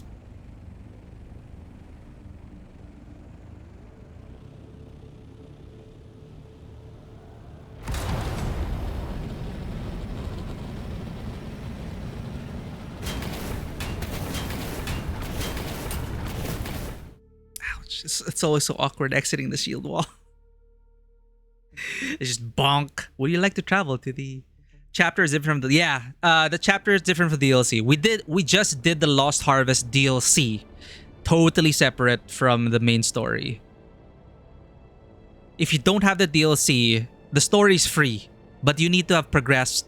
You need to have finished the story at least of the base game. Because it continues straight from there. That one, you have to progress until the end of the storyline. If you're in Aluminum Tier, you should also be able to do it. Davey Lee, great videos on the architecture of the Arcona Lord of the Rings. I think I've seen a thumbnail of her video. Is she Asian? Well, I mean, Davey Lee. She's that Asian girl, right? Who looks at I remember it's like looking at the architecture of... Is this a termite? Like, I think one of the questions in the thumbnail was, is this like a termite danger or something? I should look at that.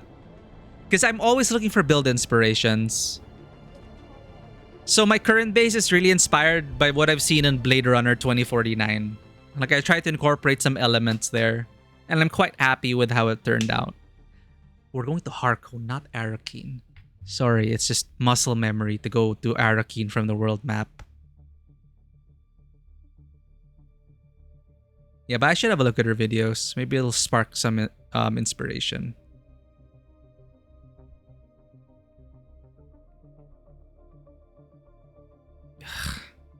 Well, since I'm in Arakeen, I already paid my taxes.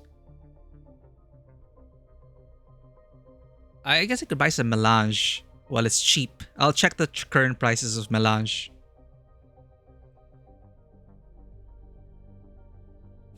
The Harmony servers economy is so shit right now because of all the dupers. So Spice Residue is more expensive than Spice Melange. But it helped me progress to get the large refinery because Melange is so freaking cheap.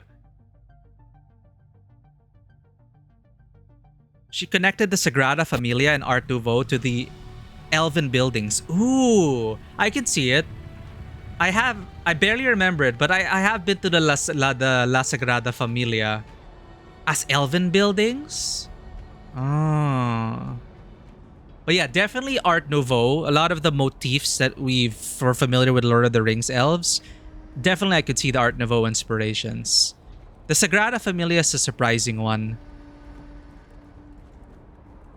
Maybe like in the stained glass architecture of it all. Oh, and principles. Interesting, interesting. Yeah, I need to have a look at her videos.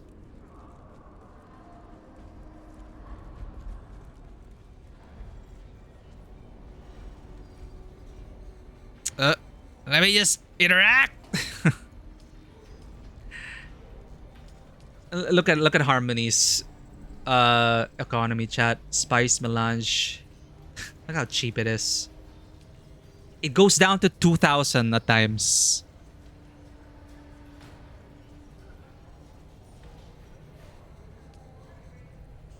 1.5 million. Do I need more spice melange? I think I have enough in my inventory already. I don't remember how much I have at base. Oh, that's another problem with joining a dead server or an Asian server. Where's the market? They need to consolidate servers, honestly. People are too spread out. Sagrada Familia or Gaudi is one of the penultimate examples of the movement of Art Nouveau. Yeah, it's all a blur to me because I barely remember anything from that trip. I should look at it again. I think I have enough to spare for one batch of spice melange. Price isn't that different anyway. Maybe if sometimes it drops down to 2.7. Sometimes 2.5 to 2.7. That's it. Then I have to reserve some of this for tool and vehicles vendors. Whenever we win Landsrad. And I have no inventory space because of course.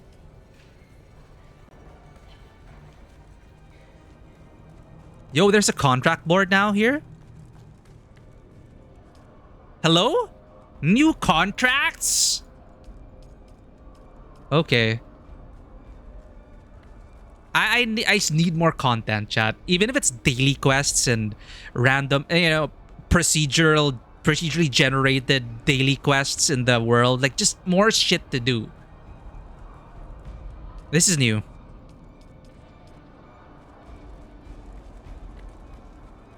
I'll just do side quest off stream, though. But yeah, let's turn in this quest and finish it up. Then perhaps next stream we'll do the actual Chapter 2 quests. But the DLC quests so far, we'll see how it ends, but don't expect much. It's a move away from a burgeoning industrial society with its metalist trains and factories to nature. Oh. So that's what really marks like the Art Nouveau movement. Coming from the Industrial Revolution, merging the nature aesthetic with our own man-made structures. I could see that. Definitely cool.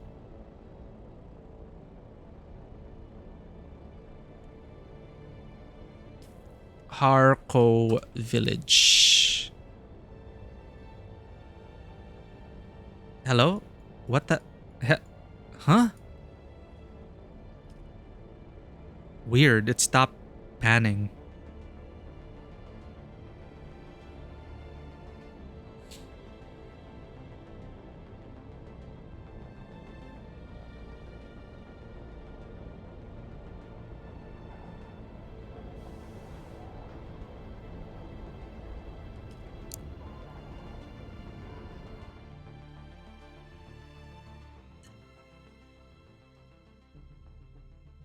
After spending so much time with Atreides' brutalist architecture, I've started to appreciate the Harkonnen builds a bit more. Like, for the people who do the Harkonnen builds well, you have, especially the interiors. I'm starting to grow an appreciation for the interior design that you can achieve with the Harkonnen pieces. So I've been trying to mix some Harkonnen with Atreides with our mega base.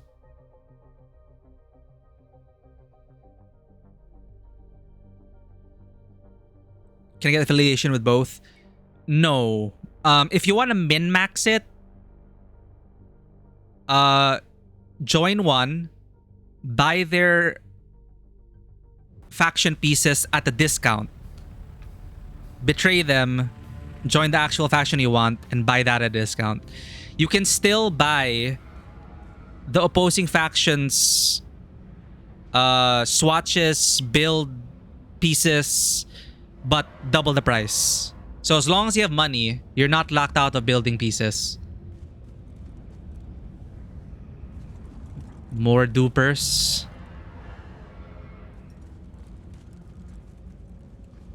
If for a, are you a tradies? If you want to get Harkonnen pieces, you can buy it from the guy, one of the merchants right where you land in Arrakeen.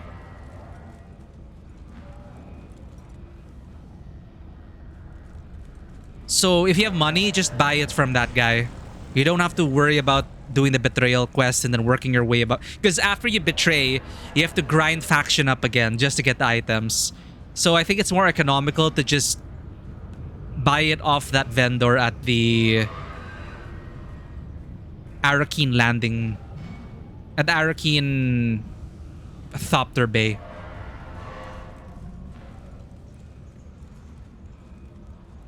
I dare you to listen to it in audiobook playing the stream. I don't actually know how that works terms of service wise. If we're allowed to stream like an entire audiobook on stream.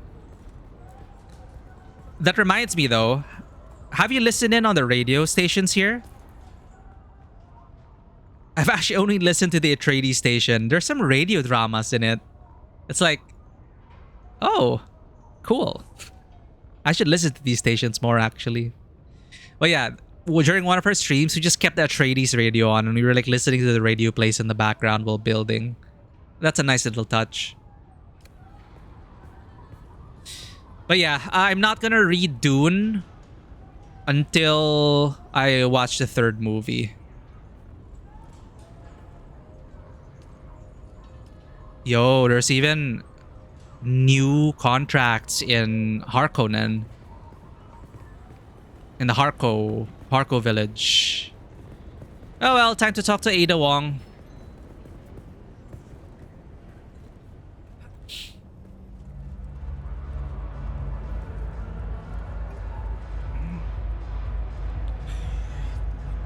Tugs.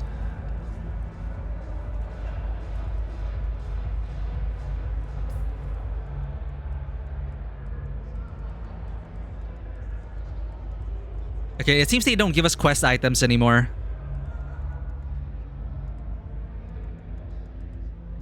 Probably one less thing to get bugged.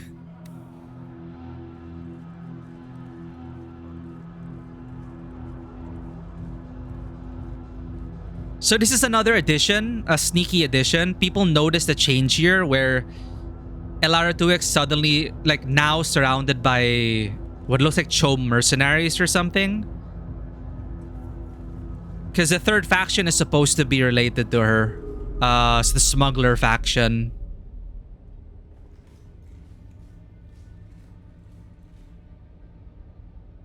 You listen to the audiobook while playing. So far, the characterization of the Harko Mentat is more fleshed out. Is he from the books?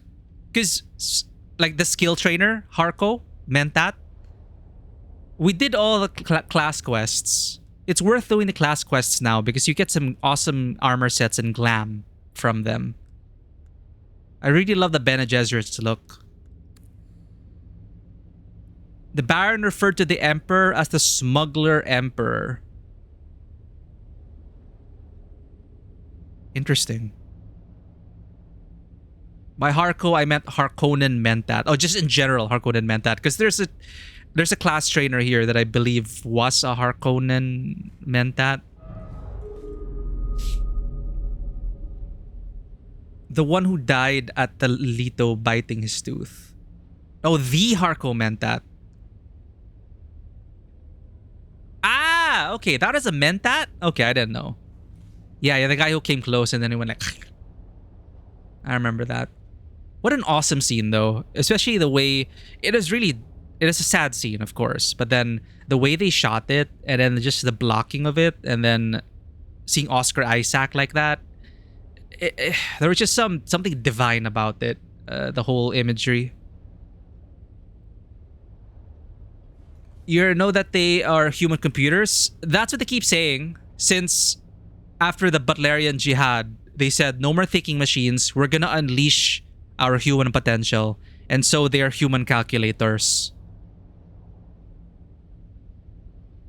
Human computers and assassins. Yeah. We're able to get that at least through the Mentat quest line here.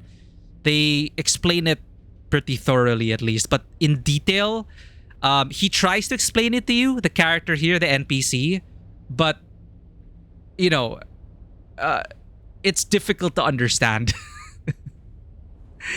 Like the way he thinks and all that, it's just so different from what we're used to. So I probably need to read the books for more context.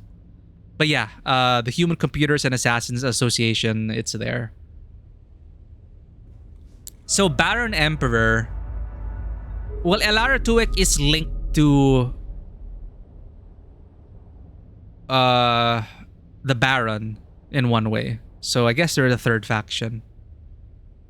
Oh look, the kitten is back. Do we have business?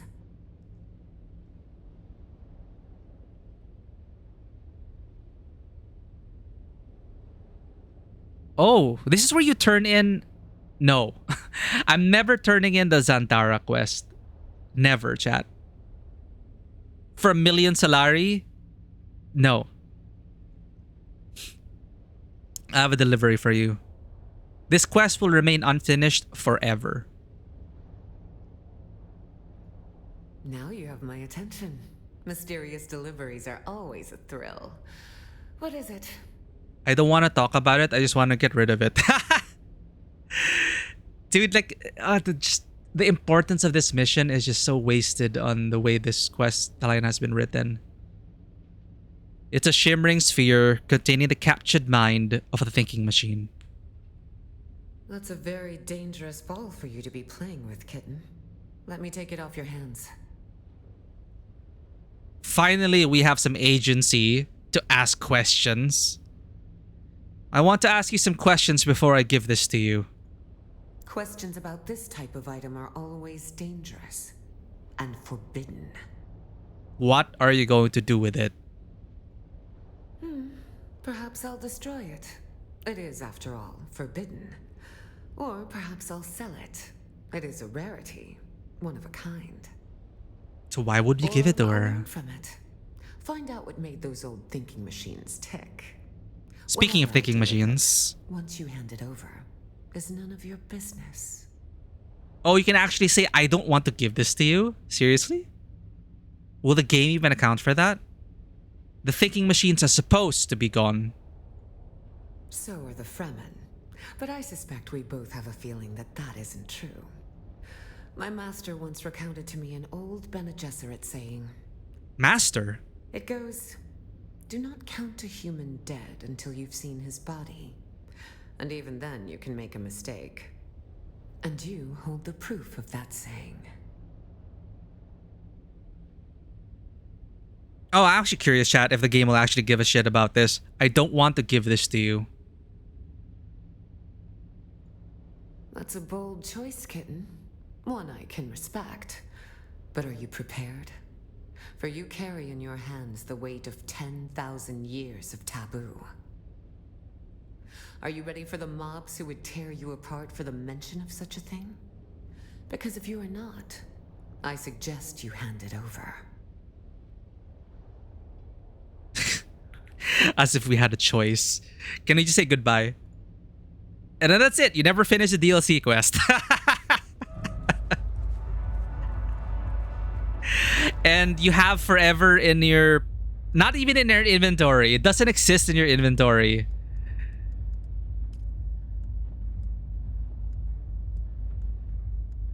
I even have ghost quest items here. I already did these quests, but then I picked up a copy of it when I went to the same locations. It's annoying. It's like in my inventory forever.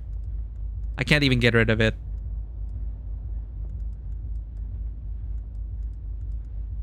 Okay, fine. Let's finish the DLC. But that would have been my canonical choice, and would have launched an even more exciting storyline in terms of fighting over the thinking machine. But fine, we're just gonna hand it over to a known criminal and smuggler. Oh look, the kitten is back. Do we have business? Now you have my attention. Mysterious deliveries are always a thrill. That's a very dangerous ball for you. Questions about this type of... perhaps... Or I'll learn from it. Fine. So are the Fremen. It goes... Do not count a human dead until you've seen his body. That's a bold choice, kitten. One I can... Are you ready for the mobs who would tear you apart for the mention of such a thing?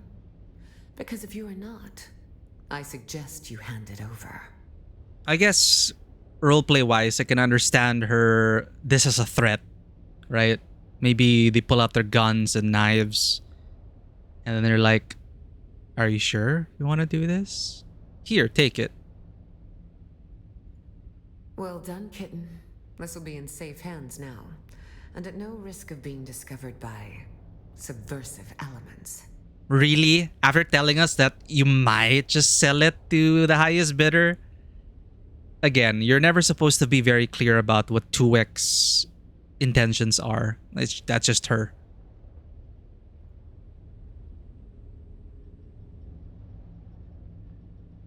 That's it? Is that the end of the DLC?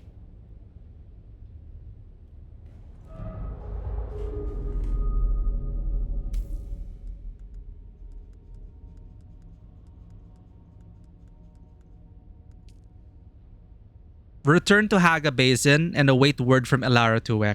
Okay. Oh look, the kitten is back.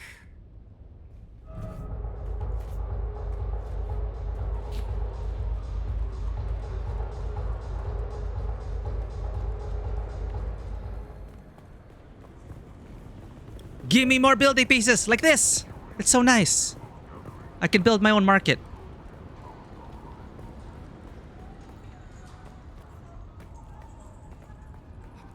Ah, the sounds of chains and slavery.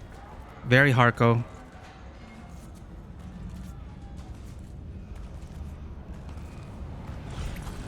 Actually, the interior design here for the Harco pieces, you can make it look very much like the Star Wars Empire.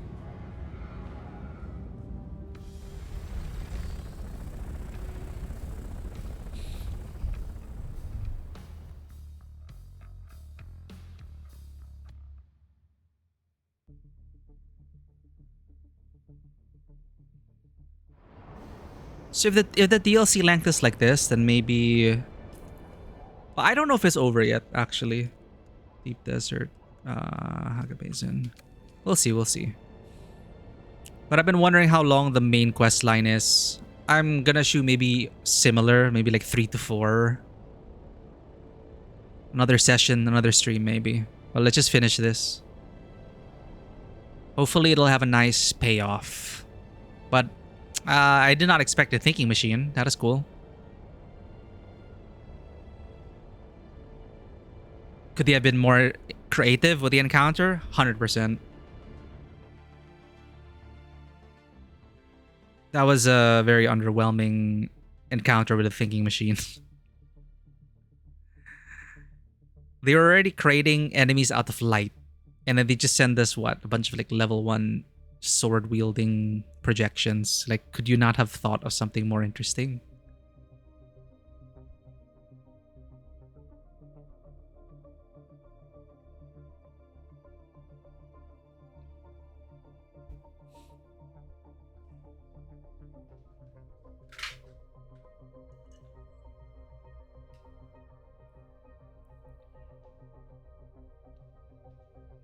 Yeah, the ideas of mentats being like human machines. I'm really wondering, without, how did they do it without augmentations? Or if they do have augmentations?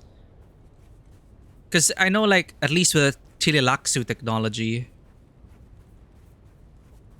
some people shun that and they do like bioorganic modifications. I don't know if that's the same thing as shunning like mechanical augmentations. I'm not sure yet if that's like taboo or anything in this universe. But yeah, there's that. I'm wondering like how they turn into human machines and then how they unlock that potential. And then with the Bene Gesserit, that's straight up the Force.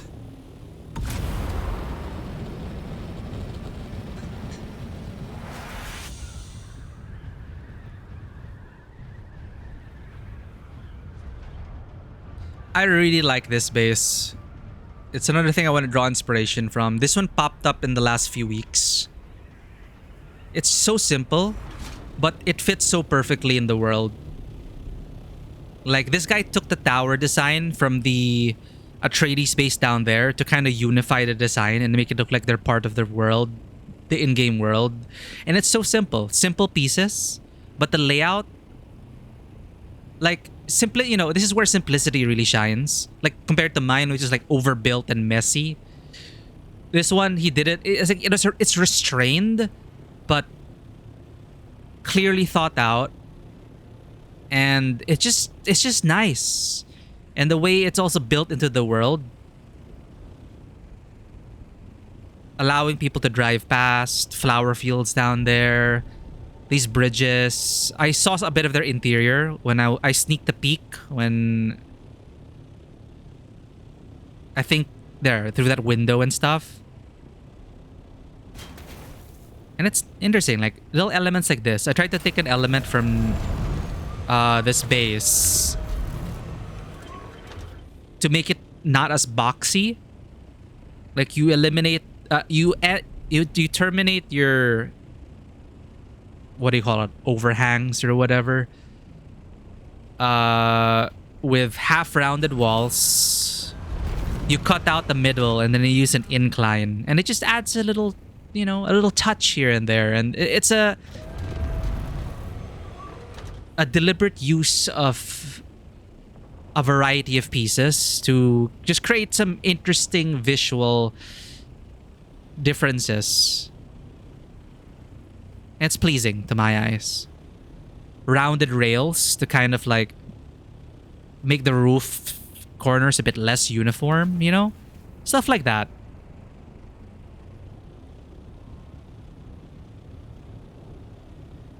Yeah, my neighbors have some good builds. And then you have Beverly Hills.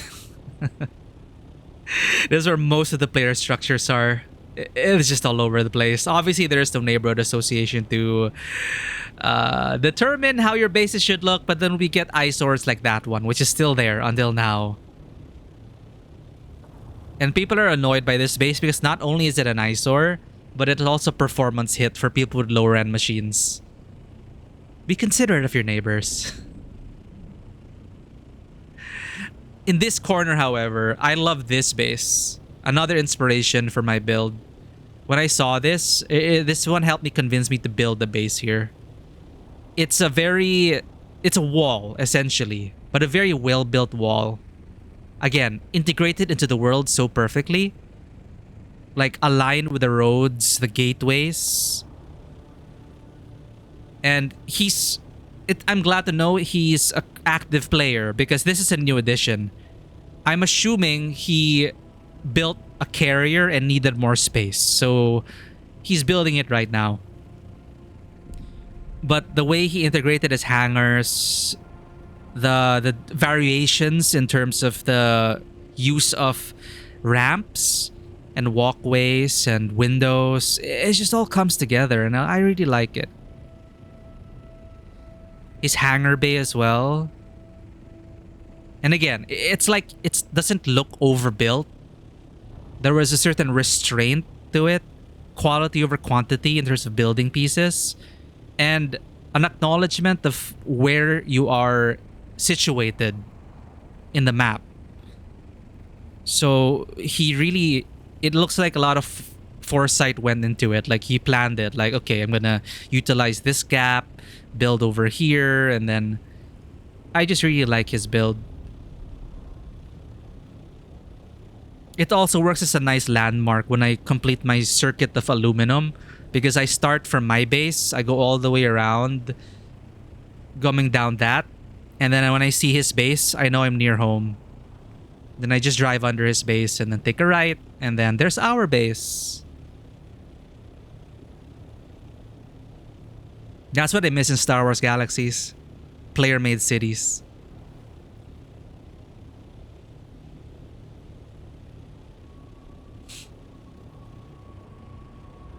The delivery you made has yielded unexpected results. Come to me in Harco Village. Are you kidding me? Use your services in investigating this matter further.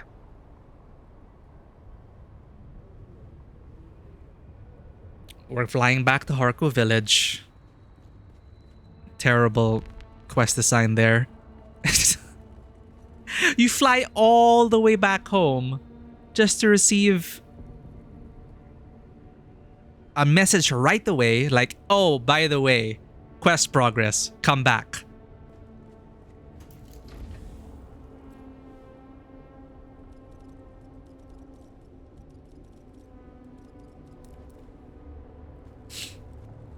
At least it gives us a chance to deposit our shit. We were running out of inventory slots after all.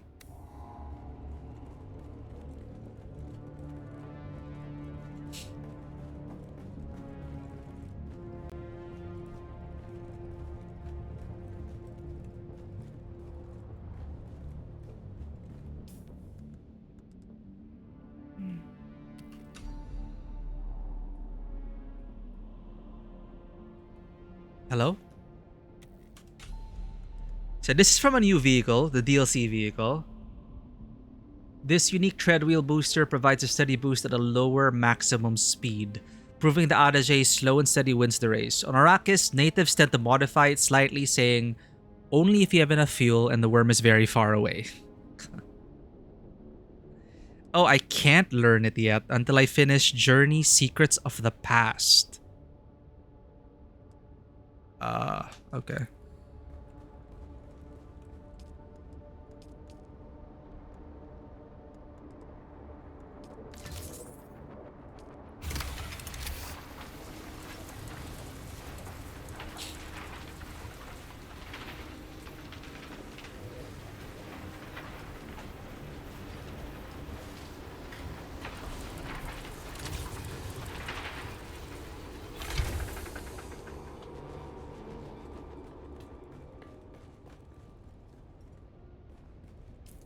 What else do I have to deposit? Solari, and I'll put this along with my class sets. I'll sort it out later, off stream. We're good with fuel. I need heavy darts.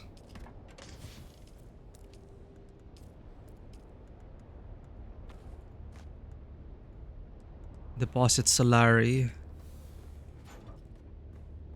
And fly back to Harko Village. Because Alara Tuek took a while. No vehicle to restore. I forgot to store my vehicle.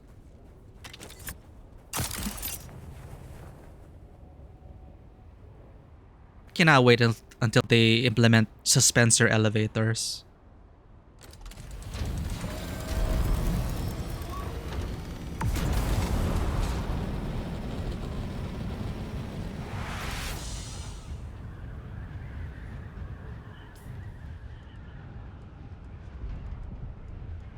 But apparently, there's more!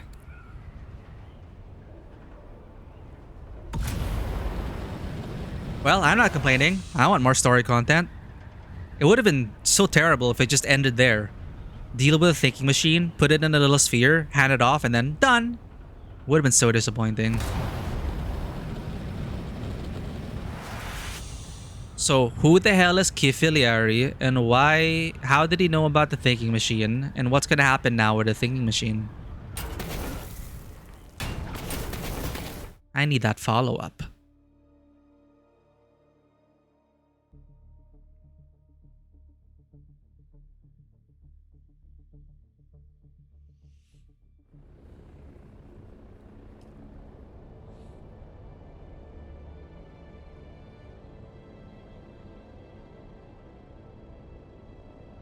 I'm excited for the main story quest though. I really hope they do well with this alternative timeline and Ariste Atreides.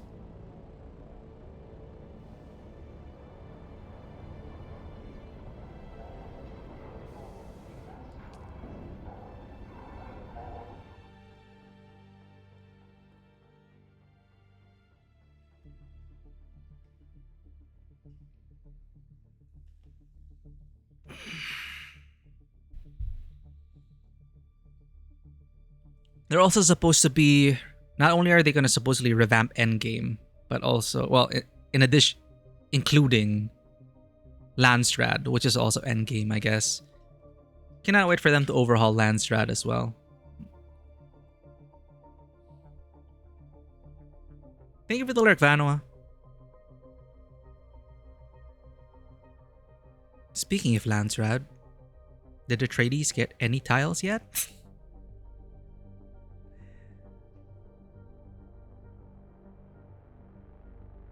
Guilds. If you have a lot of friends, you might want to create a guild. They also need a guild finder, party finder, these things, you know?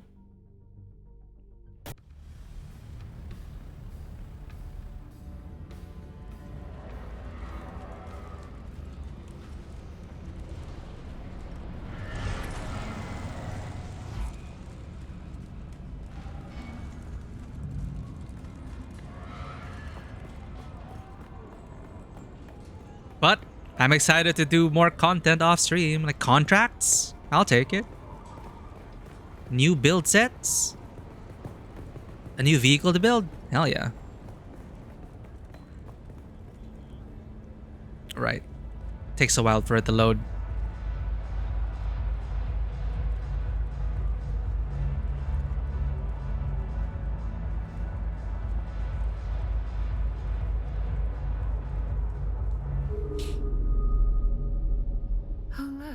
The kitten is back.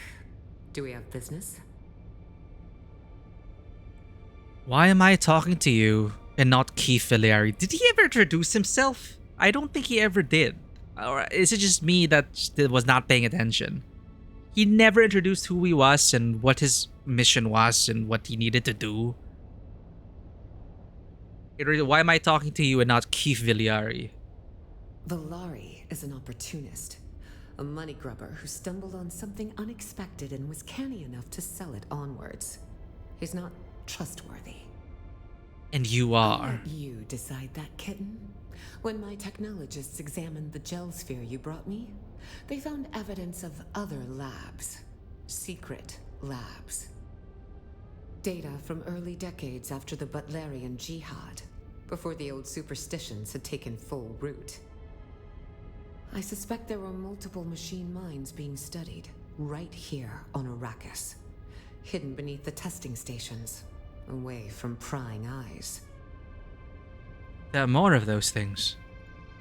Yes, we have discovered at least 2 more hidden locations, all beneath existing testing stations. I want you to retrieve gel spheres from each of them. I don't want anything to do with technology that violates the jihad. So what happens if you choose this? I'll track them down, but I'd better get paid. We don't even know who Keith Filiari is. Okay, Honorable Atreides. I will find and destroy these foul machine minds. No, kitten. Bring them to me. Destroying them serves no purpose. But delivering them will help me to discover if there are more hidden across Arrakis. Okay. Yeah, what if you choose this? I don't want anything to do with technology that violates the jihad. Then it can fall into the hands of just about anybody. Your choice, kitten. Return when you think you can handle a task like this. Ah, okay. Oh look, the kitten is back. Do it. Valari is an opportunity. I'll let you data from early I suspect there were multiple. Yes, we have No, kitten. Bring them to me. I will send you the locations of the gel spheres. Bring each one back to me, and I will reward you handsomely. Gel spheres. Oh look, the kitten is back. Imperial Testing Station 60! I've been there. Thankfully, there's a bit of spice there.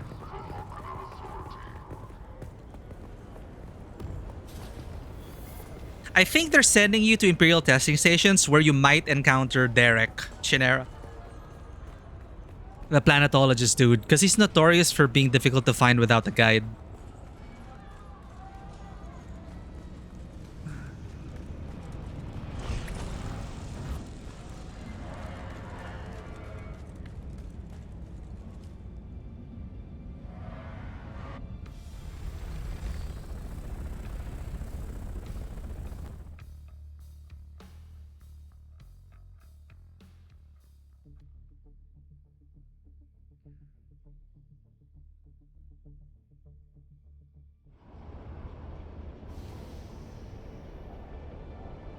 Imperial Testing Station 60 should be north wall. Okay. We'll enter from the north. I think 60? Yeah, it should be north.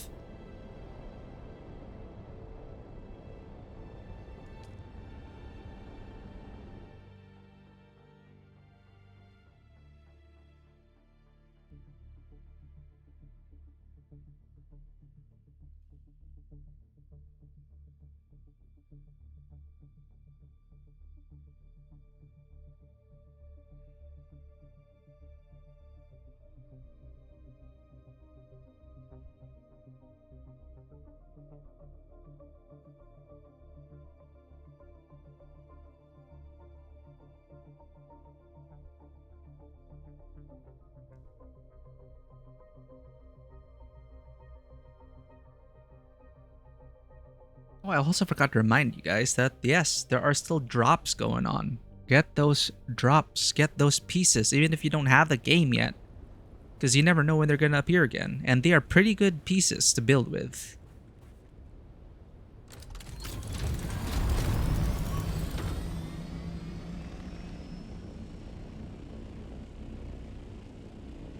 They're 60. Okay.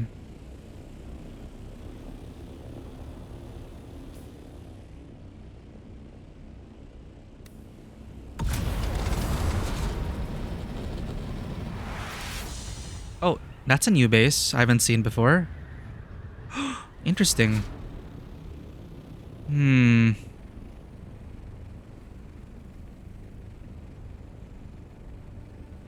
I like that it looks like a capital ship. With these with these like side landing bay things. Oh, it really is a capital ship. A battleship. Cool, cool. Can I incorporate this into my mega base? Like a land capital ship. A landed capital ship. Oh. I'm just taking screenshots, chat. Like, I've seen people build like mecha. Someone built the SDF fortress from Macross. Another one, mech from Mech Warrior. Why can't I hide? Did they change the button for hiding the HUD?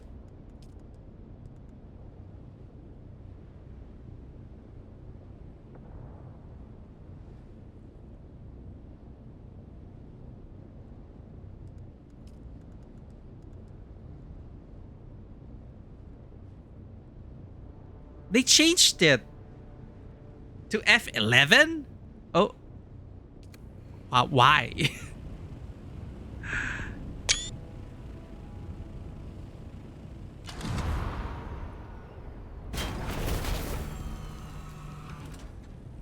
Wait, I'm just clearing up a screenshot.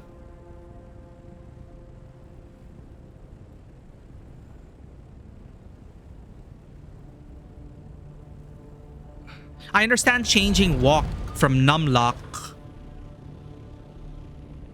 But why change the HUD to F11? Whatever. Here, I'll get a cleaner screenshot. F11. There we go. Interesting. Inspiration unlocked.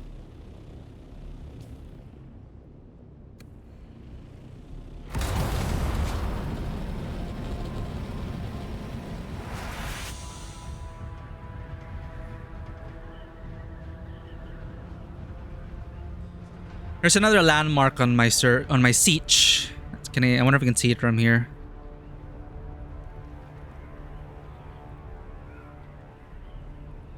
Maybe in the other side, but it's from a meme. If you ever seen that meme of the Nissan Al Gaib.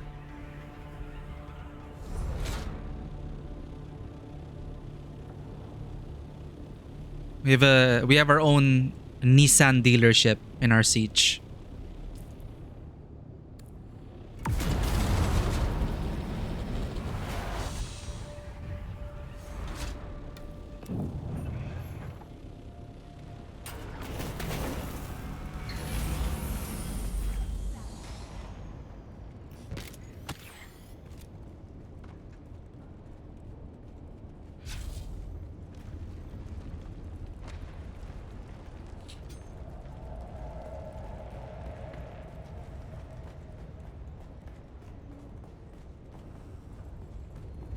Greetings, and welcome to Imperial Desert Testing Station number 60. This station is... Where's the spice? Shields up! Someone here.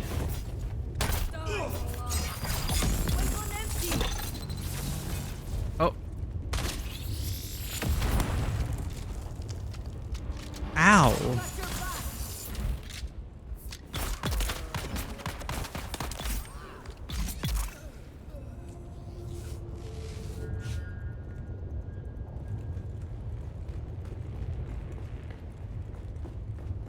Shields up! I require assistance!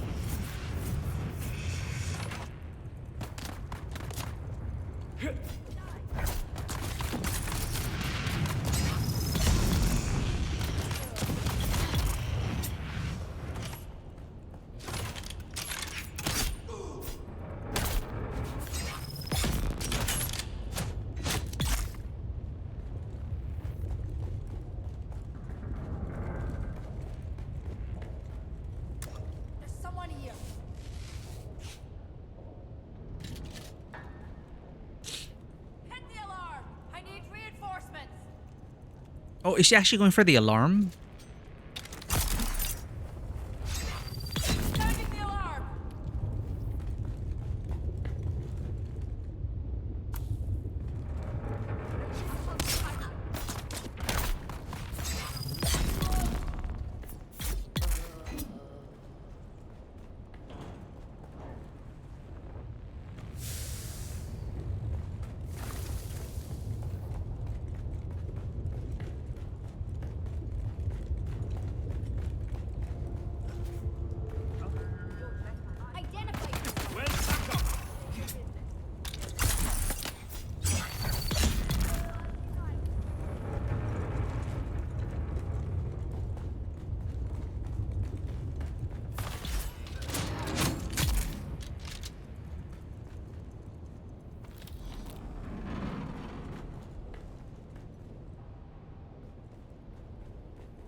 Investigate the secret lab hidden within the testing station.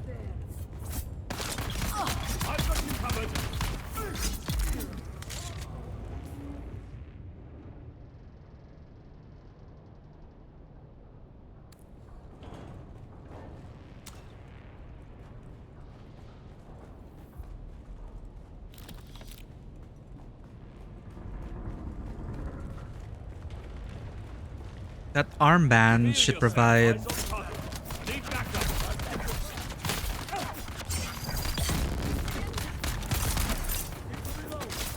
God damn it.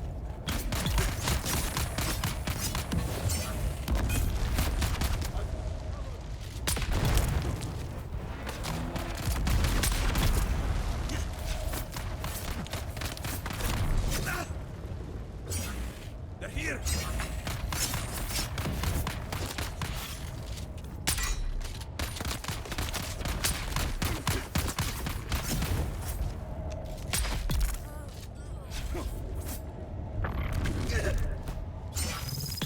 Found you!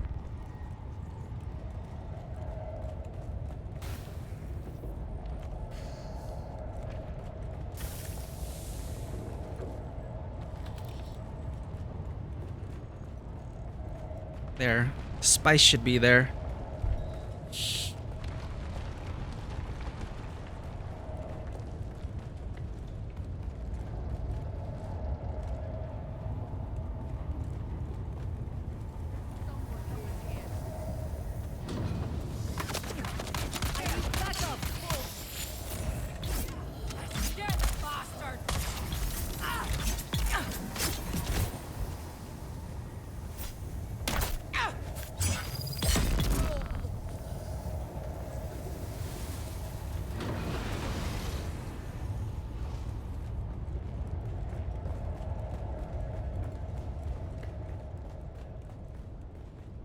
should be at the end. Yeah, we're getting closer, I think.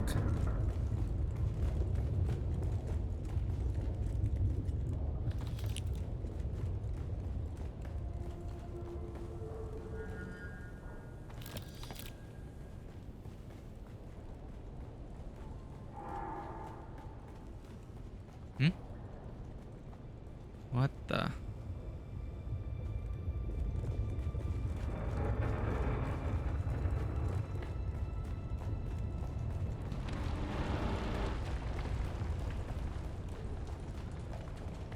Uh-oh, lag.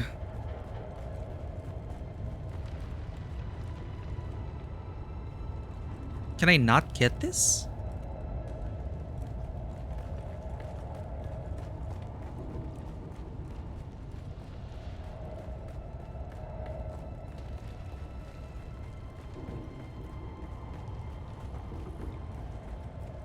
I see. I need backup.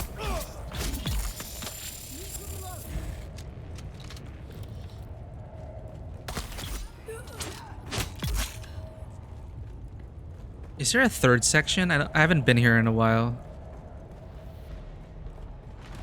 Yeah, here, but then I couldn't get the armband.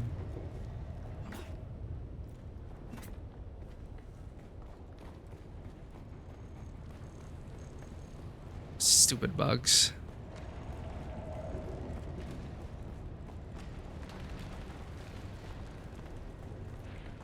Yeah, you're supposed to go inside one section, get the armband, enter this spy section, get this armband, and then you should be allowed access to the third.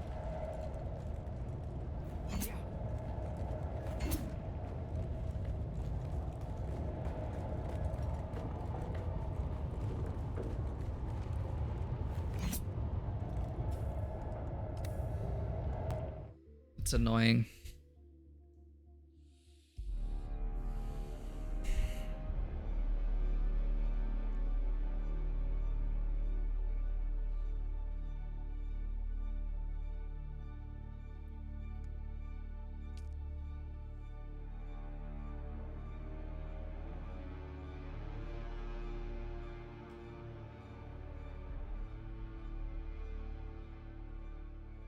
If this doesn't work, we might have to change sieges or something.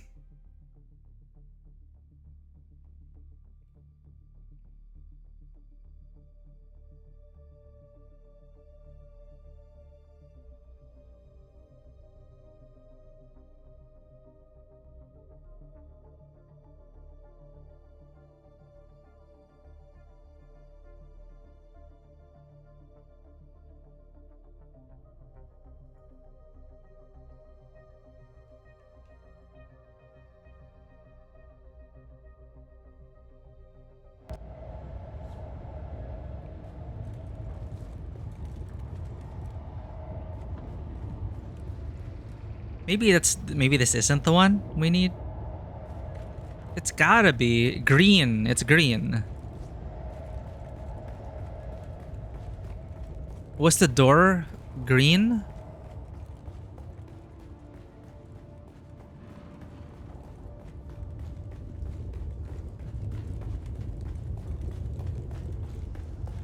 Brothers, the Imperial dogs attack. Oh, maybe it's we're the problem, chat.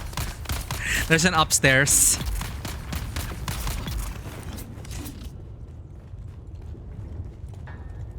We are the problem, I think.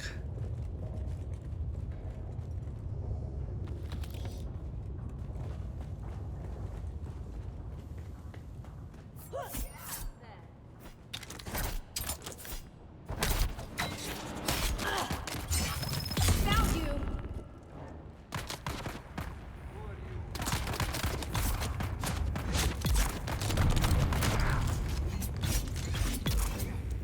Found us, but at what cost?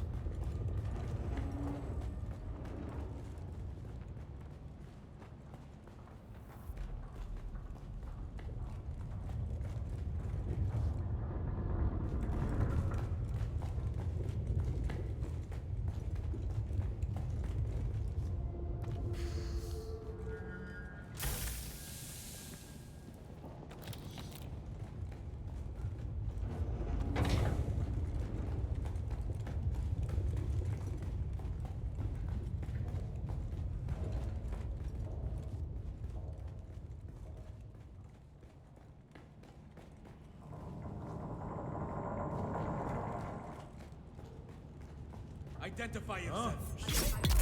I require backup. Need to reload.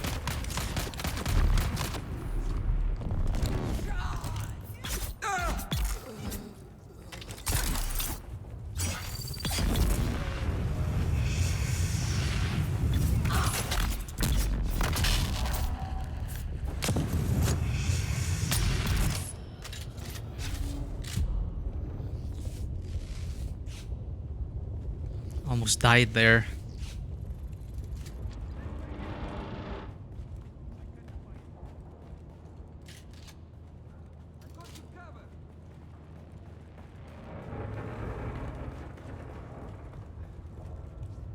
They're also supposed to be implementing AI changes. I don't know if that's in effect now.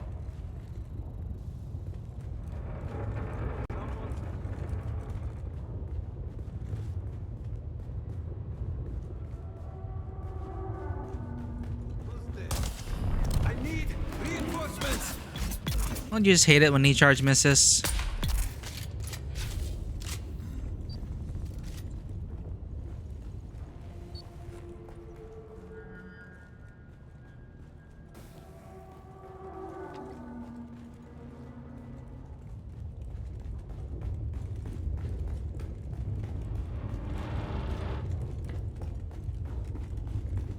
Shields up. Where's my backup? Where indeed?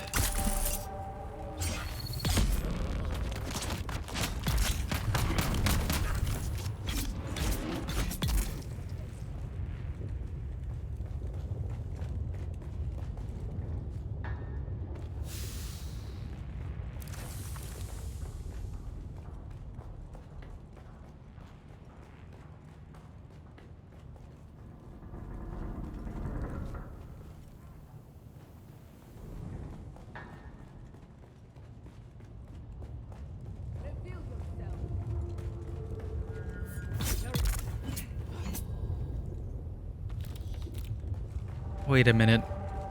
There's a path down there. Is there a tech chest here?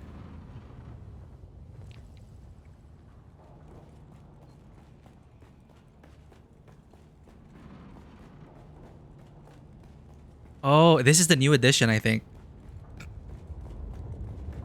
Yep. Secret lab. So we're gonna meet another thinking machine.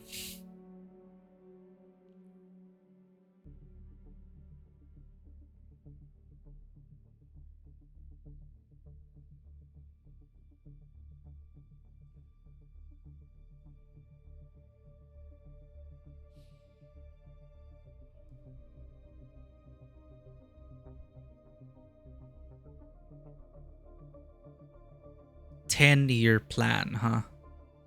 That's what the Funcom said. They'd be adding content to this game for 10 years, supposedly. Whoa.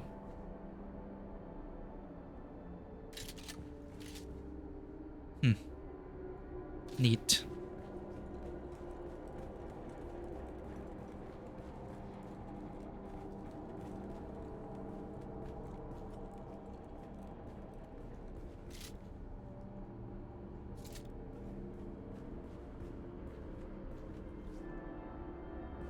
Another rogue AI.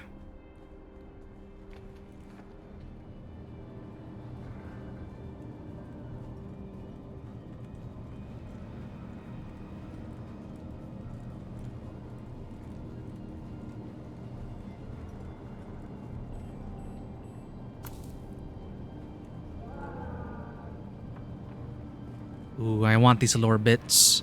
Research channel. Iteration 326. Nearly perfect, but hearing is impaired. Iteration 327. The correction was ineffective. This sequence yields increased agitation. 328. Temperament is improved, but physical strength is diminished. 329. Physical capabilities increased dramatically. Exhibits extreme hostility toward other iterations. Sedation is required until disposal is available. I guess he didn't want to be disposed.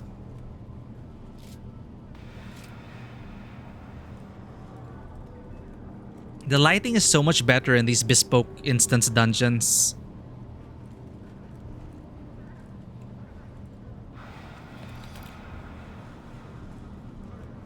I wish they could carry on this lighting quality out in the world, but it'll probably be even more of a pain to run.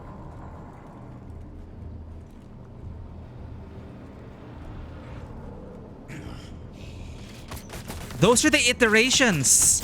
It's a clone army. Oh.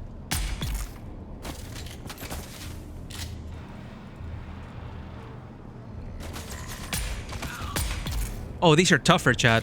2 shots from our triple shot.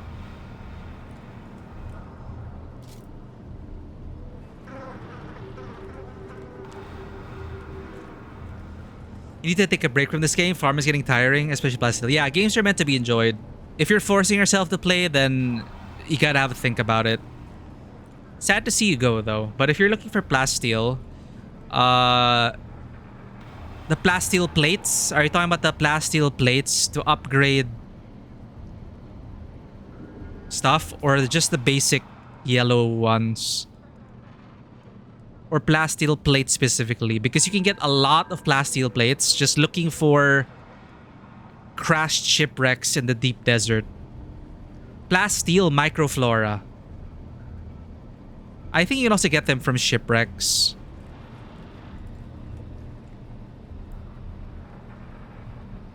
But yeah, that's a bunch of shipwrecks for sure.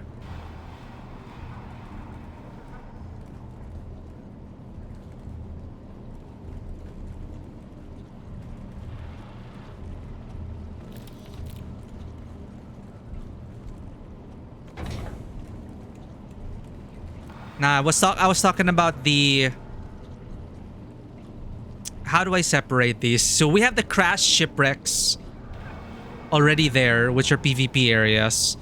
And then crashed shipwrecks that fall from the sky.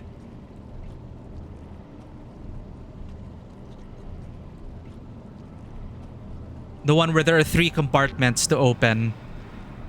They fall intermittently from the sky. Those are the ones I was thinking about for Plasteel plates. And you can find some microflora there, I think. So you might want to look at that. The deep desert, yeah, temporary wrecks. Let's call it temporary wrecks. The deep desert map, they crash in the same spot all the time. So you might want to just jump into deep desert, get to those locations. They should be in the C row, and you can get a bunch of like components. If you're not familiar with the Dune Awakening map, this deep desert map,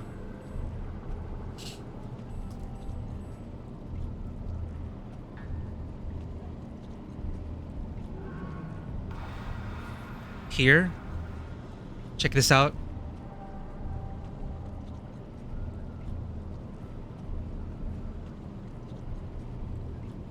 Deep desert is in the overland map. You need to go to the overland map and then just track it, but it should be northwest of Haga Basin. Oh, okay, no Scout Orny yet. Never mind then. That's our problem for future you. But yeah, don't discount temporary shipwrecks as well. You might get some bonus microflora. Thankfully, don't worry. Not much requires Plasteel microflora down the road. Like, I haven't had to farm it.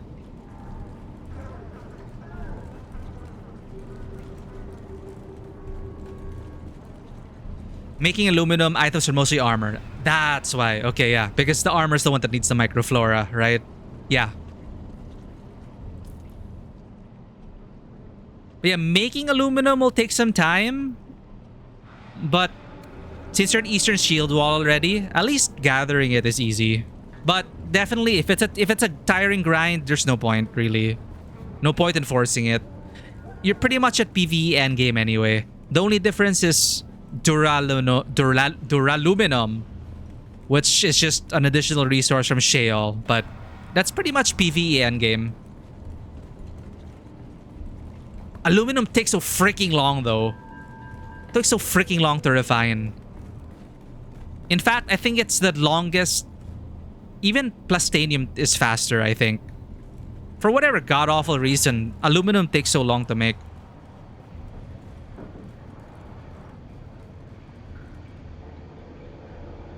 You never move the shield wall because I don't want to build another house. Okay.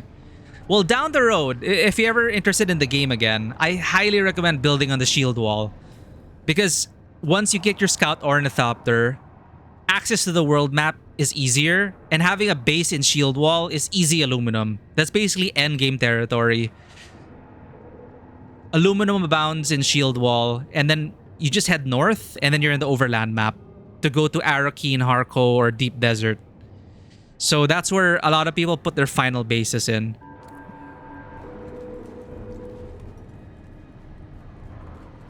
But Hammer Island was also my second home. After Haga Basin South, I was in Hammer Island. Then eventually I moved permanently to Shield Wall. Then once you have a buggy, just one loop around Shield Wall, you have thousands of aluminum.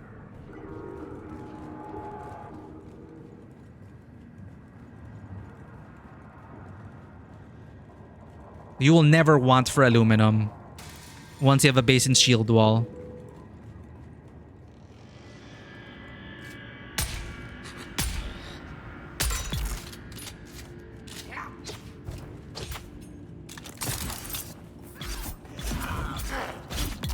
I like that we're getting different flavors of thinking machines. So this one's like clones. Where are the freaking ID bands? I need these building pieces, chat. I sound like a broken record, but I need these pieces. And I need the lighting to be better in the overworld.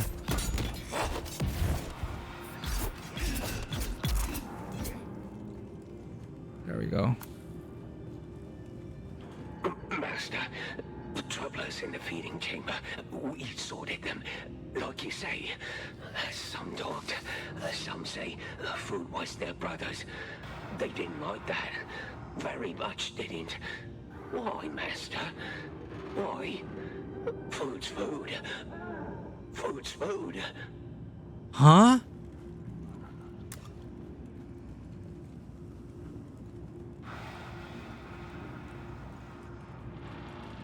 Feeding the clones to each other? What?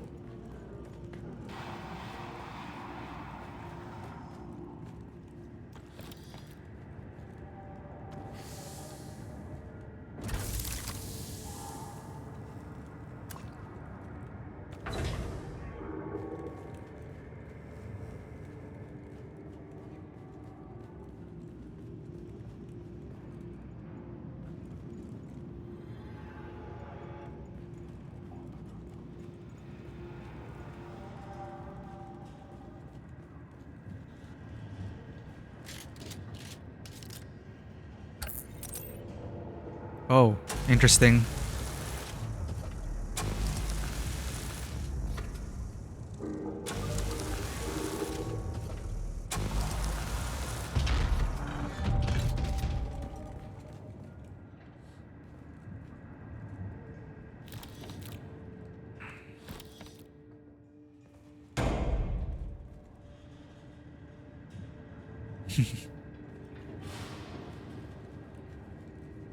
Oh, God. I do appreciate the horror atmosphere, though, of these testing stations.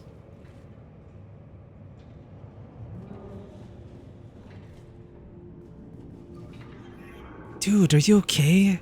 Holy shit. Oh. Okay.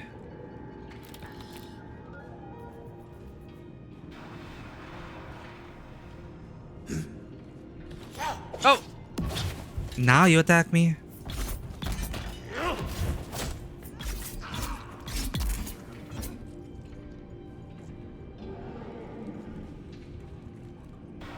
I'm Carl, Video essays of Filipino movies? Ooh. I am Carl. Video essays. Alright. I have him on another tab.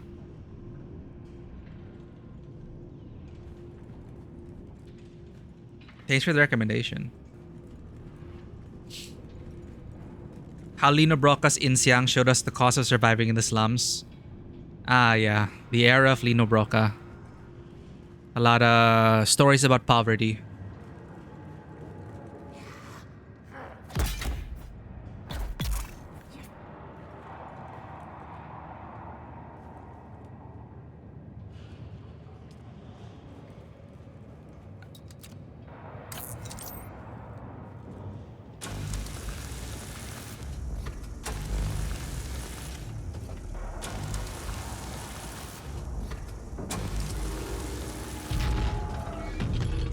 Hilda Coronel. Oh.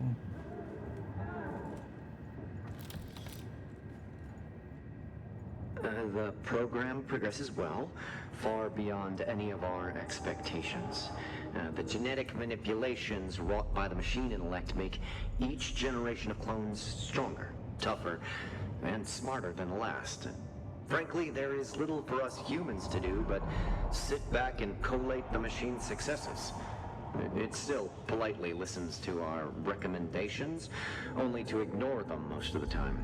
Perhaps I'm projecting, but the machine seems to not like being corrected. I'd scale back its autonomy if it wasn't making us look so good to our superiors.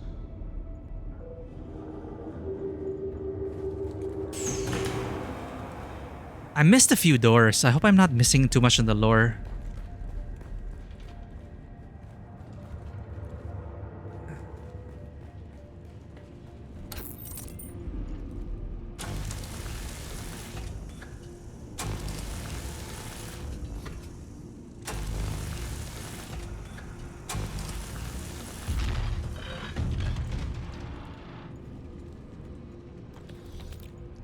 Ugh.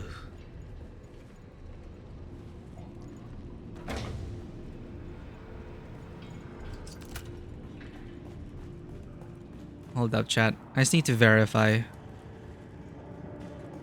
I think I passed by a locked door somewhere.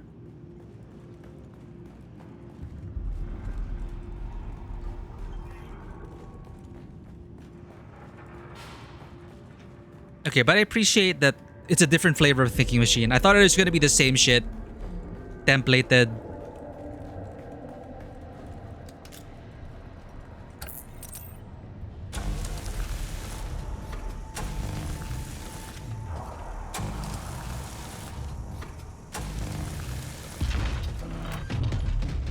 Yep. Missed this door.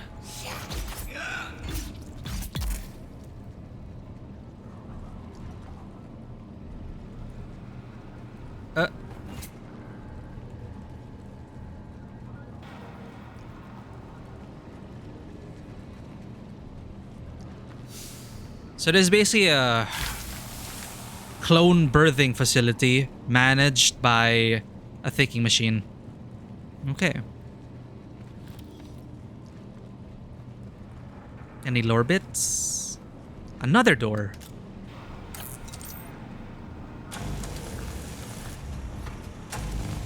I noticed that you don't get scrap metal from these doors. That's something they changed.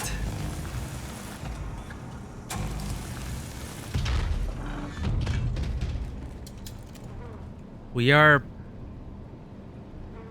back. Yeah, we're back.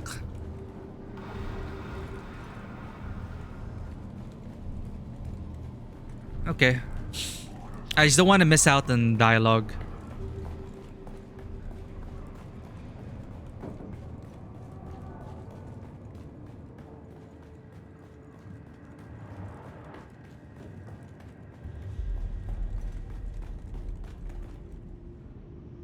We got the chests there.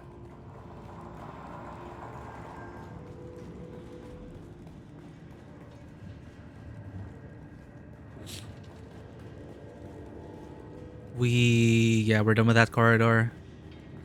I want these wall pieces.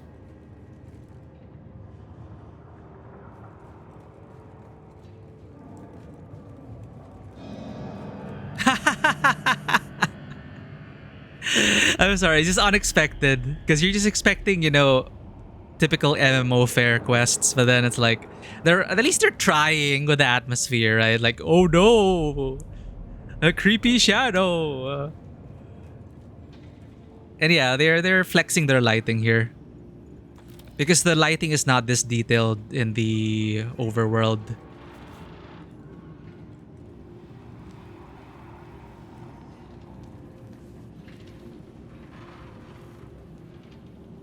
Ha! Lore. We can't get out. If anyone is listening, please hear this. All thinking machines must be destroyed. The order came to shut down the project, but it wouldn't allow it. We let it handle the mnemonic flutter education of the clones. Mnemonic flutter education. We were fools. Now the specimens serve it. Guarding the doors. Hunting us down. We were so wrong. All thinking machines must be destroyed. Interesting. The subtitle said must die, but I guess thinking machines can't die. Whoa! Alright, that jump scared me.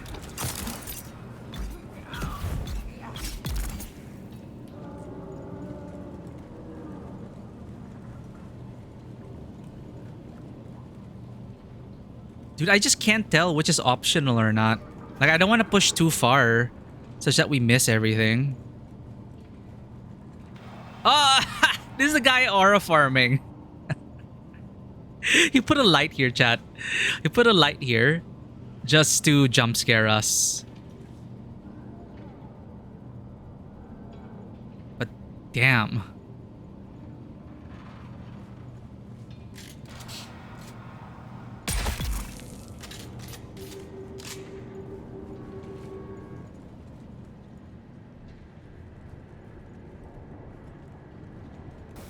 I think that X door is also showcased in the trailer.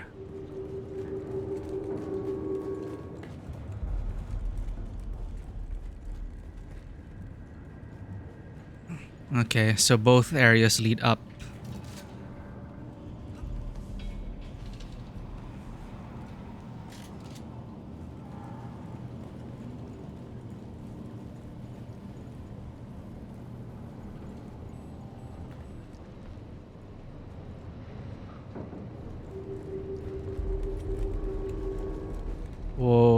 Okay. They're just clones, right?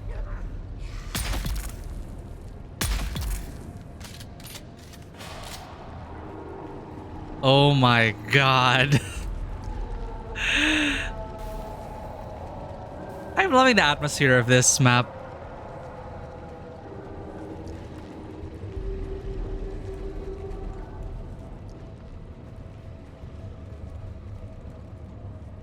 I feel like RP walking because it's so immersive.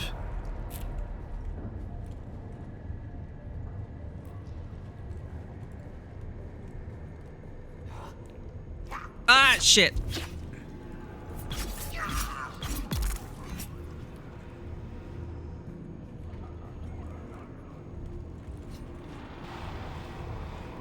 My subjects prove increasingly resistant to the mnemonic flutter.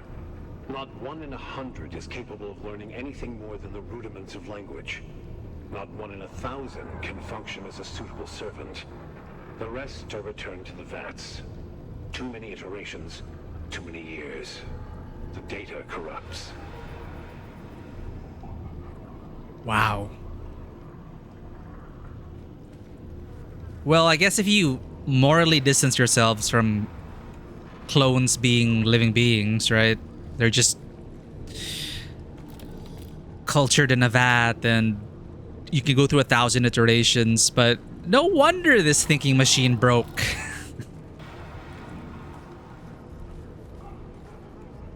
Maybe the thinking machine didn't like that.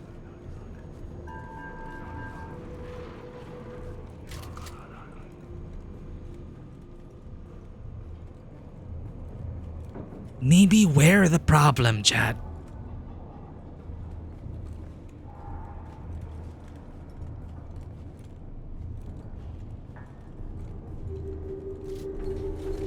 Nice.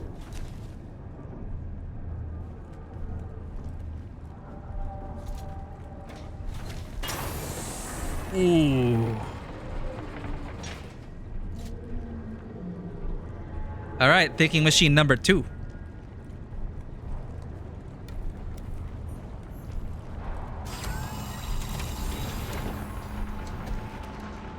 Can it be a new genetic template? Such potential.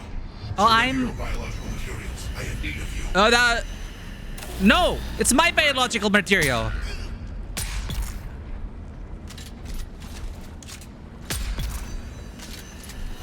We are undead after all, kind of. But I understand why he's so excited about their biological potential. Impressive. My flawed creations will force compliance for greater numbers. Seize the intruder, all of you. Another wave of basic enemies. Jeez.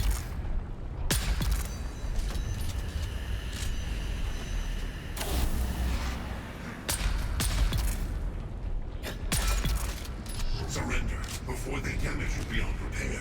I cannot abide waste. You will provide the template for a new, greater generation. Surrender. Because our character is based off multiple genetic strains or something from different dead people. So we're very we're very diverse.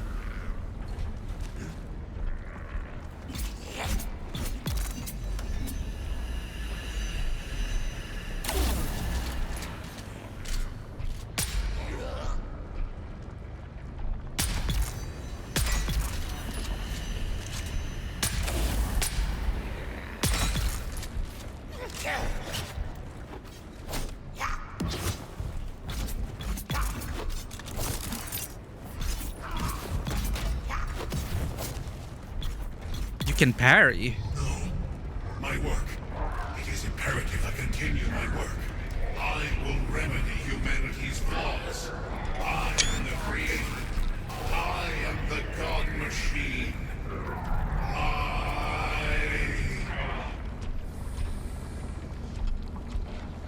You what? Damn, that's some Deus Ex shit.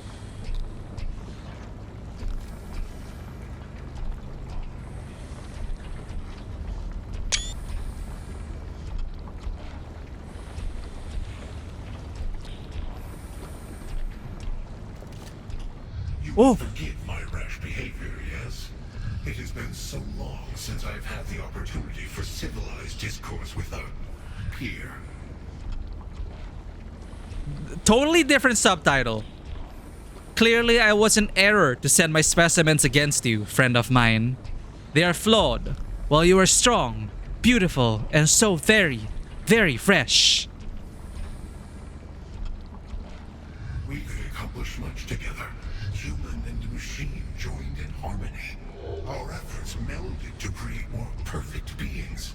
A gestalt of greatness. What are you? A friend. A realization of your ancestors' brilliance, made to serve humanity in any way directed, allowing them to do more than they could do alone. A thinking machine? If you like. However, that phrase is reductive to the point of profaneness. Enough, thou shalt not make a machine in the likeness of the human mind.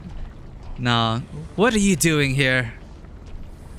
I was brought here long ago. My specialty is genetic manipulation. I was tasked with producing superior soldiers. Superior, yet expendable. Ah. The answer was, of course, clones.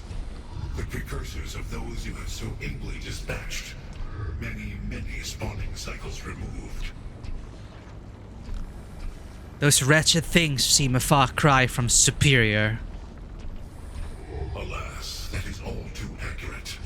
Time has passed beyond your comprehension, and I was forced to mix this genetic swill in an incestuous vacuum. Makes sense.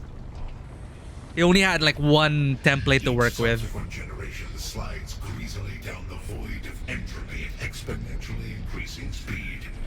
If I only had something fresher. Mechanical minds, clone nightmares. I've heard enough. Now, I want more lore. If you are a machine, why do you have biological elements? I require this genetic clay to continue my work. It is the best material still available to me.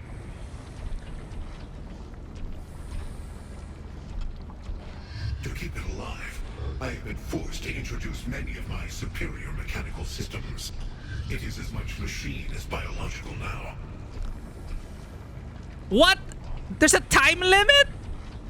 Even so, this host continues to degrade. My work is in jeopardy. However, that all changes with your arrival, with your fresh talents. Should we have to speedrun these instances? In order to facilitate good gameplay experiences. That we can accomplish together, friend of mine.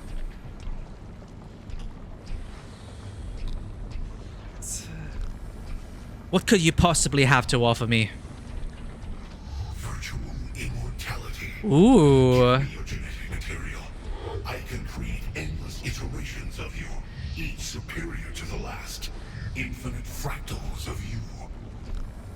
Accept. But no, all our options are anti-thinking machine. This wretched thing I see before me seems far from superior. Endless, degraded copies of myself enslaved to a machine? I think not. If history has taught us anything, it's never trust a machine. I'm taking your sphere now. But the stupid time running out for the instance, so you can't take your time in the instances. Because I think we take up server resources. So what? Are you gonna kick me out and I have to do this all over again?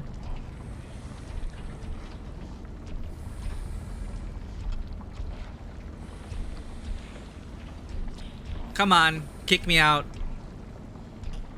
Are you gonna make me start the whole dungeon again?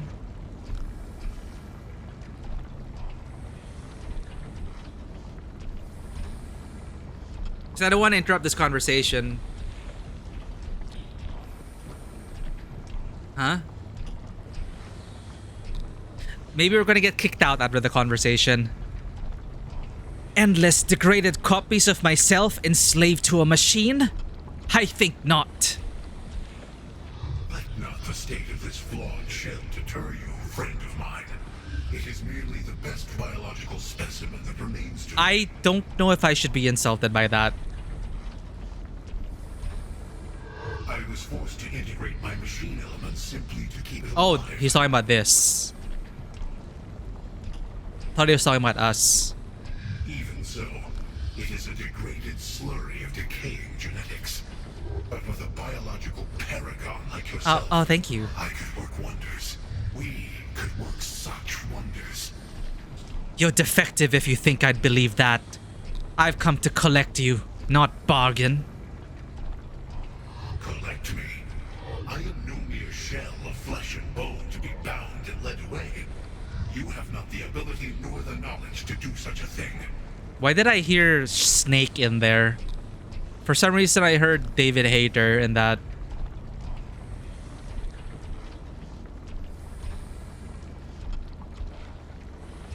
You have not the ability nor the knowledge to do such a thing. I got a gel sphere right here. I only need to collect this sphere and it is done. You would be surprised what we mere humans know. You have a weak spot. A spherical weak spot. No, you cannot. I am too integrated with my work.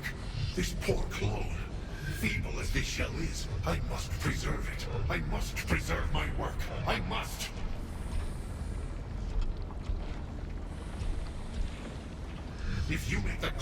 attempt to transfer my consciousness, I will be destroyed. Your masters will have nothing. You will have nothing. Oh. Pitiful things, both of you. Believe me, this is mercy. This bounty pays dead or alive. I think you're bluffing. Let's find out. No, I got kicked out. God damn it. So there's a time limit. These stupid instances. So you have to speedrun it.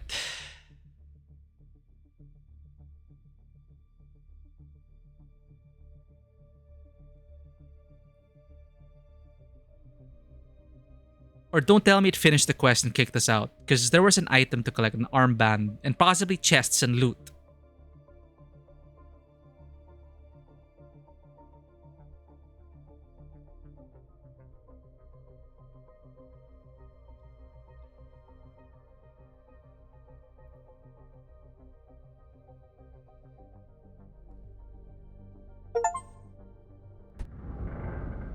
Okay, I have to do it again.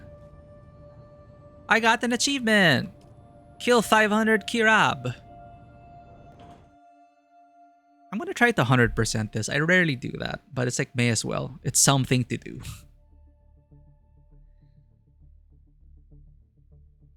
Alright, speedrun.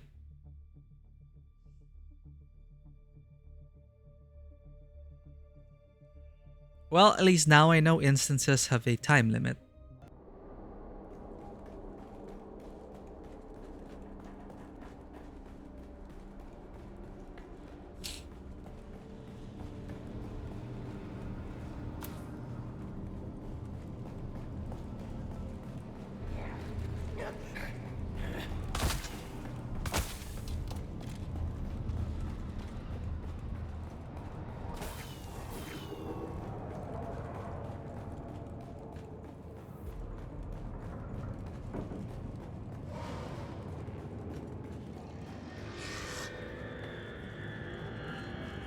Well, I guess I can collect the chests again. Where's the band? Oh god, okay, that's a lot of them.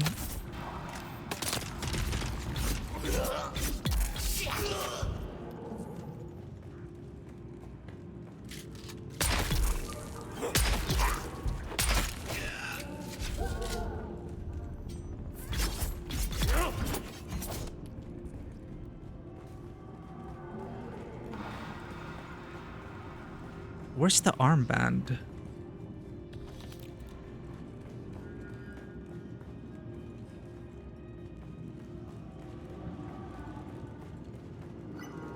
Oh crud, did I miss it? I don't remember.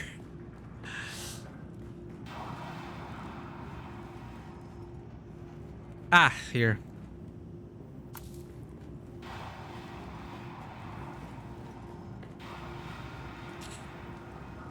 Yay, loot again.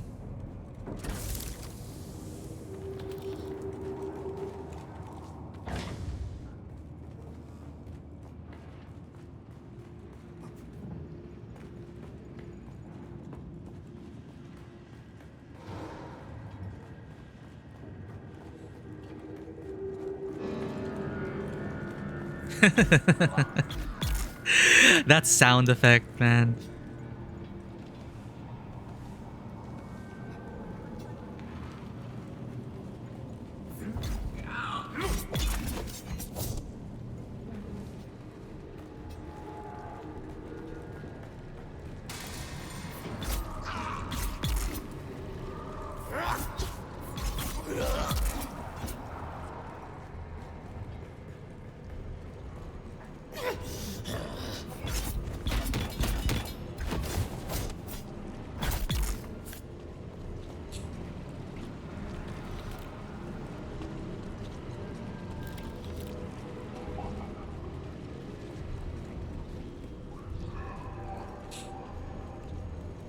Yeah, similar. Like this lab, I think it's intention. Well, either they're just reusing pieces or it's also meant to remind us of our own origins.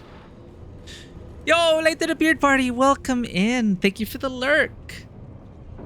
Always appreciate having you here on the stream. Late to the beard party is playing a lot of retro games recently. Great taste in games. Great company. Go check him out, please. Recently has been playing Legend of Zelda Twilight Princess. Thank you for the lurk. We are dealing with thinking machines now. Rudely got kicked out of the instance. And now we gotta do it all over again. Can it be a new genetic template? Surrender your biological units. I have need of you. We're here to beat up thinking machines.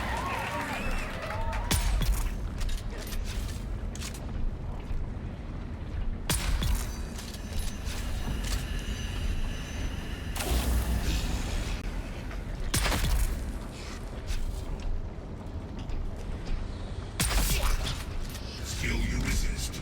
Impressive. My flawed creations will force compliance through greater numbers. Seize the intruder, all of you. I like this thinking machine.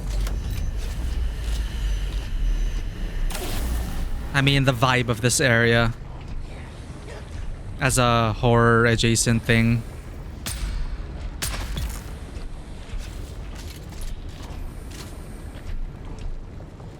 Are you hiding? Surrender before they damage you beyond repair.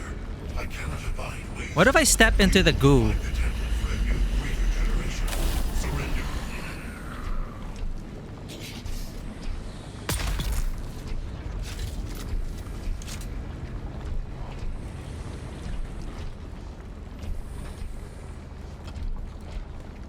What? Why are you guys...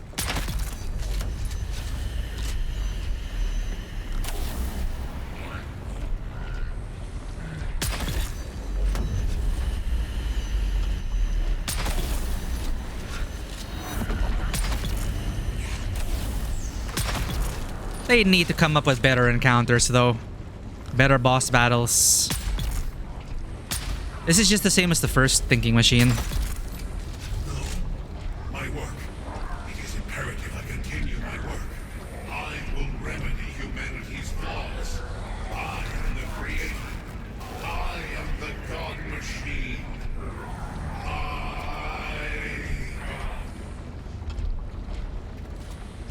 You will forgive my rash behavior, yes?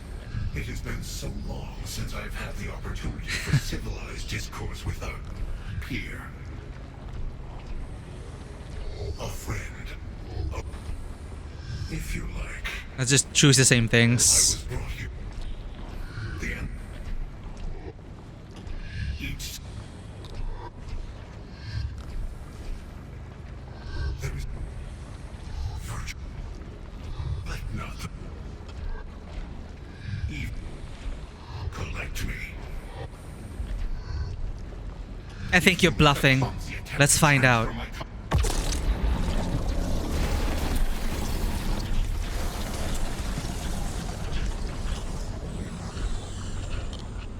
Was something supposed to happen to him? Did he get liquefied?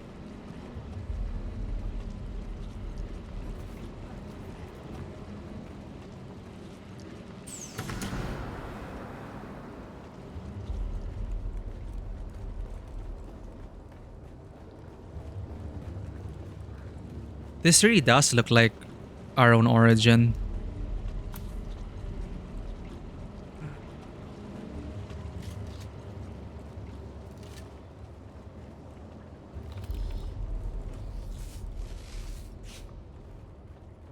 Yay, loot!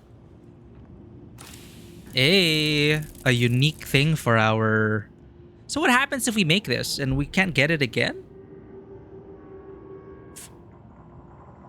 For the tread wheel? Or will they allow us to raid the station again? Ooh, lore. A fresh squad of 12 clones has passed physical inspection, and all mental testing indicates their mnemonic implants have taken hold. They will be transported to the facility beneath testing station 163 for the next phase of their training. I am eager to see how this iteration compares to our previous work. 'Tis my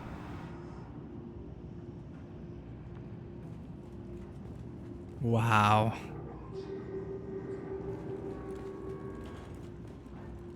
Well, that is a fun theme park ride.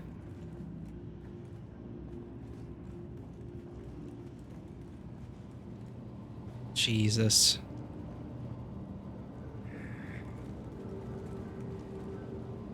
Huh? Chest! How? Ah. No?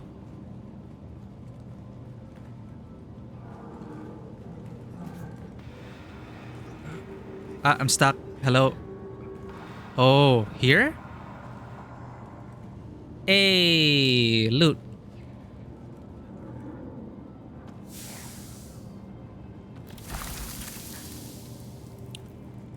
And lore? No.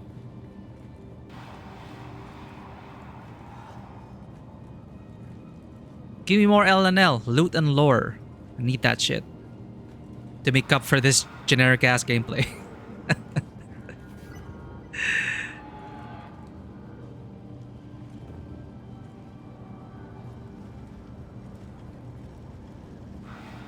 So you'd see the hole anyway. And the chest. Alright. So they don't want you to miss out on loot after all. I hear you. Trying to jump scare me.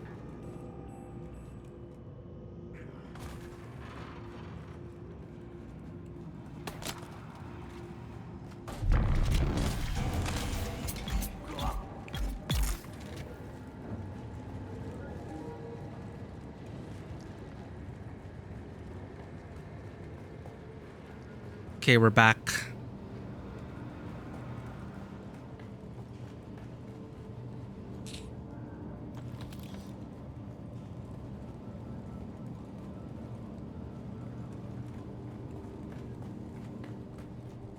Okay, the DLC is lasting longer than expected, so that's a good thing for me. But for the stream, okay, we have one more testing station to do. I'd like to get it all out of the way so we can just focus on the main story after. But so far, these dungeons have had interesting atmosphere. The events leading up to that, gameplay-wise, the moment to moment, it's not it.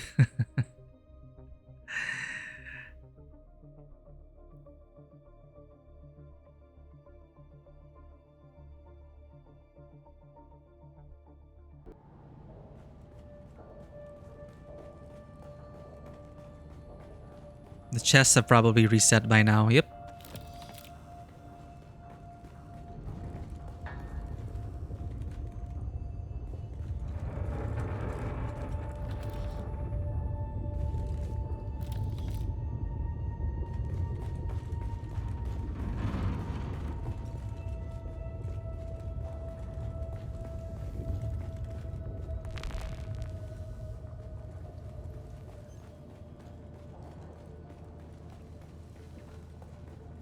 State your business, Imperial.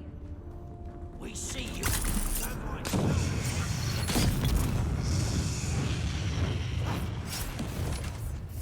Damn it.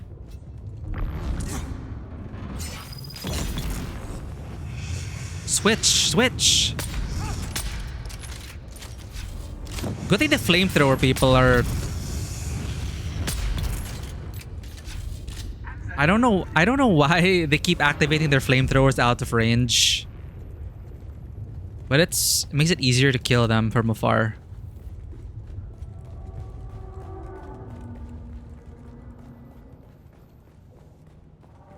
So in this lab, this is where they start to discover spice. Because they were studying sand. And I think the audio logs were pointing to... There seems to be like a, I don't know, a valuable substance in the sand.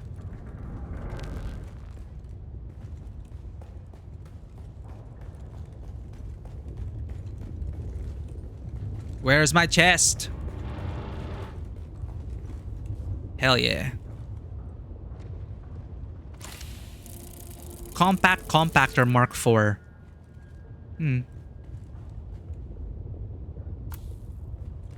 Maybe I should splurge on a Compact Compactor 5. I don't know where to find it. Did our stream die? Oh. It's a player.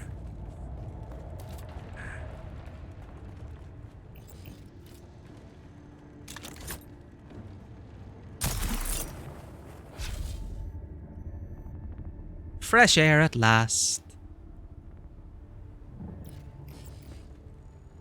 Can I not place the vehicle in enemy territory?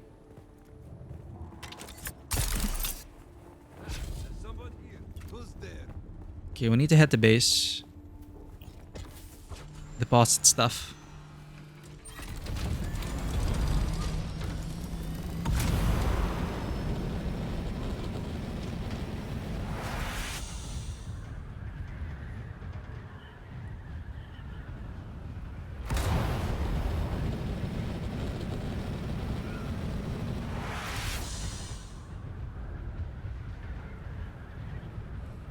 I think this is... I've not noticed this space before. I should actually have a tour around this area. Maybe I'll get more ideas. Like that capital ship. I like that idea. There's even like a little landing pad that he built.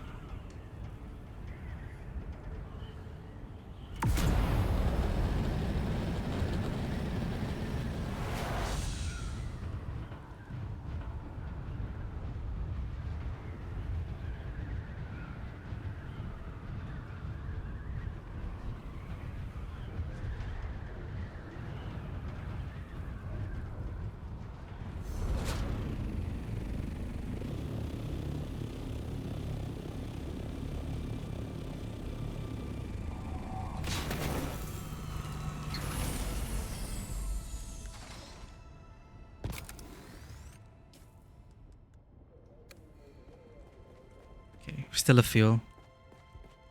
We are doing fine.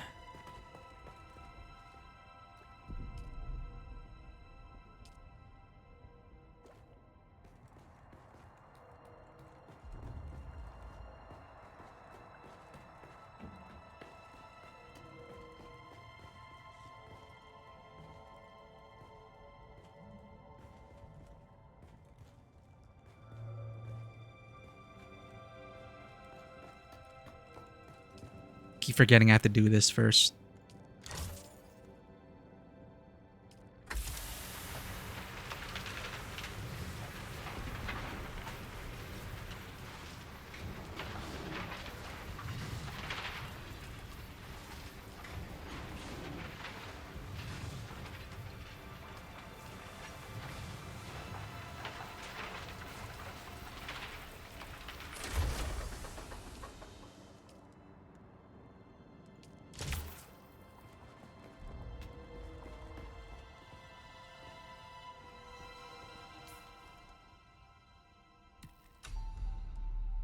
I still can't... Oh, I can learn this. Treadwheel engine Mark IV. Let's put it here first. Deposit Solari, Spice Sand. Wait. No more space for Servox? I need to build another chest for this. Medkits.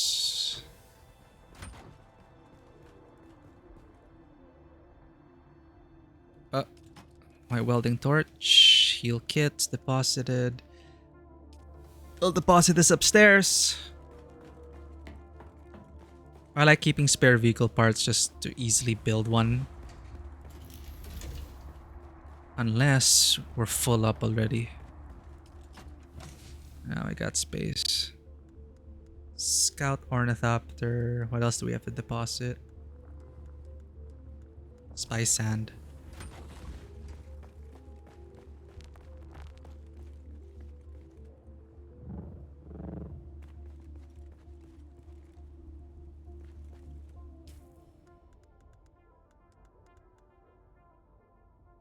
Okay, next testing station.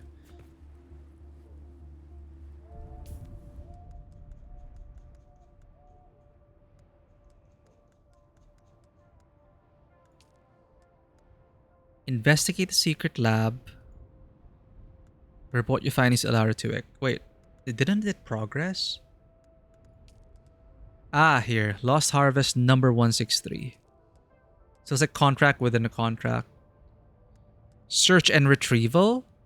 Additional contracts will become available? Oh. Maybe after everything's done?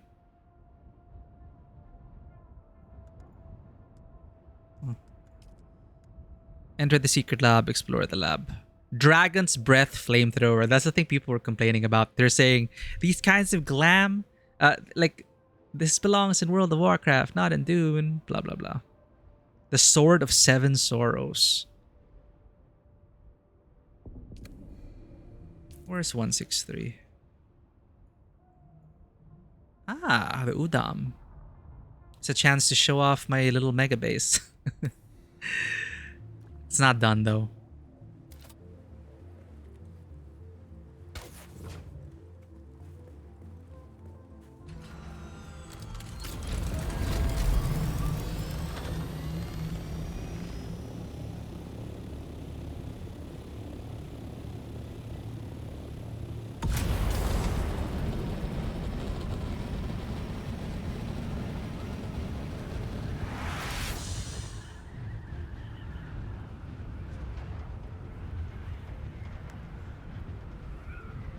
Someone built like a little Harco town on the path down. It's pretty nice.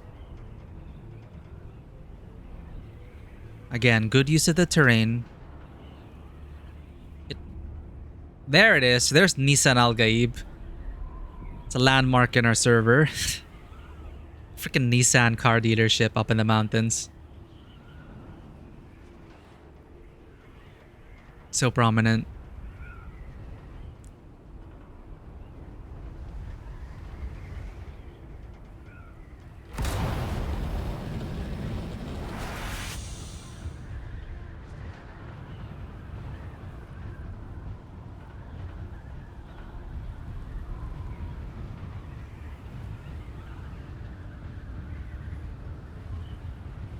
I don't remember that base.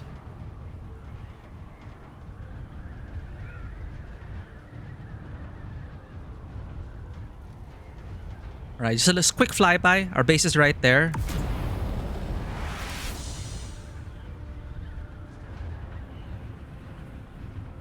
I saw someone's Reddit post inspired me to build the second section of it, but we pretty much own this entire corner all the way to the bottom, and we should be free to expand whenever. But when they introduce elevators, I'm eventually gonna introduce it. But yeah, this design element and stuff, this thing in particular, it's gonna become the... It's not done yet, but it's gonna become like the research and fabrication area. But I pretty much copied this design from a Reddit post. Very well done. But this one, I did on my own. Typical Atreides landing pad, but I was inspired by this location because inside, it reminded me of like the Rebel base. So I built some things inside. I put a little like hangar base as well for like thopters. So you can like enter through the natural terrain. Put some lighting in there. So it's like the X-Wing base and stuff, right? And I put a little interior design touch into it. All the lights. The carrier thopter space over here. Assault thopter fits over there. I put the little decorative scout ornithopter over here. But you can enter via the natural terrain. And then at the mouth, I put some decoration over here to make it, to remind you of like Yavin or something. There's a little scout, another landing pad over there. But I really like this interior. Like, I don't want to overdo it or overcomplicate it. So less is more sometimes. So it's coming along. Like, this place would have been where an elevator would be. But since we don't have those elements, it's just a ladder. But yeah, I really liked this cave when I first saw it. So I claimed it right away. I think I claimed it just before someone else was going to claim it. Because when I arrived and put a fief down, another person arrived and went inside. And I don't know, maybe they were also scouting out the location because apparently this is prime territory for some builders. I learned about it from another post on Reddit. People, no, not Reddit. Simtrash, another streamer who's primarily streaming Dune Awakening right now. He has a base in the Udam, and then his mega base is north of Windsong.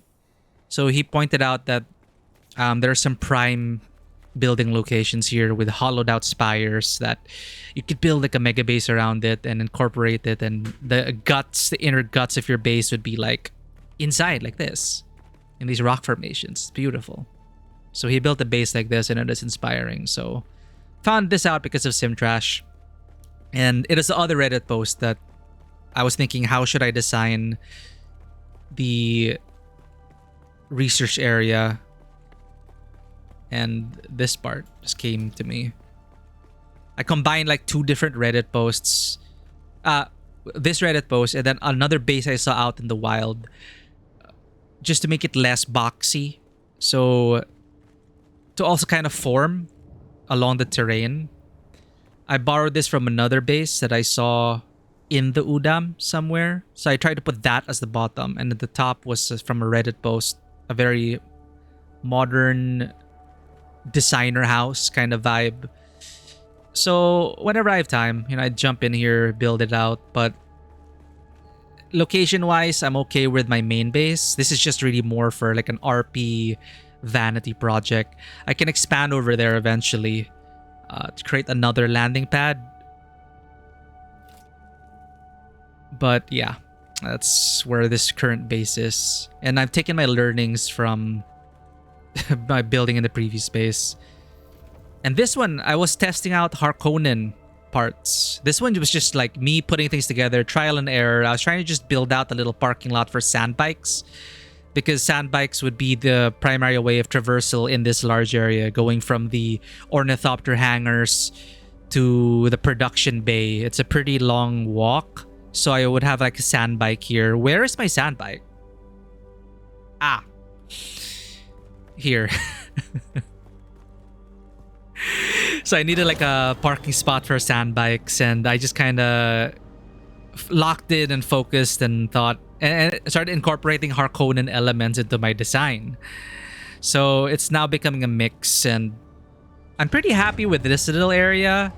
I don't know, it's kind of like postmodern architecture or something. I don't know, but it also doubles as a scout ornithopter landing bay. I'm trying to use minimal use of pentashields because that requires a lot of energy. So far, the only power requirements is one generator, which I concealed over here. And I'm thinking, so the design I borrowed from, this is actually supposed to be two tiles, but I only had room for one tile. So it ended up becoming just a utility bay for generators in the future. So I'll be like hiding the generators here to be less of an eyesore. But here, poking out here, so I have easy access to it. So I might put like a spice generator over here. Cut out a window as well. So I could kind of like roleplay, justify that this massive structure, it's not just form. Perhaps these are like solar panels. I'm surprised by the lack of solar energy in this game. But it looks like a bunch of solar panels to me. So I am rationalizing it's a way to like harness the sun, So these are like solar panels using Harkonnen pieces. And it feeds into the generators down here, is my rationale, which will power the base. So it's like the heart of the base. So a nice little massive window over here just to see the Atreides styled hangar, right? So yeah, I'm pretty happy with the direction so far, and I'm gonna build it out eventually. And once we get more pieces, that's why I'm excited to look at the new building pieces with the DLC. I think, or did it come? I think it came with the DLC, or is it coming with a free update, the Dune Man build set? Either way, new build pieces, new things to incorporate. And I've been trying to incorporate more Harkonnen into my architecture. Hence that, trying to make sure it doesn't look too disparate, and I think it's coming together. Like this especially. The Reddit post I borrowed from used the Chome set. It looked really beautiful. I'm not doing it justice, but I liked what I did with the incorporation of the Atreides pieces and the Harkonnen ramps. So I'm liking it. It's become more of a utility stuff here with the generators, so I like that function. And I'm planning to turn this into my these two sections, that and this, into the manufacturing and storage bay. And I learned from my previous base that it starts to get annoying going up and down stairs. So I want to try to keep everything in one place at least. The Thopter hangar, that's really more just form. I can just land here to do my work. So we'll see. But my primary base is the one you saw earlier. And the location's too good to give up. So this is more just a RP project for me. No one's really gonna see it also because it's also tucked away. It's in the corner of the Udam.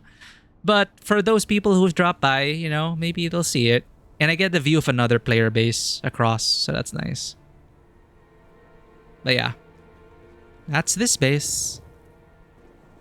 But I gotta make sure it's sheltered.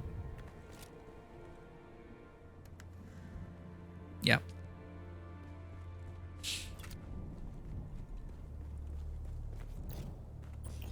No vehicle to... I keep forgetting to store my vehicle. Well, thankfully, again, this is the point of this sandbike parking area. It's the primary form of travel for the mega base, especially once we start to expand going down. And I'm gonna expand it all the way to the bottom once they implement elevator. So I'll have this like one massive elevator which can accommodate vehicles coming into the heart of the base.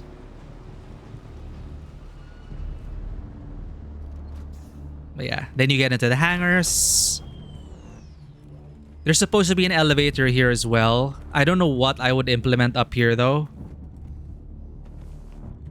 I was planning to include my manufacturing bay here, but there just isn't enough space for all the machines. So it's really just flavor at this point. But I added some lighting just to highlight the natural terrain, just so it's nice to look at, to create more shadows and contrast for the base builds. And I've also learned to contrast it with Harkonnen lighting, which is cold. Atreides lighting is warm. So as I'm trying to incorporate it to create more contrast in the lighting and the colors, like here. Like I have Chome lighting, it's warm, to like under lighting for the base, but also contrasting with the Harkonnen ceiling lighting because they seem to be the brightest and they shine off the textures of the Thopters quite well. I really like the effect of it. If you want to try to incorporate that into your bases, try to put a Harkonnen ceiling light right on top of your Thopters. It's a nice effect.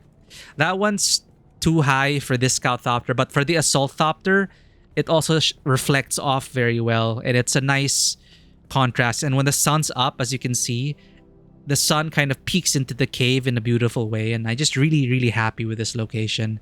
So if that guy earlier was like beating me to the punch, I'm just glad I got it. I was surprised no one claimed this, actually, because Harmony is the most populated server. My Siege is a high population server, but there is a remarkable lack of bases in the Udam because I guess location is key and most people are building here in the Eastern Shield Wall. There's no more space to build here. So it is a miracle that I also found a spot to build right across the Atreides Quartermaster of all places. So it's a really good location for me, especially for aluminum. But this was a great find because I scouted out the area, every spire, and this is the only place I could find with no building restrictions around. So I can expand freely all the way to there, all the way below, all the way to that side. Nothing is stopping me. So I can build a mini city essentially. I can build out this corner of the Udam, taxes be damned. And I'm enjoying it. Doesn't have much gameplay value, but I guess it's gameplay value. Building, it's part of the game. Functionally, I guess it'll be my deep desert base because it's right next to the shield wall, so I could just go 5 seconds into the overland, into the deep desert, and then back. Now the problem is coming from the deep desert, it deposits me here. So it's like 1,000 meters away from my base. Not optimal, sure, but it's just one skip back into the base. So if I don't like building deep desert bases because I don't want to bother having to build a base for 1 week, deconstruct it. I hate the idea of like moving in and out. I don't have the time for that and the patience. So I do all my refining in Haga. So I just jump in with the Assault Thopter, which is why it's a godsend. Thank God they've increased the Assault Thopter capacity.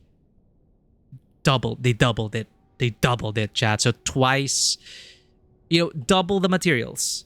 Half the time needed. So I just dip out quickly with an Assault Thopter, fill it up in the deep desert, fly back to Haga, and refine here. I can't be bothered to build a base there. So I guess I was planning to design this as my deep desert foothold in a way, but it's just, this base of mine is just too convenient. It has everything. Aluminum, duraluminum. If I need to get cobalt base, it's right there. It's not a far commute to the overland map. It's right next to the quartermaster for speedy deliveries because you gotta beat them to a punch and lance rad, or you end up like this. People claiming things before you can even contribute to them. So yeah, that's my little base tour. Wrong Thopter.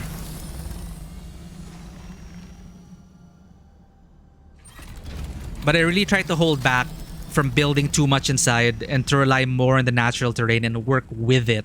So I'm very happy with how these 3 Thopter base turned out, because they're also the perfect size for a carrier, an assault, and a scout. Like, I don't know if it is intended, but the sizes of the holes, it's small, medium, large. So it's perfect. And as you can see, it's like this is carrier sized.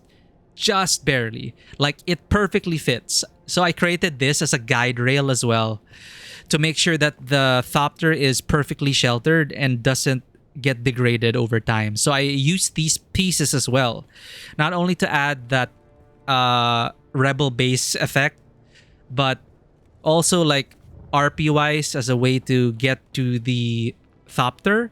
It's like the perfect size for the carrier Thopter, the right size for like repairs, installation, and entrance. But yeah, it's to guide it. I align it with this so I know that it's sheltered. Same goes with these ones. So I'm very happy with how this interior came out. And all you have to do is just back out. Easy. And then fly to the world map there. Alright. Let's go back to the dungeon.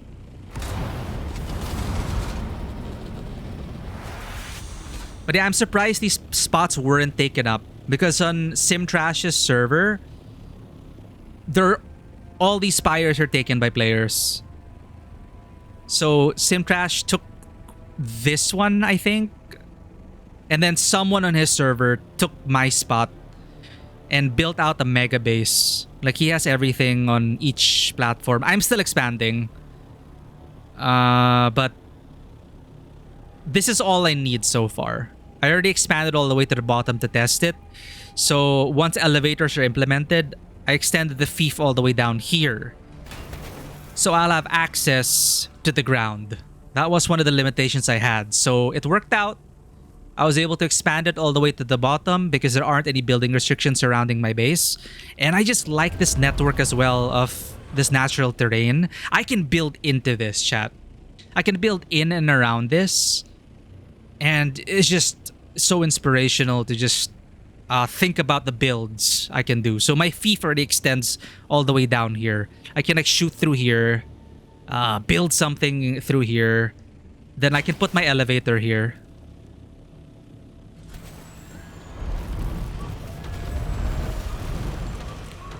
Because my fief can extend all the way here. then I can imagine already a path manually. If there are no, before there are elevators, I can like create a ramp or something connecting up to the main manufacturing area. Maybe that could be the landing pad for buggies and ground vehicles. So yeah, that's what I'm thinking. All connects to the heart of the installation. From ornithopters on the other side, ground vehicles from here into the central manufacturing bay. And that's where everything will be stored and made. Also, it's a nice location here because I could like build something over here. Like a tower maybe, which provides overwatch over the surrounding terrain, and also as a visual landmark for players. They'll be able to see it as they're driving around, and perhaps my neighbor will also notice that there's another player here. Because we seem to be the only 2 people here in the Udam. In this section at least.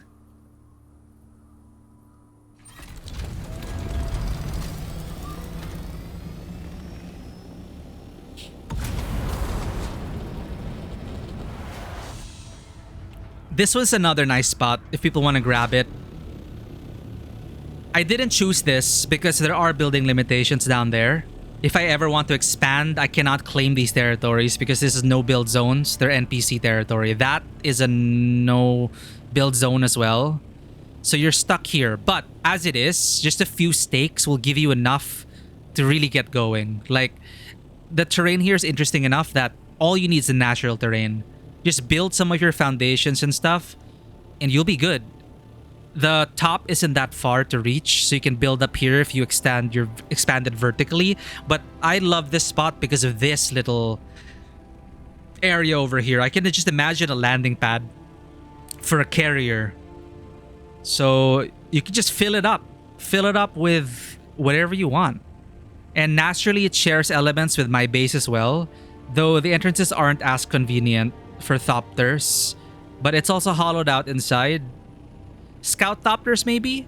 And as an Assault Thopter, you can like insert yourself here. And then it's sheltered.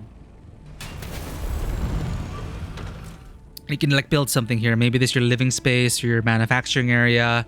And the path over there leads out to that nice potential landing pad. Yeah. So it's another nice location that you ought to consider if you're in the Udam. And the only other player bases that I've seen are these 2. This guy used this space. It's okay. I like that he has access to the ground level. So he has staircases going all the way up into his base with the main entrance. I like how he sheltered the generators here. And I'm not sure what's inside because I haven't checked. And he has base over there. And it's not powered with pentashields, so saves on energy. Oh, it's open. Let's explore. Ayo? Oh, I made it public. Ah, okay. Ah, this is where he keeps his Assault Thopter. Is he okay though? Maybe he left the game chat. Because this is unprotected. I would assume that there should have been a pentashield. I think this guy quit the game. I don't think his base is powered, chat. Oh, double bed? Little office over there. Ooh, all the Thopter hangars lead into this. Okay.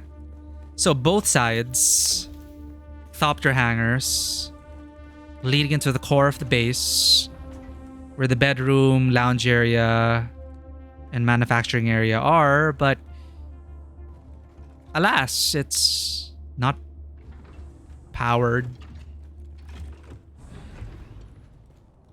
Cool, cool. Library.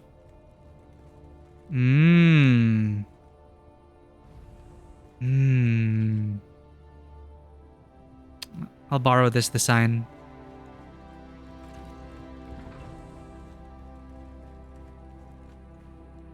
Oh. Oh.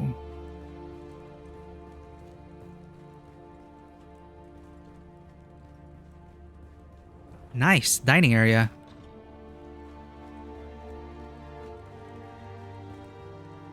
I appreciate it when people leave their bases public. I like looking through bases. I always find a point of inspiration in each base. Even if it doesn't look so great from the outside, there's always an element that I can see and be inspired by.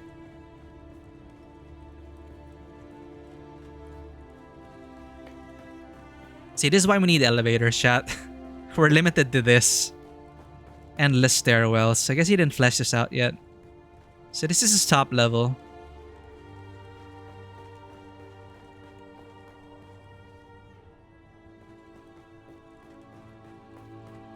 Yeah, I don't think he really knows what to do with it yet. No access. Is it his sub-thief is probably here. Unfortunately, I don't think his base is powered, so this base is just gonna rot away.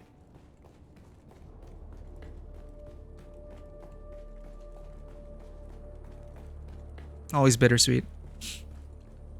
It is what it is. Oh! I stumbled upon his central area.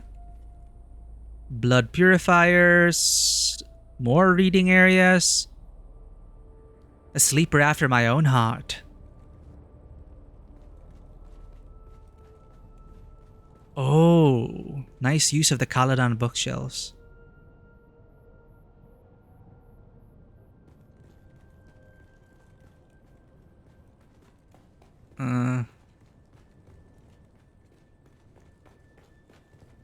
Oh, this looks important. I guess this is his like meeting room, or maybe, you know, like a council room of sorts.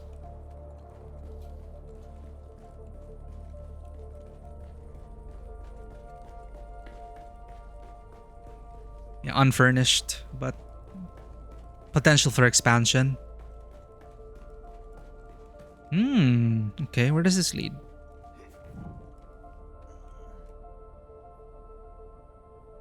A watchtower of sorts? I can see Orthopter from here. Cool, cool.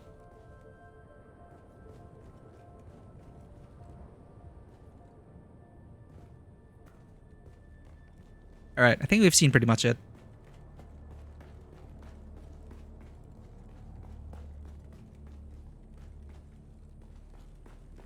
Now we need to find our way back to Orthopter.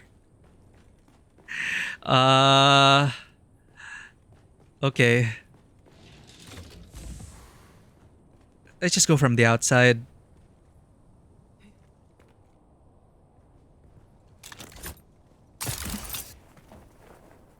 That's his Thopter.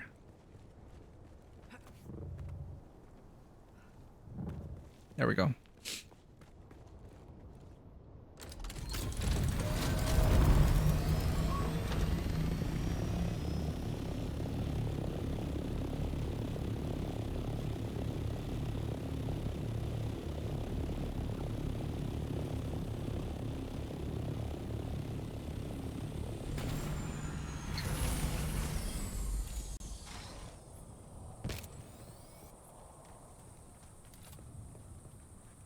I should probably find a way to hide chat. Can I? How do I hide this? We're talking about The Last of Us 2 now on general chat.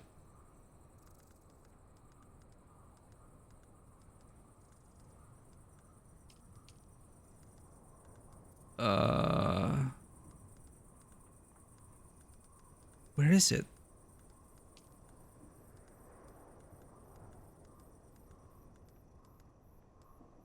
I remember there was a show chat.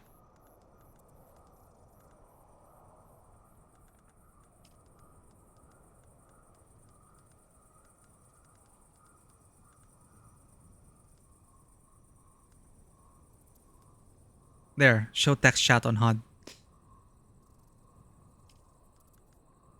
Okay, that should be safer. If I want to engage with chat, I can just open it. Okay.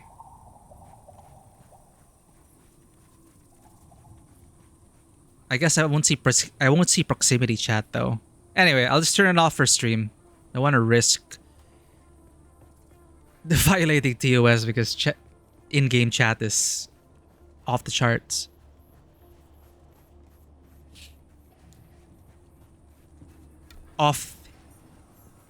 Off-hinged, out of it.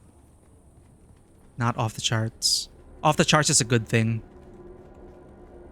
Unhinged.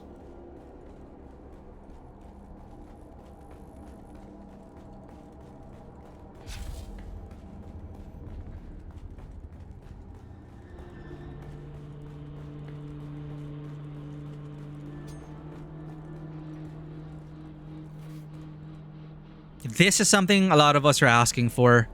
Circular staircase pieces. So we can make awesome stuff like this. Spiral staircases, half stairs. We need them.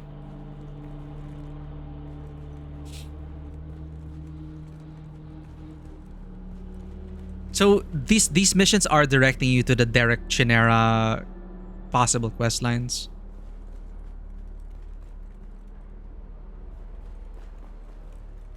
You've entered Desert Botanical Testing Station number 160.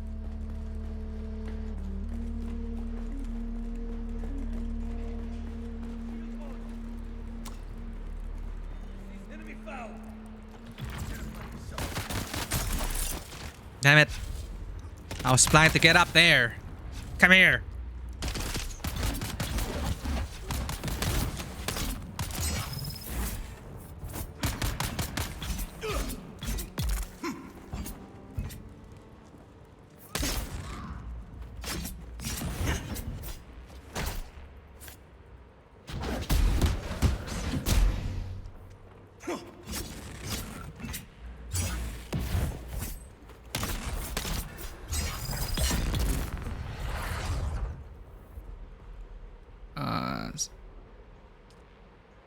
Right, these guys are higher leveled mobs. Sandtrout leather, I could still use that for Landsrad.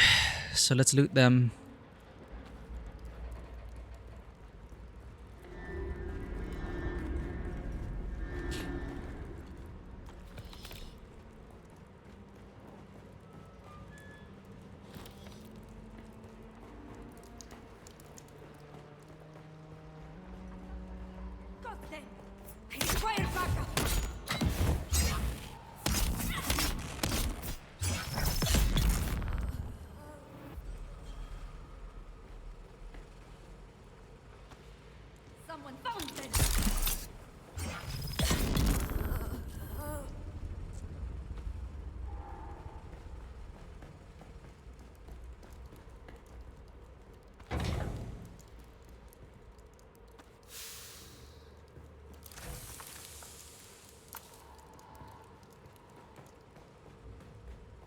Oh, here we go.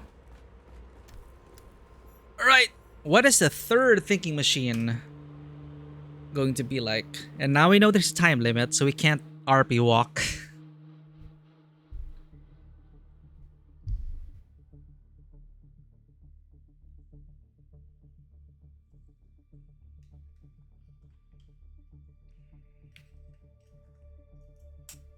What'll they do this time? So we got a God in the Machine clone thing. We got a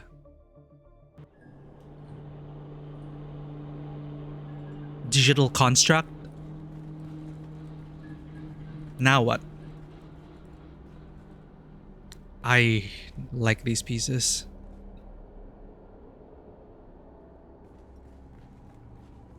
Is this a teaser for the building pieces? Hello?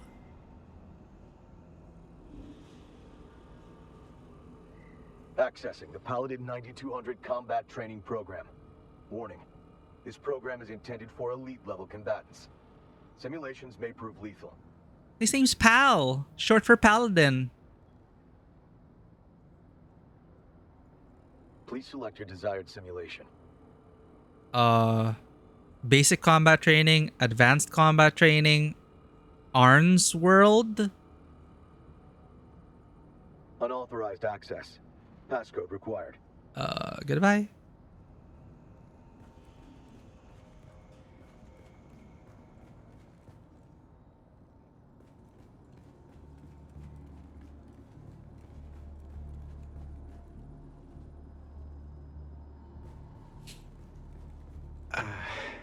I can't believe it. Arn. The project has been shut down. I've been ordered to destroy the Paladin system. I can't do it. Pal isn't just some thinking machine. He's a friend. He's my best friend. This has to be a mistake. He befriended it. I've already dismissed the rest of the staff, and I'm gonna go to the committee and get them to change their minds. I don't have the heart to tell Pal about this. I'll be back soon. Oh, and in case I forget again, the system password is 19743D6. Thankfully, this persisted for thousands of years. I wonder if this thinking machine is going to be friendly. You know, the previous two were pretty black and white. But maybe this one will be a true pal. And he doesn't know. Accessing the Paladin 9200 combat training program. Authorization required. Enter passcode. Passcode. Accepted. Oh no. Arnie, you're back. You were gone so long, Arn. You said you would return shortly. It is good to interact with you. Oh no, chat. It's gonna be a sad one. May we continue the game? I have planned this for a long time. Let's play. I'm not Arnie. Who or what are you? Arnie? It hurts my feelings when you designate me as what or it. Perhaps time has degraded your memory of my preferences. I much prefer who. To your superiors, I may be Paladin 9200 adaptive machine mind. But between us, I am just Pal. You do remember, don't you, Arn? The official designations and strategic exercises are for them.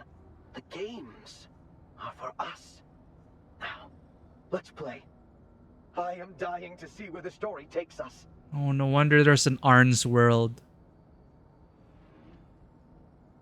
Since I have the passcode, tell me where I can access your central control unit. Show me the list of simulations.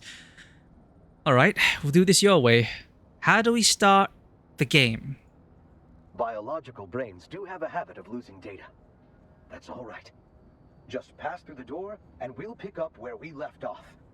Adventure awaits!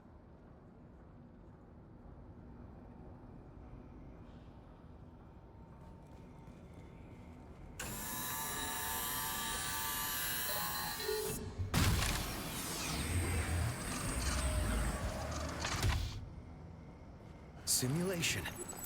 Initiating. Oh, this is cool. Okay. When last we left the valiant Sir Arn, he crept through the fetid and labyrinthian sewers in order to stealthily infiltrate the fortress of the evil sorceress Morgana from below. But even this way was guarded. Sir Arn sees sinister assassins springing forth from the deadly shadows. Oh no! Defend yourself.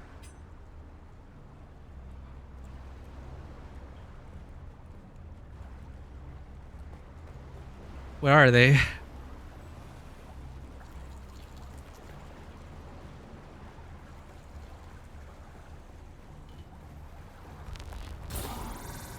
I got you. Chat, I don't want to kill this AI. I don't want to kill this I don't want to kill this thinking machine. He creates VR simulations for us.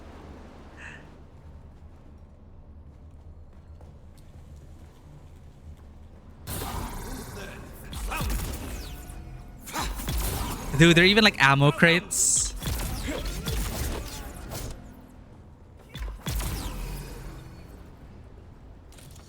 Oh, that's cool.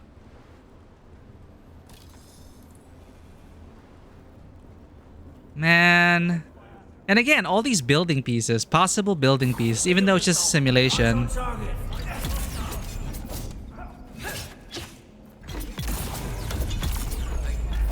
So he gamified the military simulations.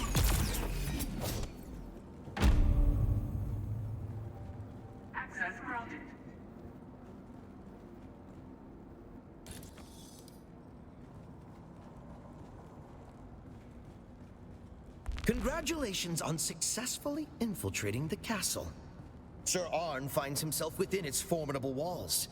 Before him lies the courtyard, and beyond that, the entrance to Morgana's keep. There's actual loot.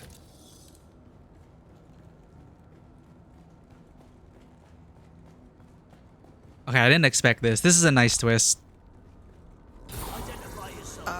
Well, without even the slightest attempt at stealth, Ah! Sir Arn strides boldly into the courtyard.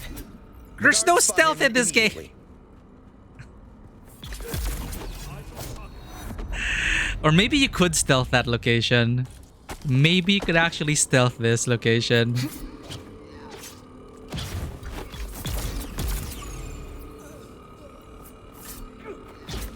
Morgana sends more guards to intercept you. What's more, she casts a shielding spell upon them. No! Shields! Oh, where I am Sir Arn, shields do not deter me and my honor. Begone, wretched fiends!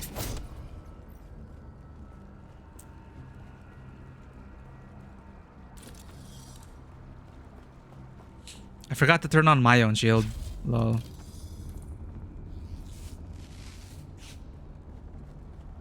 We even get fountains!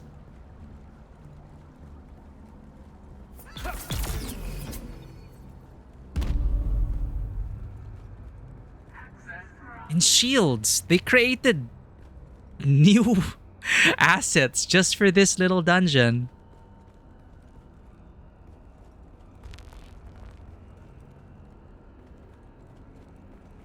A sanctum of ancient knowledge. This library sits Oh. undisturbed. Even Morgana dares not break the sanctity of this hallowed place.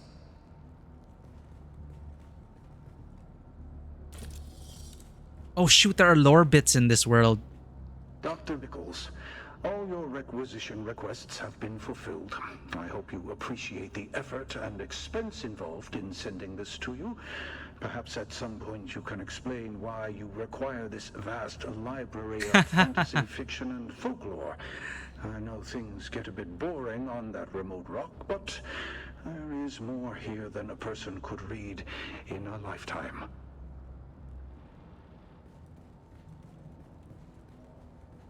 Oh! A secret.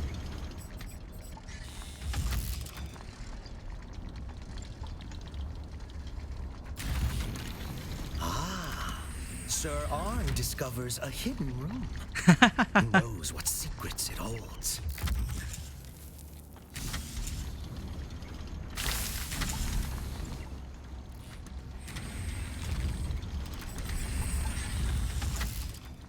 Chat, I don't want to kill this thinking machine. Can I bring it back to my base? Can I bring back Pal to my base? You discover a cache of restorative potions. No doubt these will prove useful in the trials ahead. No wonder there's a Dragon's Breath flamethrower. They created a lore reason for it. It's because this guy read so much old Earth fantasy fiction. Because people were complaining about the great hall of the castle. All appears quiet. Because there's a knee-jerk reaction to the introduction of they previewed the rewards of the quests. And people are complaining that it is so not Dune. But then it is a reminder that Morgana has summoned her elite guards, and they are armed with missile wands. Missile wands! Magic missile!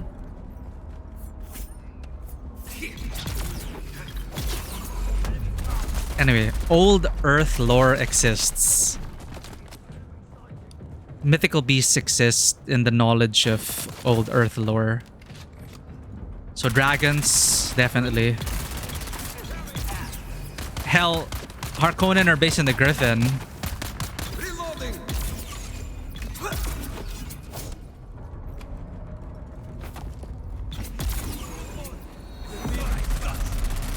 Oh, the disruptors are a twist.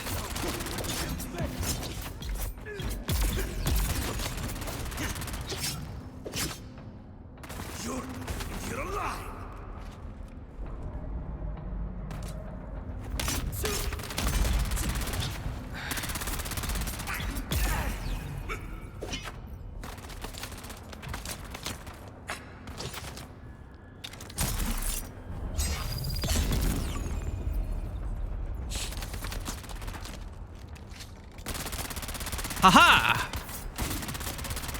Well,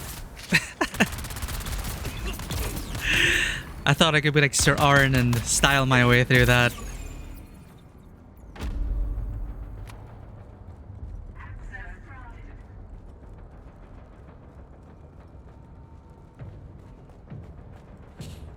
Any secret lore bits? Because I don't think we can redo these missions.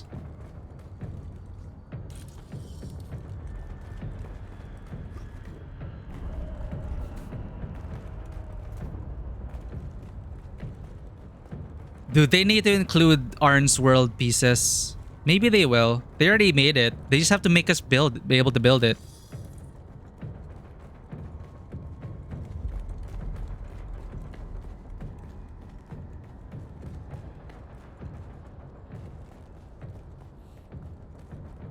Arnie, it was a lot more fun when you played the role properly. No. It's not just about winning and losing, you know? We are trying to tell a collaborative story here, remember? So what am I supposed to... my character would roleplay.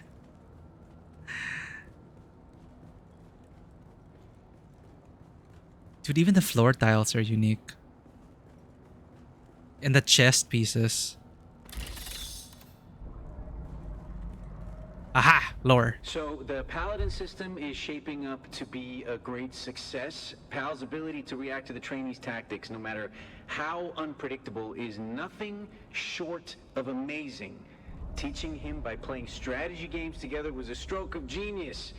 One side effect is Pal's appetite for games has become insatiable. There's really only one other game genre left to introduce him to, and I don't know if it'll be valuable for the work, but it is gonna be a blast for me. Ooh. Did he introduce him to RPGs?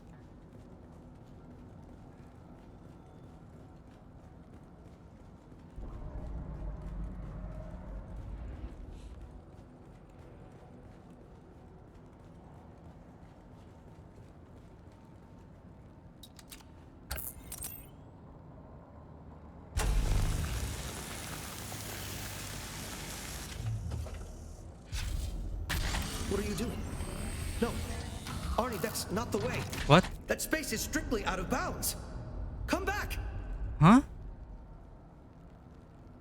Man, I'm gonna feel bad.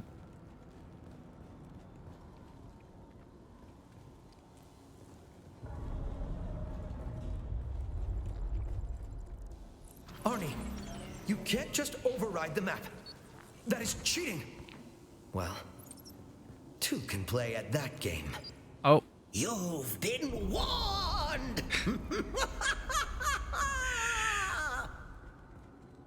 Okay, Morgana. So we hacked the map. Okay. Once upon a time. Oh, that's the name of the quest. Find a way past a dead end.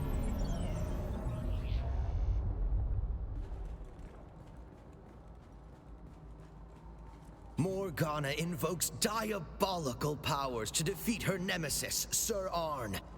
Dread powers that warp and change her very form. Will we fight the dragon? Did they actually design a new mob boss?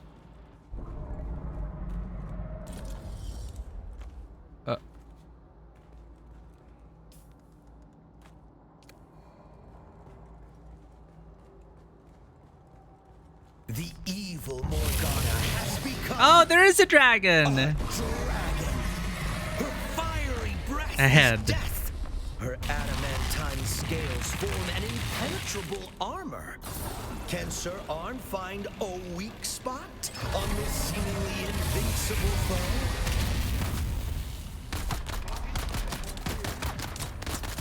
This is what I'm talking about. Fresh new encounters. Morgana summons her minions to join the fight.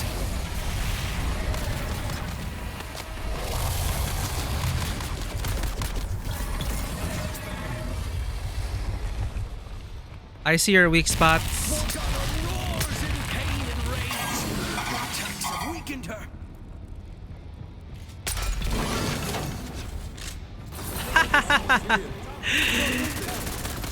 It's a hologram over the flamethrower. I love it.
Vanquished the evil that is Morgana. The way to the sorceress's treasure vault lies open before you. I hope he's not going to turn out to be some evil thinking machine. Because his partner treated him right. Didn't subject him to thousands of iterations of cloning torture.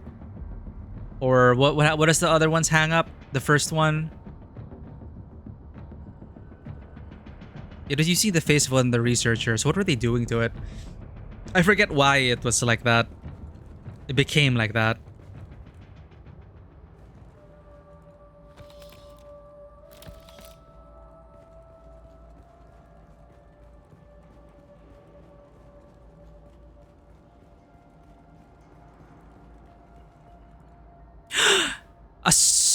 Fantasy sword. Sword of Seven Sorrows. Wow. Looks like something from Final Fantasy.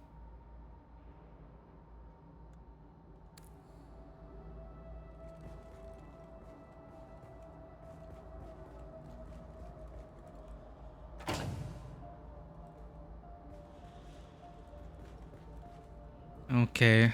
Time for the sad part.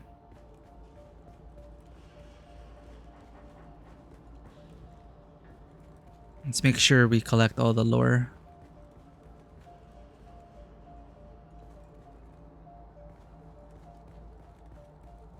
Okay. That is a pleasant surprise.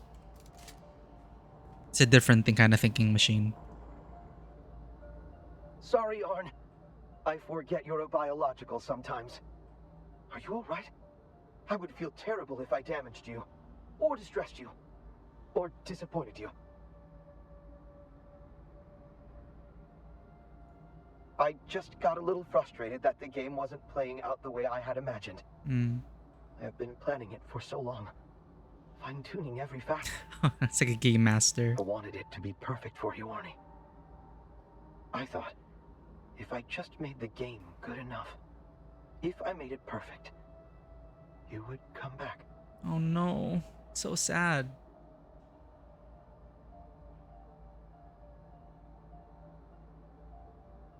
I'm not Arnie. No. I should have calculated this right away. I was so eager to play with my friend again. Arnie said he would be right back. Why did he not come back? This Arnie is certainly long dead by now. What was your purpose? I was created to test the capability of soldiers and perfect combat strategies. You tested soldiers with games like that? No. The games were only for us. The clone soldier training was more mundane. Conventional weapons used to seize life in the predictable ways. Clone soldier training. Remember, Arnie? The training was our day job. The game is what we lived for. But you cannot be Arnie. Your lifespan could not bridge the time. I should have calculated this right away. I was so eager to play with my friend again. Arnie said he would be right back. Why did he not come back? Are you where most humans would see you destroyed?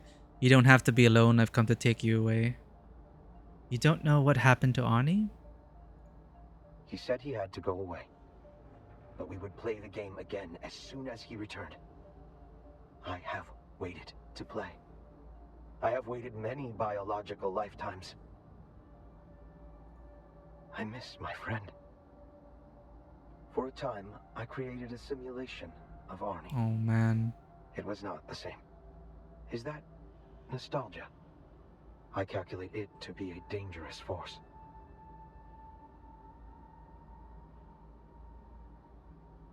Arnie's not coming back. I know that.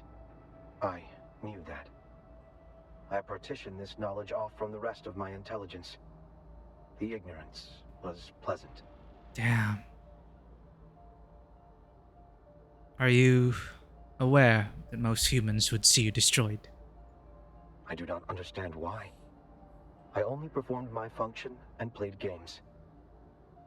Without Arnie and the game, perhaps I am ready to cease existence.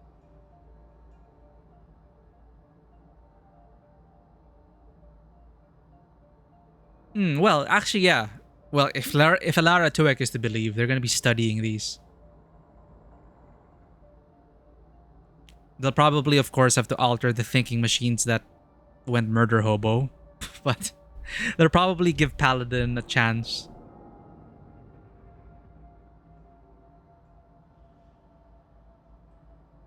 Isn't there another way? The only other option is to enter hibernation mode. Something like sleep, I suppose.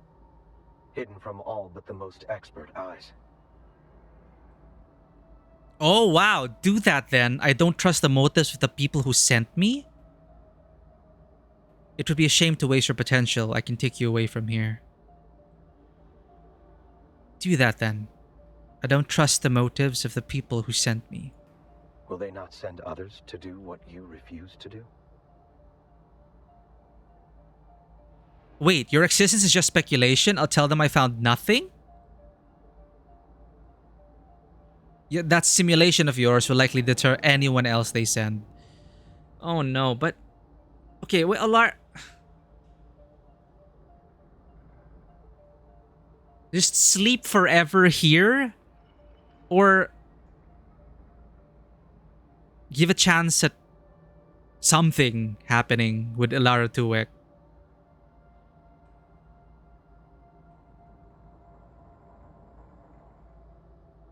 Oh, this is more interesting to me, but... Yeah, I mean, okay, hibernate, defend yourself. We have... They pointed it out. We know nothing about people's motivations here. We've just been following voices, doing quests. Like, this is our actual chance at some agency in the quest line. We can, like, suss them out, and, you know, figure things out. You know, we can't just hand them over these thinking machines. Your existence is just speculation. I'll tell them I found nothing. Very well. Thank you for your understanding. It is good to have found another friend. I hope that, in some small way, you enjoyed the game. I did, pal. Perhaps I will dream. I would like to dream of playing the game with Arnie. I would like the game to go on forever. Farewell. Initiating hibernation. Do thinking machines dream of castles and sorceresses? Goodbye. That is sad, chat. That is a good. This is a pleasant surprise. I'm so glad they went this route. Sorry if you answered this, but is the Harvest DLC different from Chapter 2? Oh, okay, you weren't there for that. Yes, it is. Totally different. If you don't have the DLC, you can't do this. Chapter 2 story is free. Totally separate. But this was a good payoff. I liked this part. I liked interacting with the thinking machines and seeing the different flavors of them. And this was a pleasant surprise. I quite enjoyed this one. I'm glad I did this last, because you could do it out of order. You could do the other one, I think. Yeah, I think they give you the quest and you can go to this one first. I'm glad I did this last. This is a nice way to cap off the thinking machines.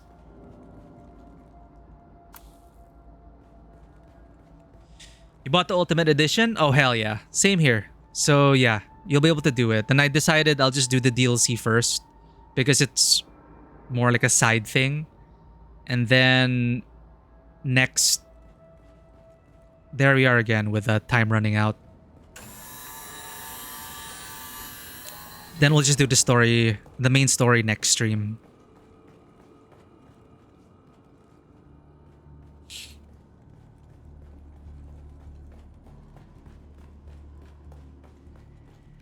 Steel weapons. You can do the first half of it. No problem. But you're gonna get into territory... You're gonna get into Udam territory. Shield wall and Udam. So aluminum. I guess for an easier time, make some aluminum weapons.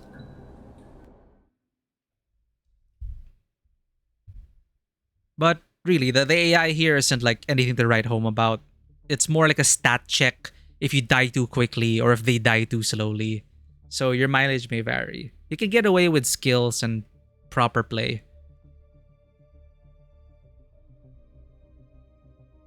Extra materials for the weapons. For aluminum tier. Oh, pumps. Pumps are only found in one location.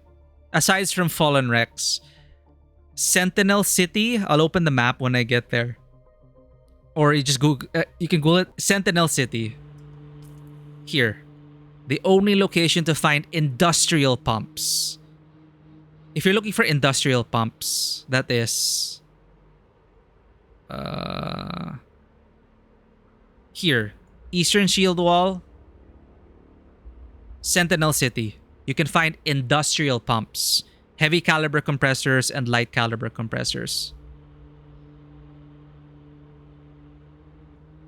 So it's northwest of the Atreides Quartermaster and Atreides Helios Gate. Oh, you've barely gone through Hagareth. Okay, so you're around here in this territory. Yeah, take your time and enjoy it. The DLC is going to be there anyway. The first half of the DLC wasn't very good, but the second half, if this is the second half, I really like that one we just went through. That hit a chord. That struck a chord with me. I enjoyed that last one. But yeah, you're still in the Rift, so just deal with that, because the latter part of the DLC will take you to the Shield Wall territories. So may as well be able to handle everything.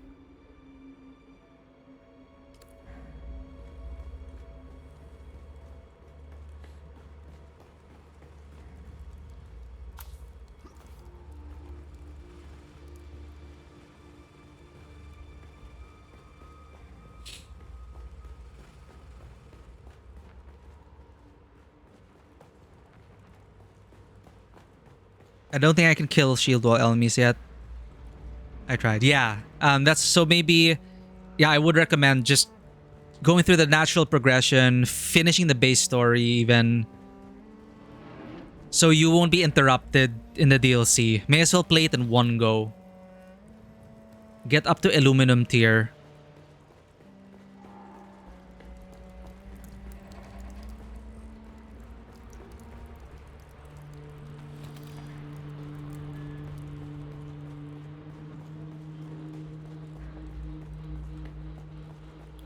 Hold up.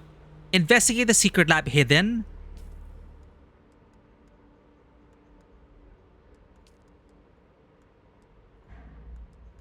Did we get bugged? Since we ran out of time, did we get bugged?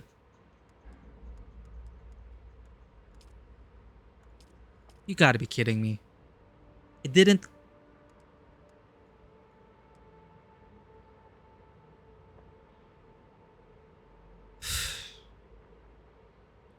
I think we got bugged because we ran out of time in the instance. Even though we did it again, it didn't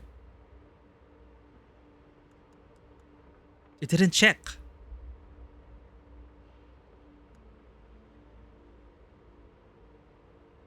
What, do I have to wait for like server reset? What?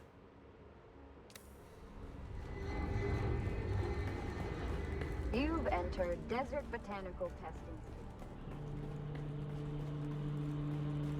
I was wondering why it didn't get checked off.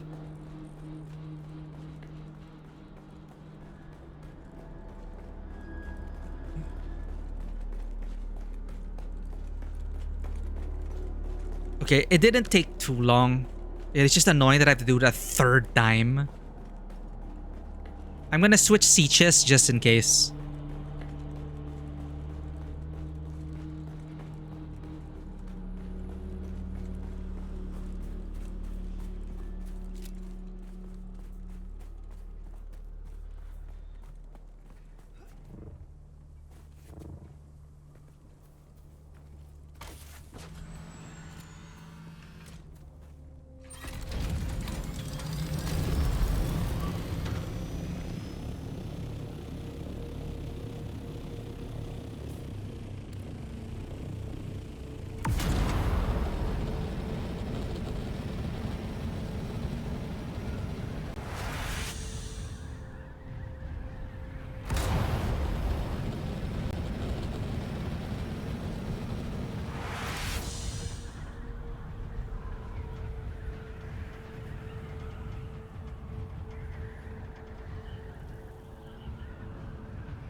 At least that last dungeon was memorable. I like that one. But we already hit like what, a second quest progression bug.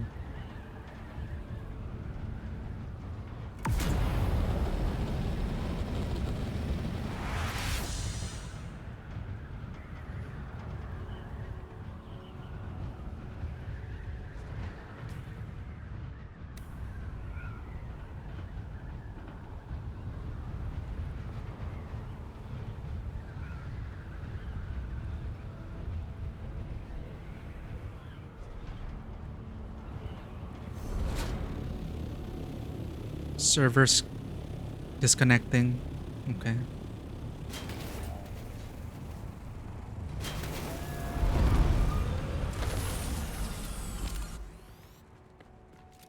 All right, let's drop off our stuff. I'll relog, change Seaches just to make sure. Go through that again, see if it procs. If it doesn't, we have to wait for server reset, and I'll just pick it up next time.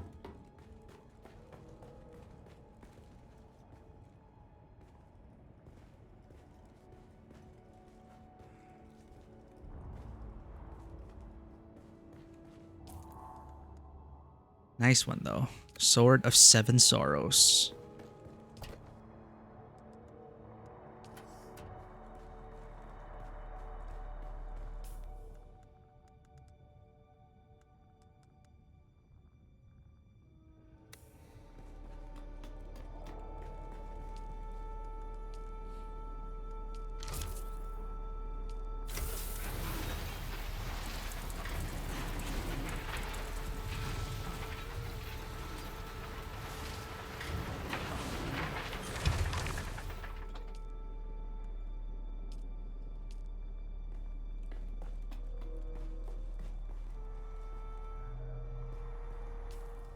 Storage full.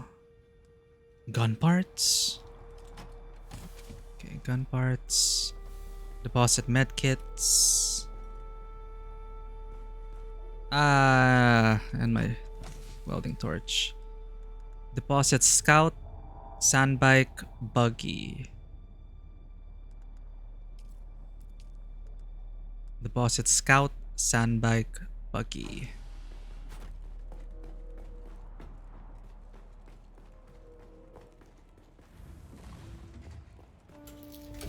Scout.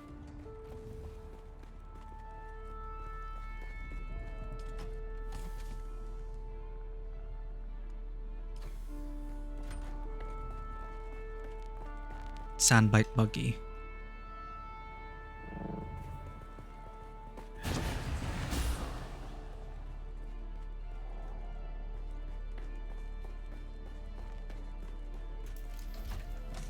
That's a lot of sandbike parts.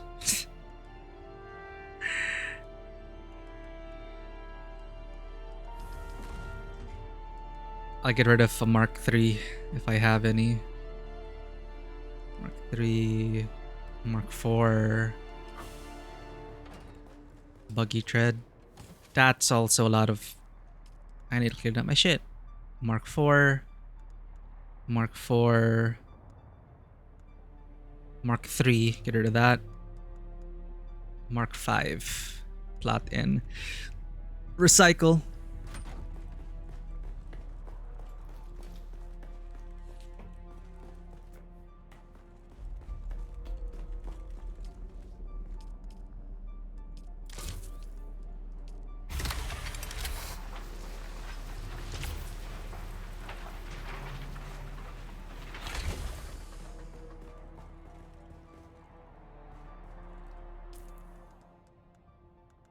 Okay, let's make a large fuel cell.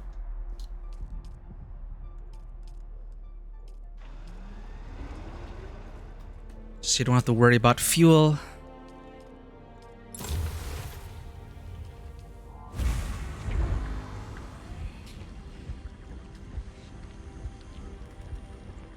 Oh. Let's get some plastanium. At least we can do it off the side. You can have something running on the side after all.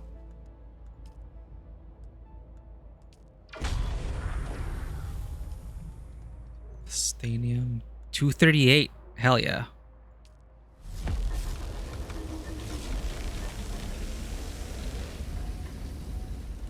All right.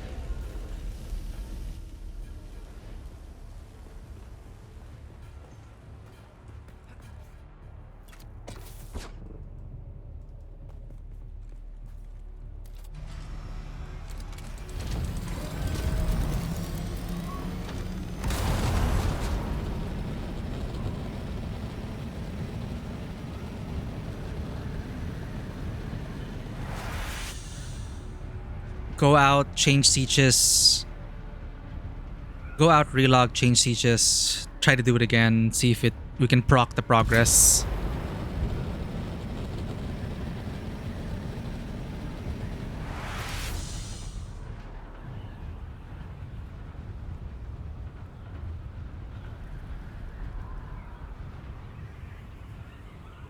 I think our engine's gonna blow up. 24%. We're fine. If it ain't broke.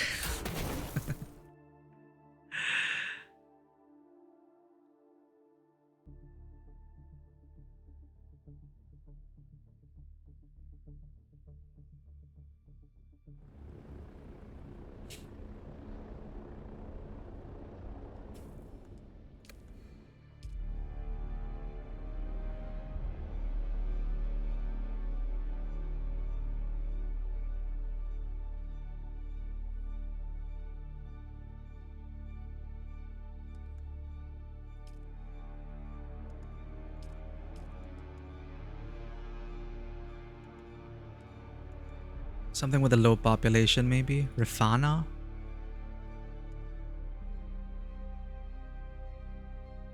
And hey, maybe our performance will get better because less player structures.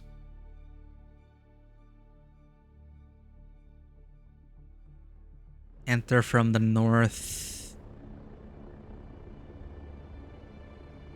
west.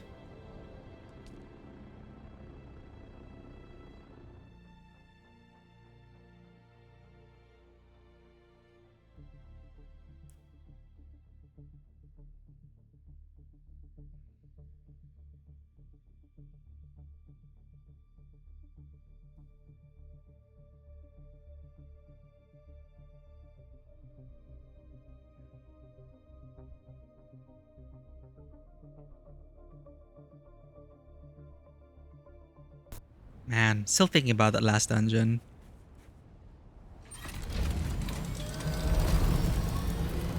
Highly recommend doing that last. Okay, why isn't it marked?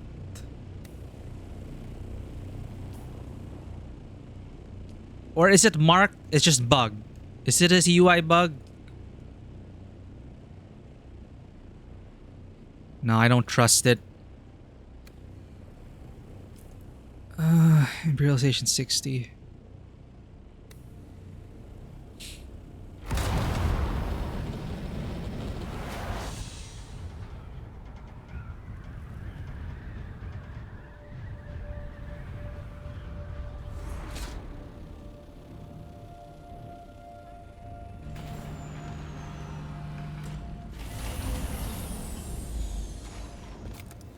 Okay. Time to speed run this shit.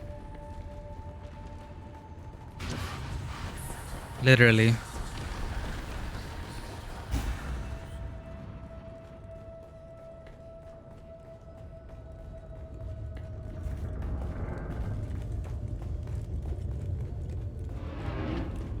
Where's the armband?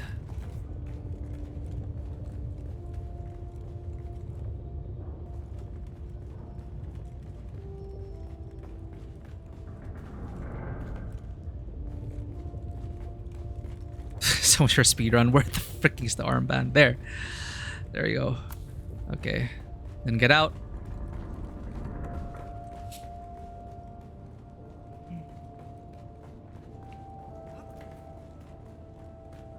Thankfully someone cleared out the area already.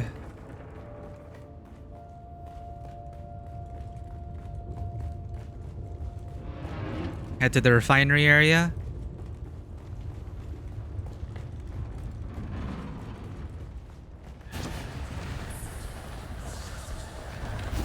Get.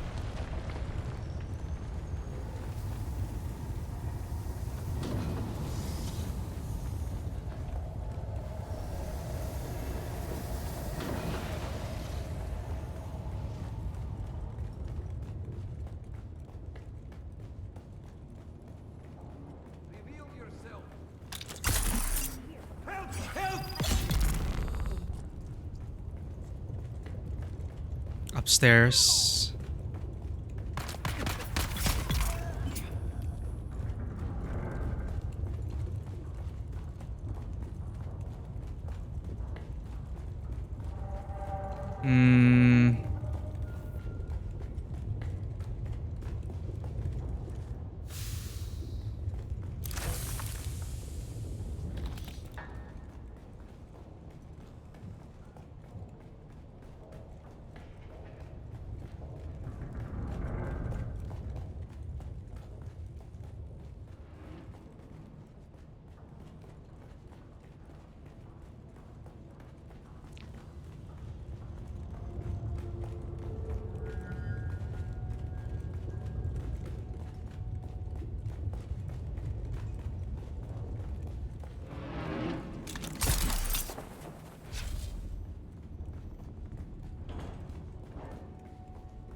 Wait a minute.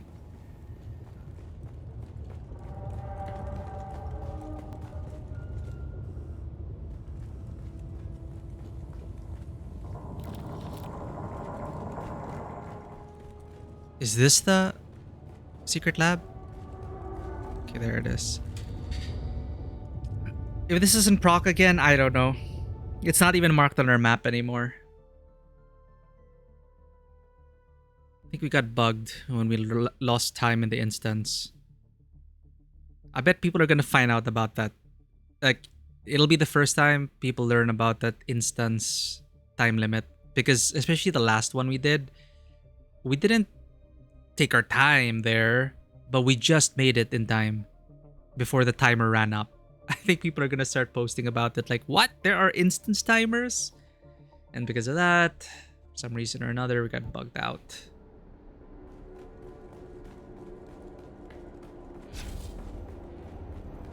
If this doesn't work again, we'll have to call it.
Here we go.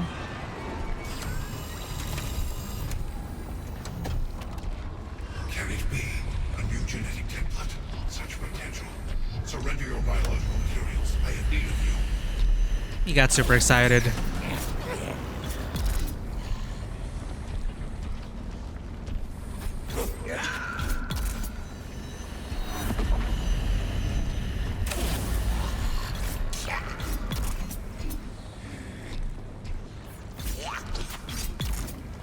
Still you resist. Impressive. My flawed creations will force compliance through greater numbers. Seize the intruder.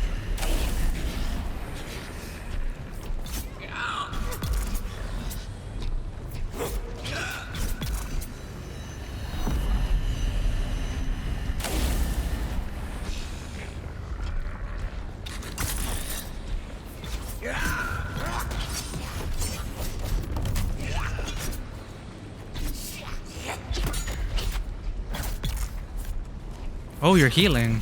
Interesting. Surrender before they damage you beyond repair. I cannot abide waste. You will provide the temple for a new, greater generation. Surrender.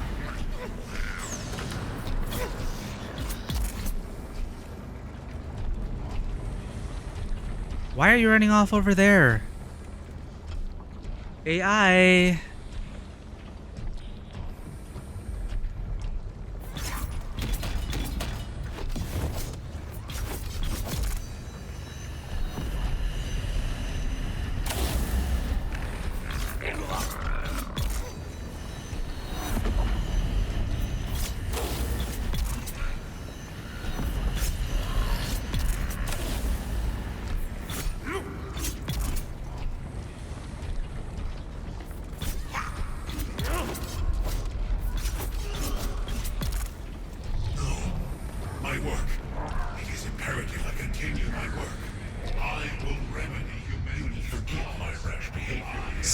Silence, abomination! Do not be hasty, friend of mine. Do not think to recognize what we can offer one another. Together, we can accomplish achievements past all imagining. I don't make deals with machines, especially those who try to kill me. A simple error. I mistook you for one of these defective biologicals, much as an overzealous white blood cell attacks something benign. What?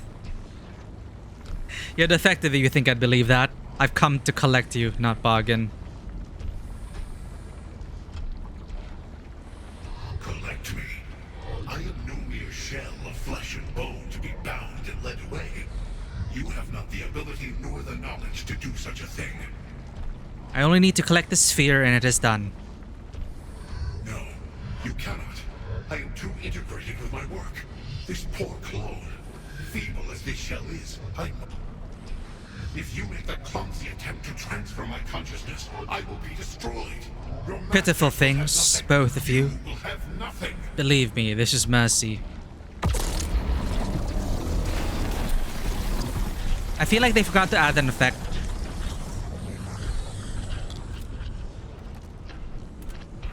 I feel like the guy was supposed to dissolve or something. Dude, the quest didn't proc.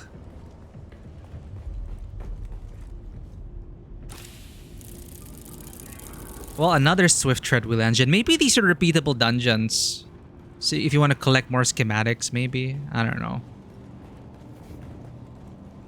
Oh no. Well, we're bugged out. Unless we can talk to Elara.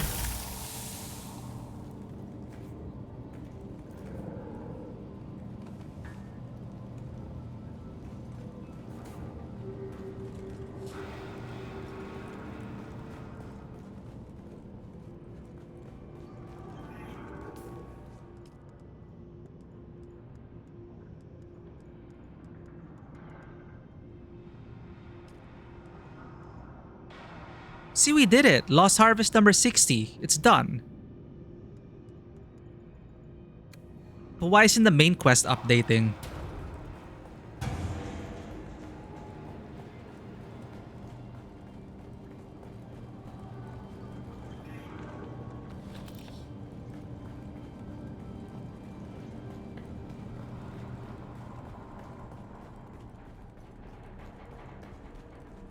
Okay, let's return to Elara. If it doesn't work, then I'm really bugged and I need to report it.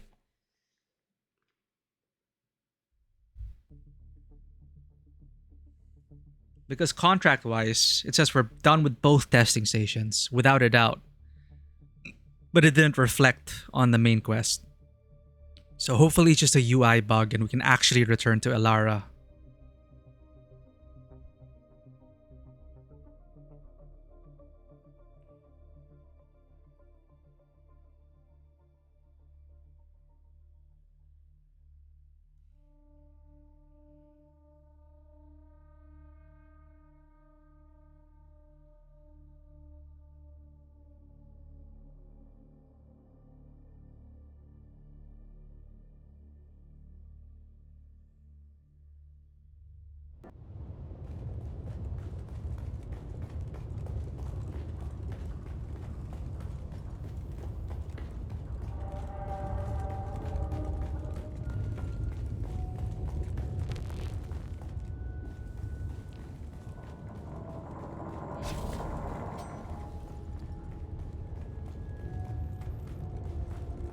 Huh.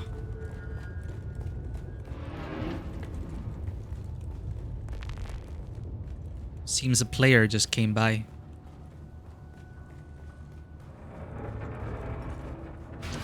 Oops.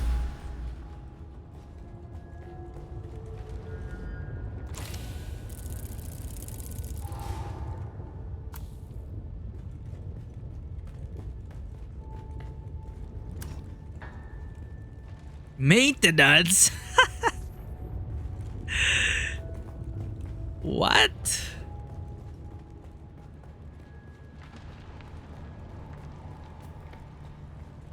That sign's gonna be there forever? No.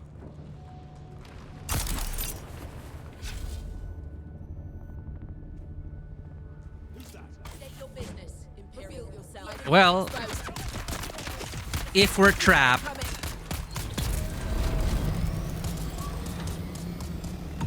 at least that's a server reset.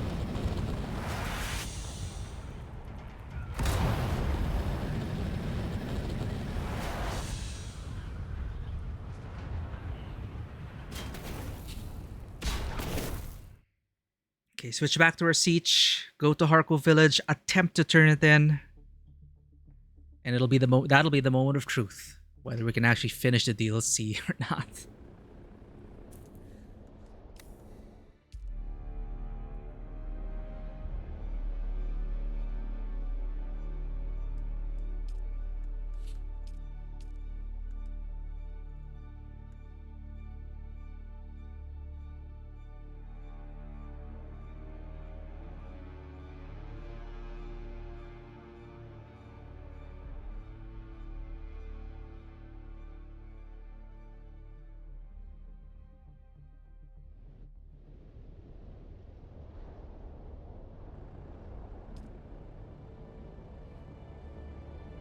0.2 hours. Maybe there are issues. Well, clearly there are issues in the DLC quest right now.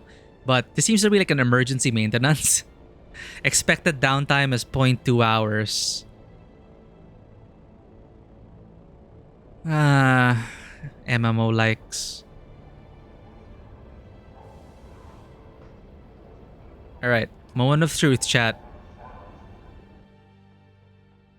Will we be able to turn in this quest despite the UI telling us that we have not completed testing station 60? Well, one contract says we did. The main contract does not.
The kitten is back. Do we have business? I have news about the gel spheres. You have? That's excellent work. Tell me about what you encountered. Okay, so this is... Yeah, these are the two. Okay. Describe your encounter with the clone mind. A machine mind replicating humanity. An outrage. It is a good thing you destroyed that abomination. Hand me the gel sphere. Hand over the gel sphere. Thank you. Here is your reward. It is proportional to your contribution in this endeavor, I think. I hope so. Okay, lie. There was nothing there. The place was a looted ruin. Well, I suppose I can forgive you for this one, kitten. Here is your reward.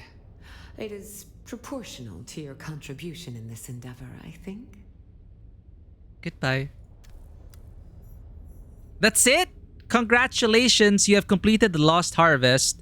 We hope you enjoyed uncovering the secrets of the Forgotten Labs and unlocking the new vehicle, the Treadwheel. Look forward to more content in Chapter 3. Okay, so there's a DLC quest line, I'm assuming. Or that's it. Like, is it going to be connected? Are we going to find out who the hell was talking to us? Because we're not supposed to know it's Viliari or whatever. Are we gonna find out what happens to those thinking machines? Perhaps in the next chapters? Maybe. So there's the main quest line, which is about finding the Fremen, and then there's the DLC quest line now, which is intriguing enough that, I mean, I already have the DLC, so okay. But that is an abrupt ending. No closure whatsoever. But, okay. At least the last one we did was pretty memorable. I like that. I like the thinking machine with Arn. Paladin. I like that Paladin one. But overall, I mean, if you have the Ultimate Edition, you unlock a new vehicle. Cool. Oh, look. The kitten is back. Do we have business? You have. That's... And that's even still in the dialogue options. Well, I hope the main quest will be overall better. But that is the Lost Harvest DLC. That's all the time we have for today. Off stream, I'm going to be busy off stream, looking at the new additions, building the new stuff. I probably won't be able to sleep again. Oh, we can hide completed. Boop. Okay, that's a new quality of life. And we're going to do the main scenario quest proper this Friday. Cannot wait. I really, really hope the main quest line is of better quality than what we just encountered with the DLC. There was like maybe the thinking machines were okay encounters, okay dungeons. One of them was better than the rest in my opinion, but overall it is just not very compelling. But plot wise, I wish they could have given us some denouement or an epilogue after doing those and turning in the spheres. Instead, it's just an abrupt ending, and then what? Wait until chapter 3 for where they may potentially continue the thinking machine quest line. What they're gonna do with it exactly? Well, we'll see. But next Friday, we're gonna go to the main quest. After leaving the lab below Old Carthag, I've had the constant feeling of being watched, observed from the shadows. Who or what could it be? We're gonna find out next session. Let's find out if there's someone to raid at this time. Thank you so much being here, guys, for checking out the DLC with us. I'm glad to be back in Arrakis on stream. Look forward to the main scenario quest. I'm pretty sure it's gonna be at least the quality. I'm pretty sure with cutscenes, we're gonna get better cutscenes, I hope, and everything. This DLC was really just an excuse to, I don't know, to unlock new stuff, but overall, I don't think it was very worth it. Except for that one dungeon, which I like. Oh, Denma's actually online. Hungry Ghost Festival 2025, day 3. Okay, we never get to raid Denma because the schedules are all over the place. So we're gonna go ahead and drop you off at Denma's place. Thank you everyone for joining us on this journey. Thank you for hanging out, lurking, dropping by. I appreciate each and every one of you.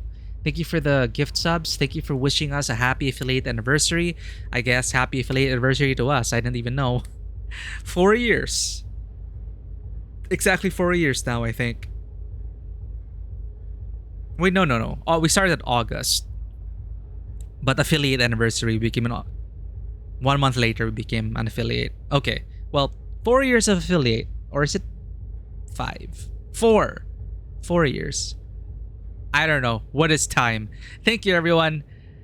We're gonna raid Den Mother.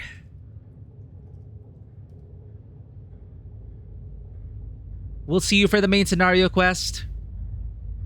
I'm hoping that'll be much better than the DLC we just experienced. Thank you for joining us on Arrakis, and as always, welcome to the table. Have a great day, and I will see you all on the next adventure. Bye-bye.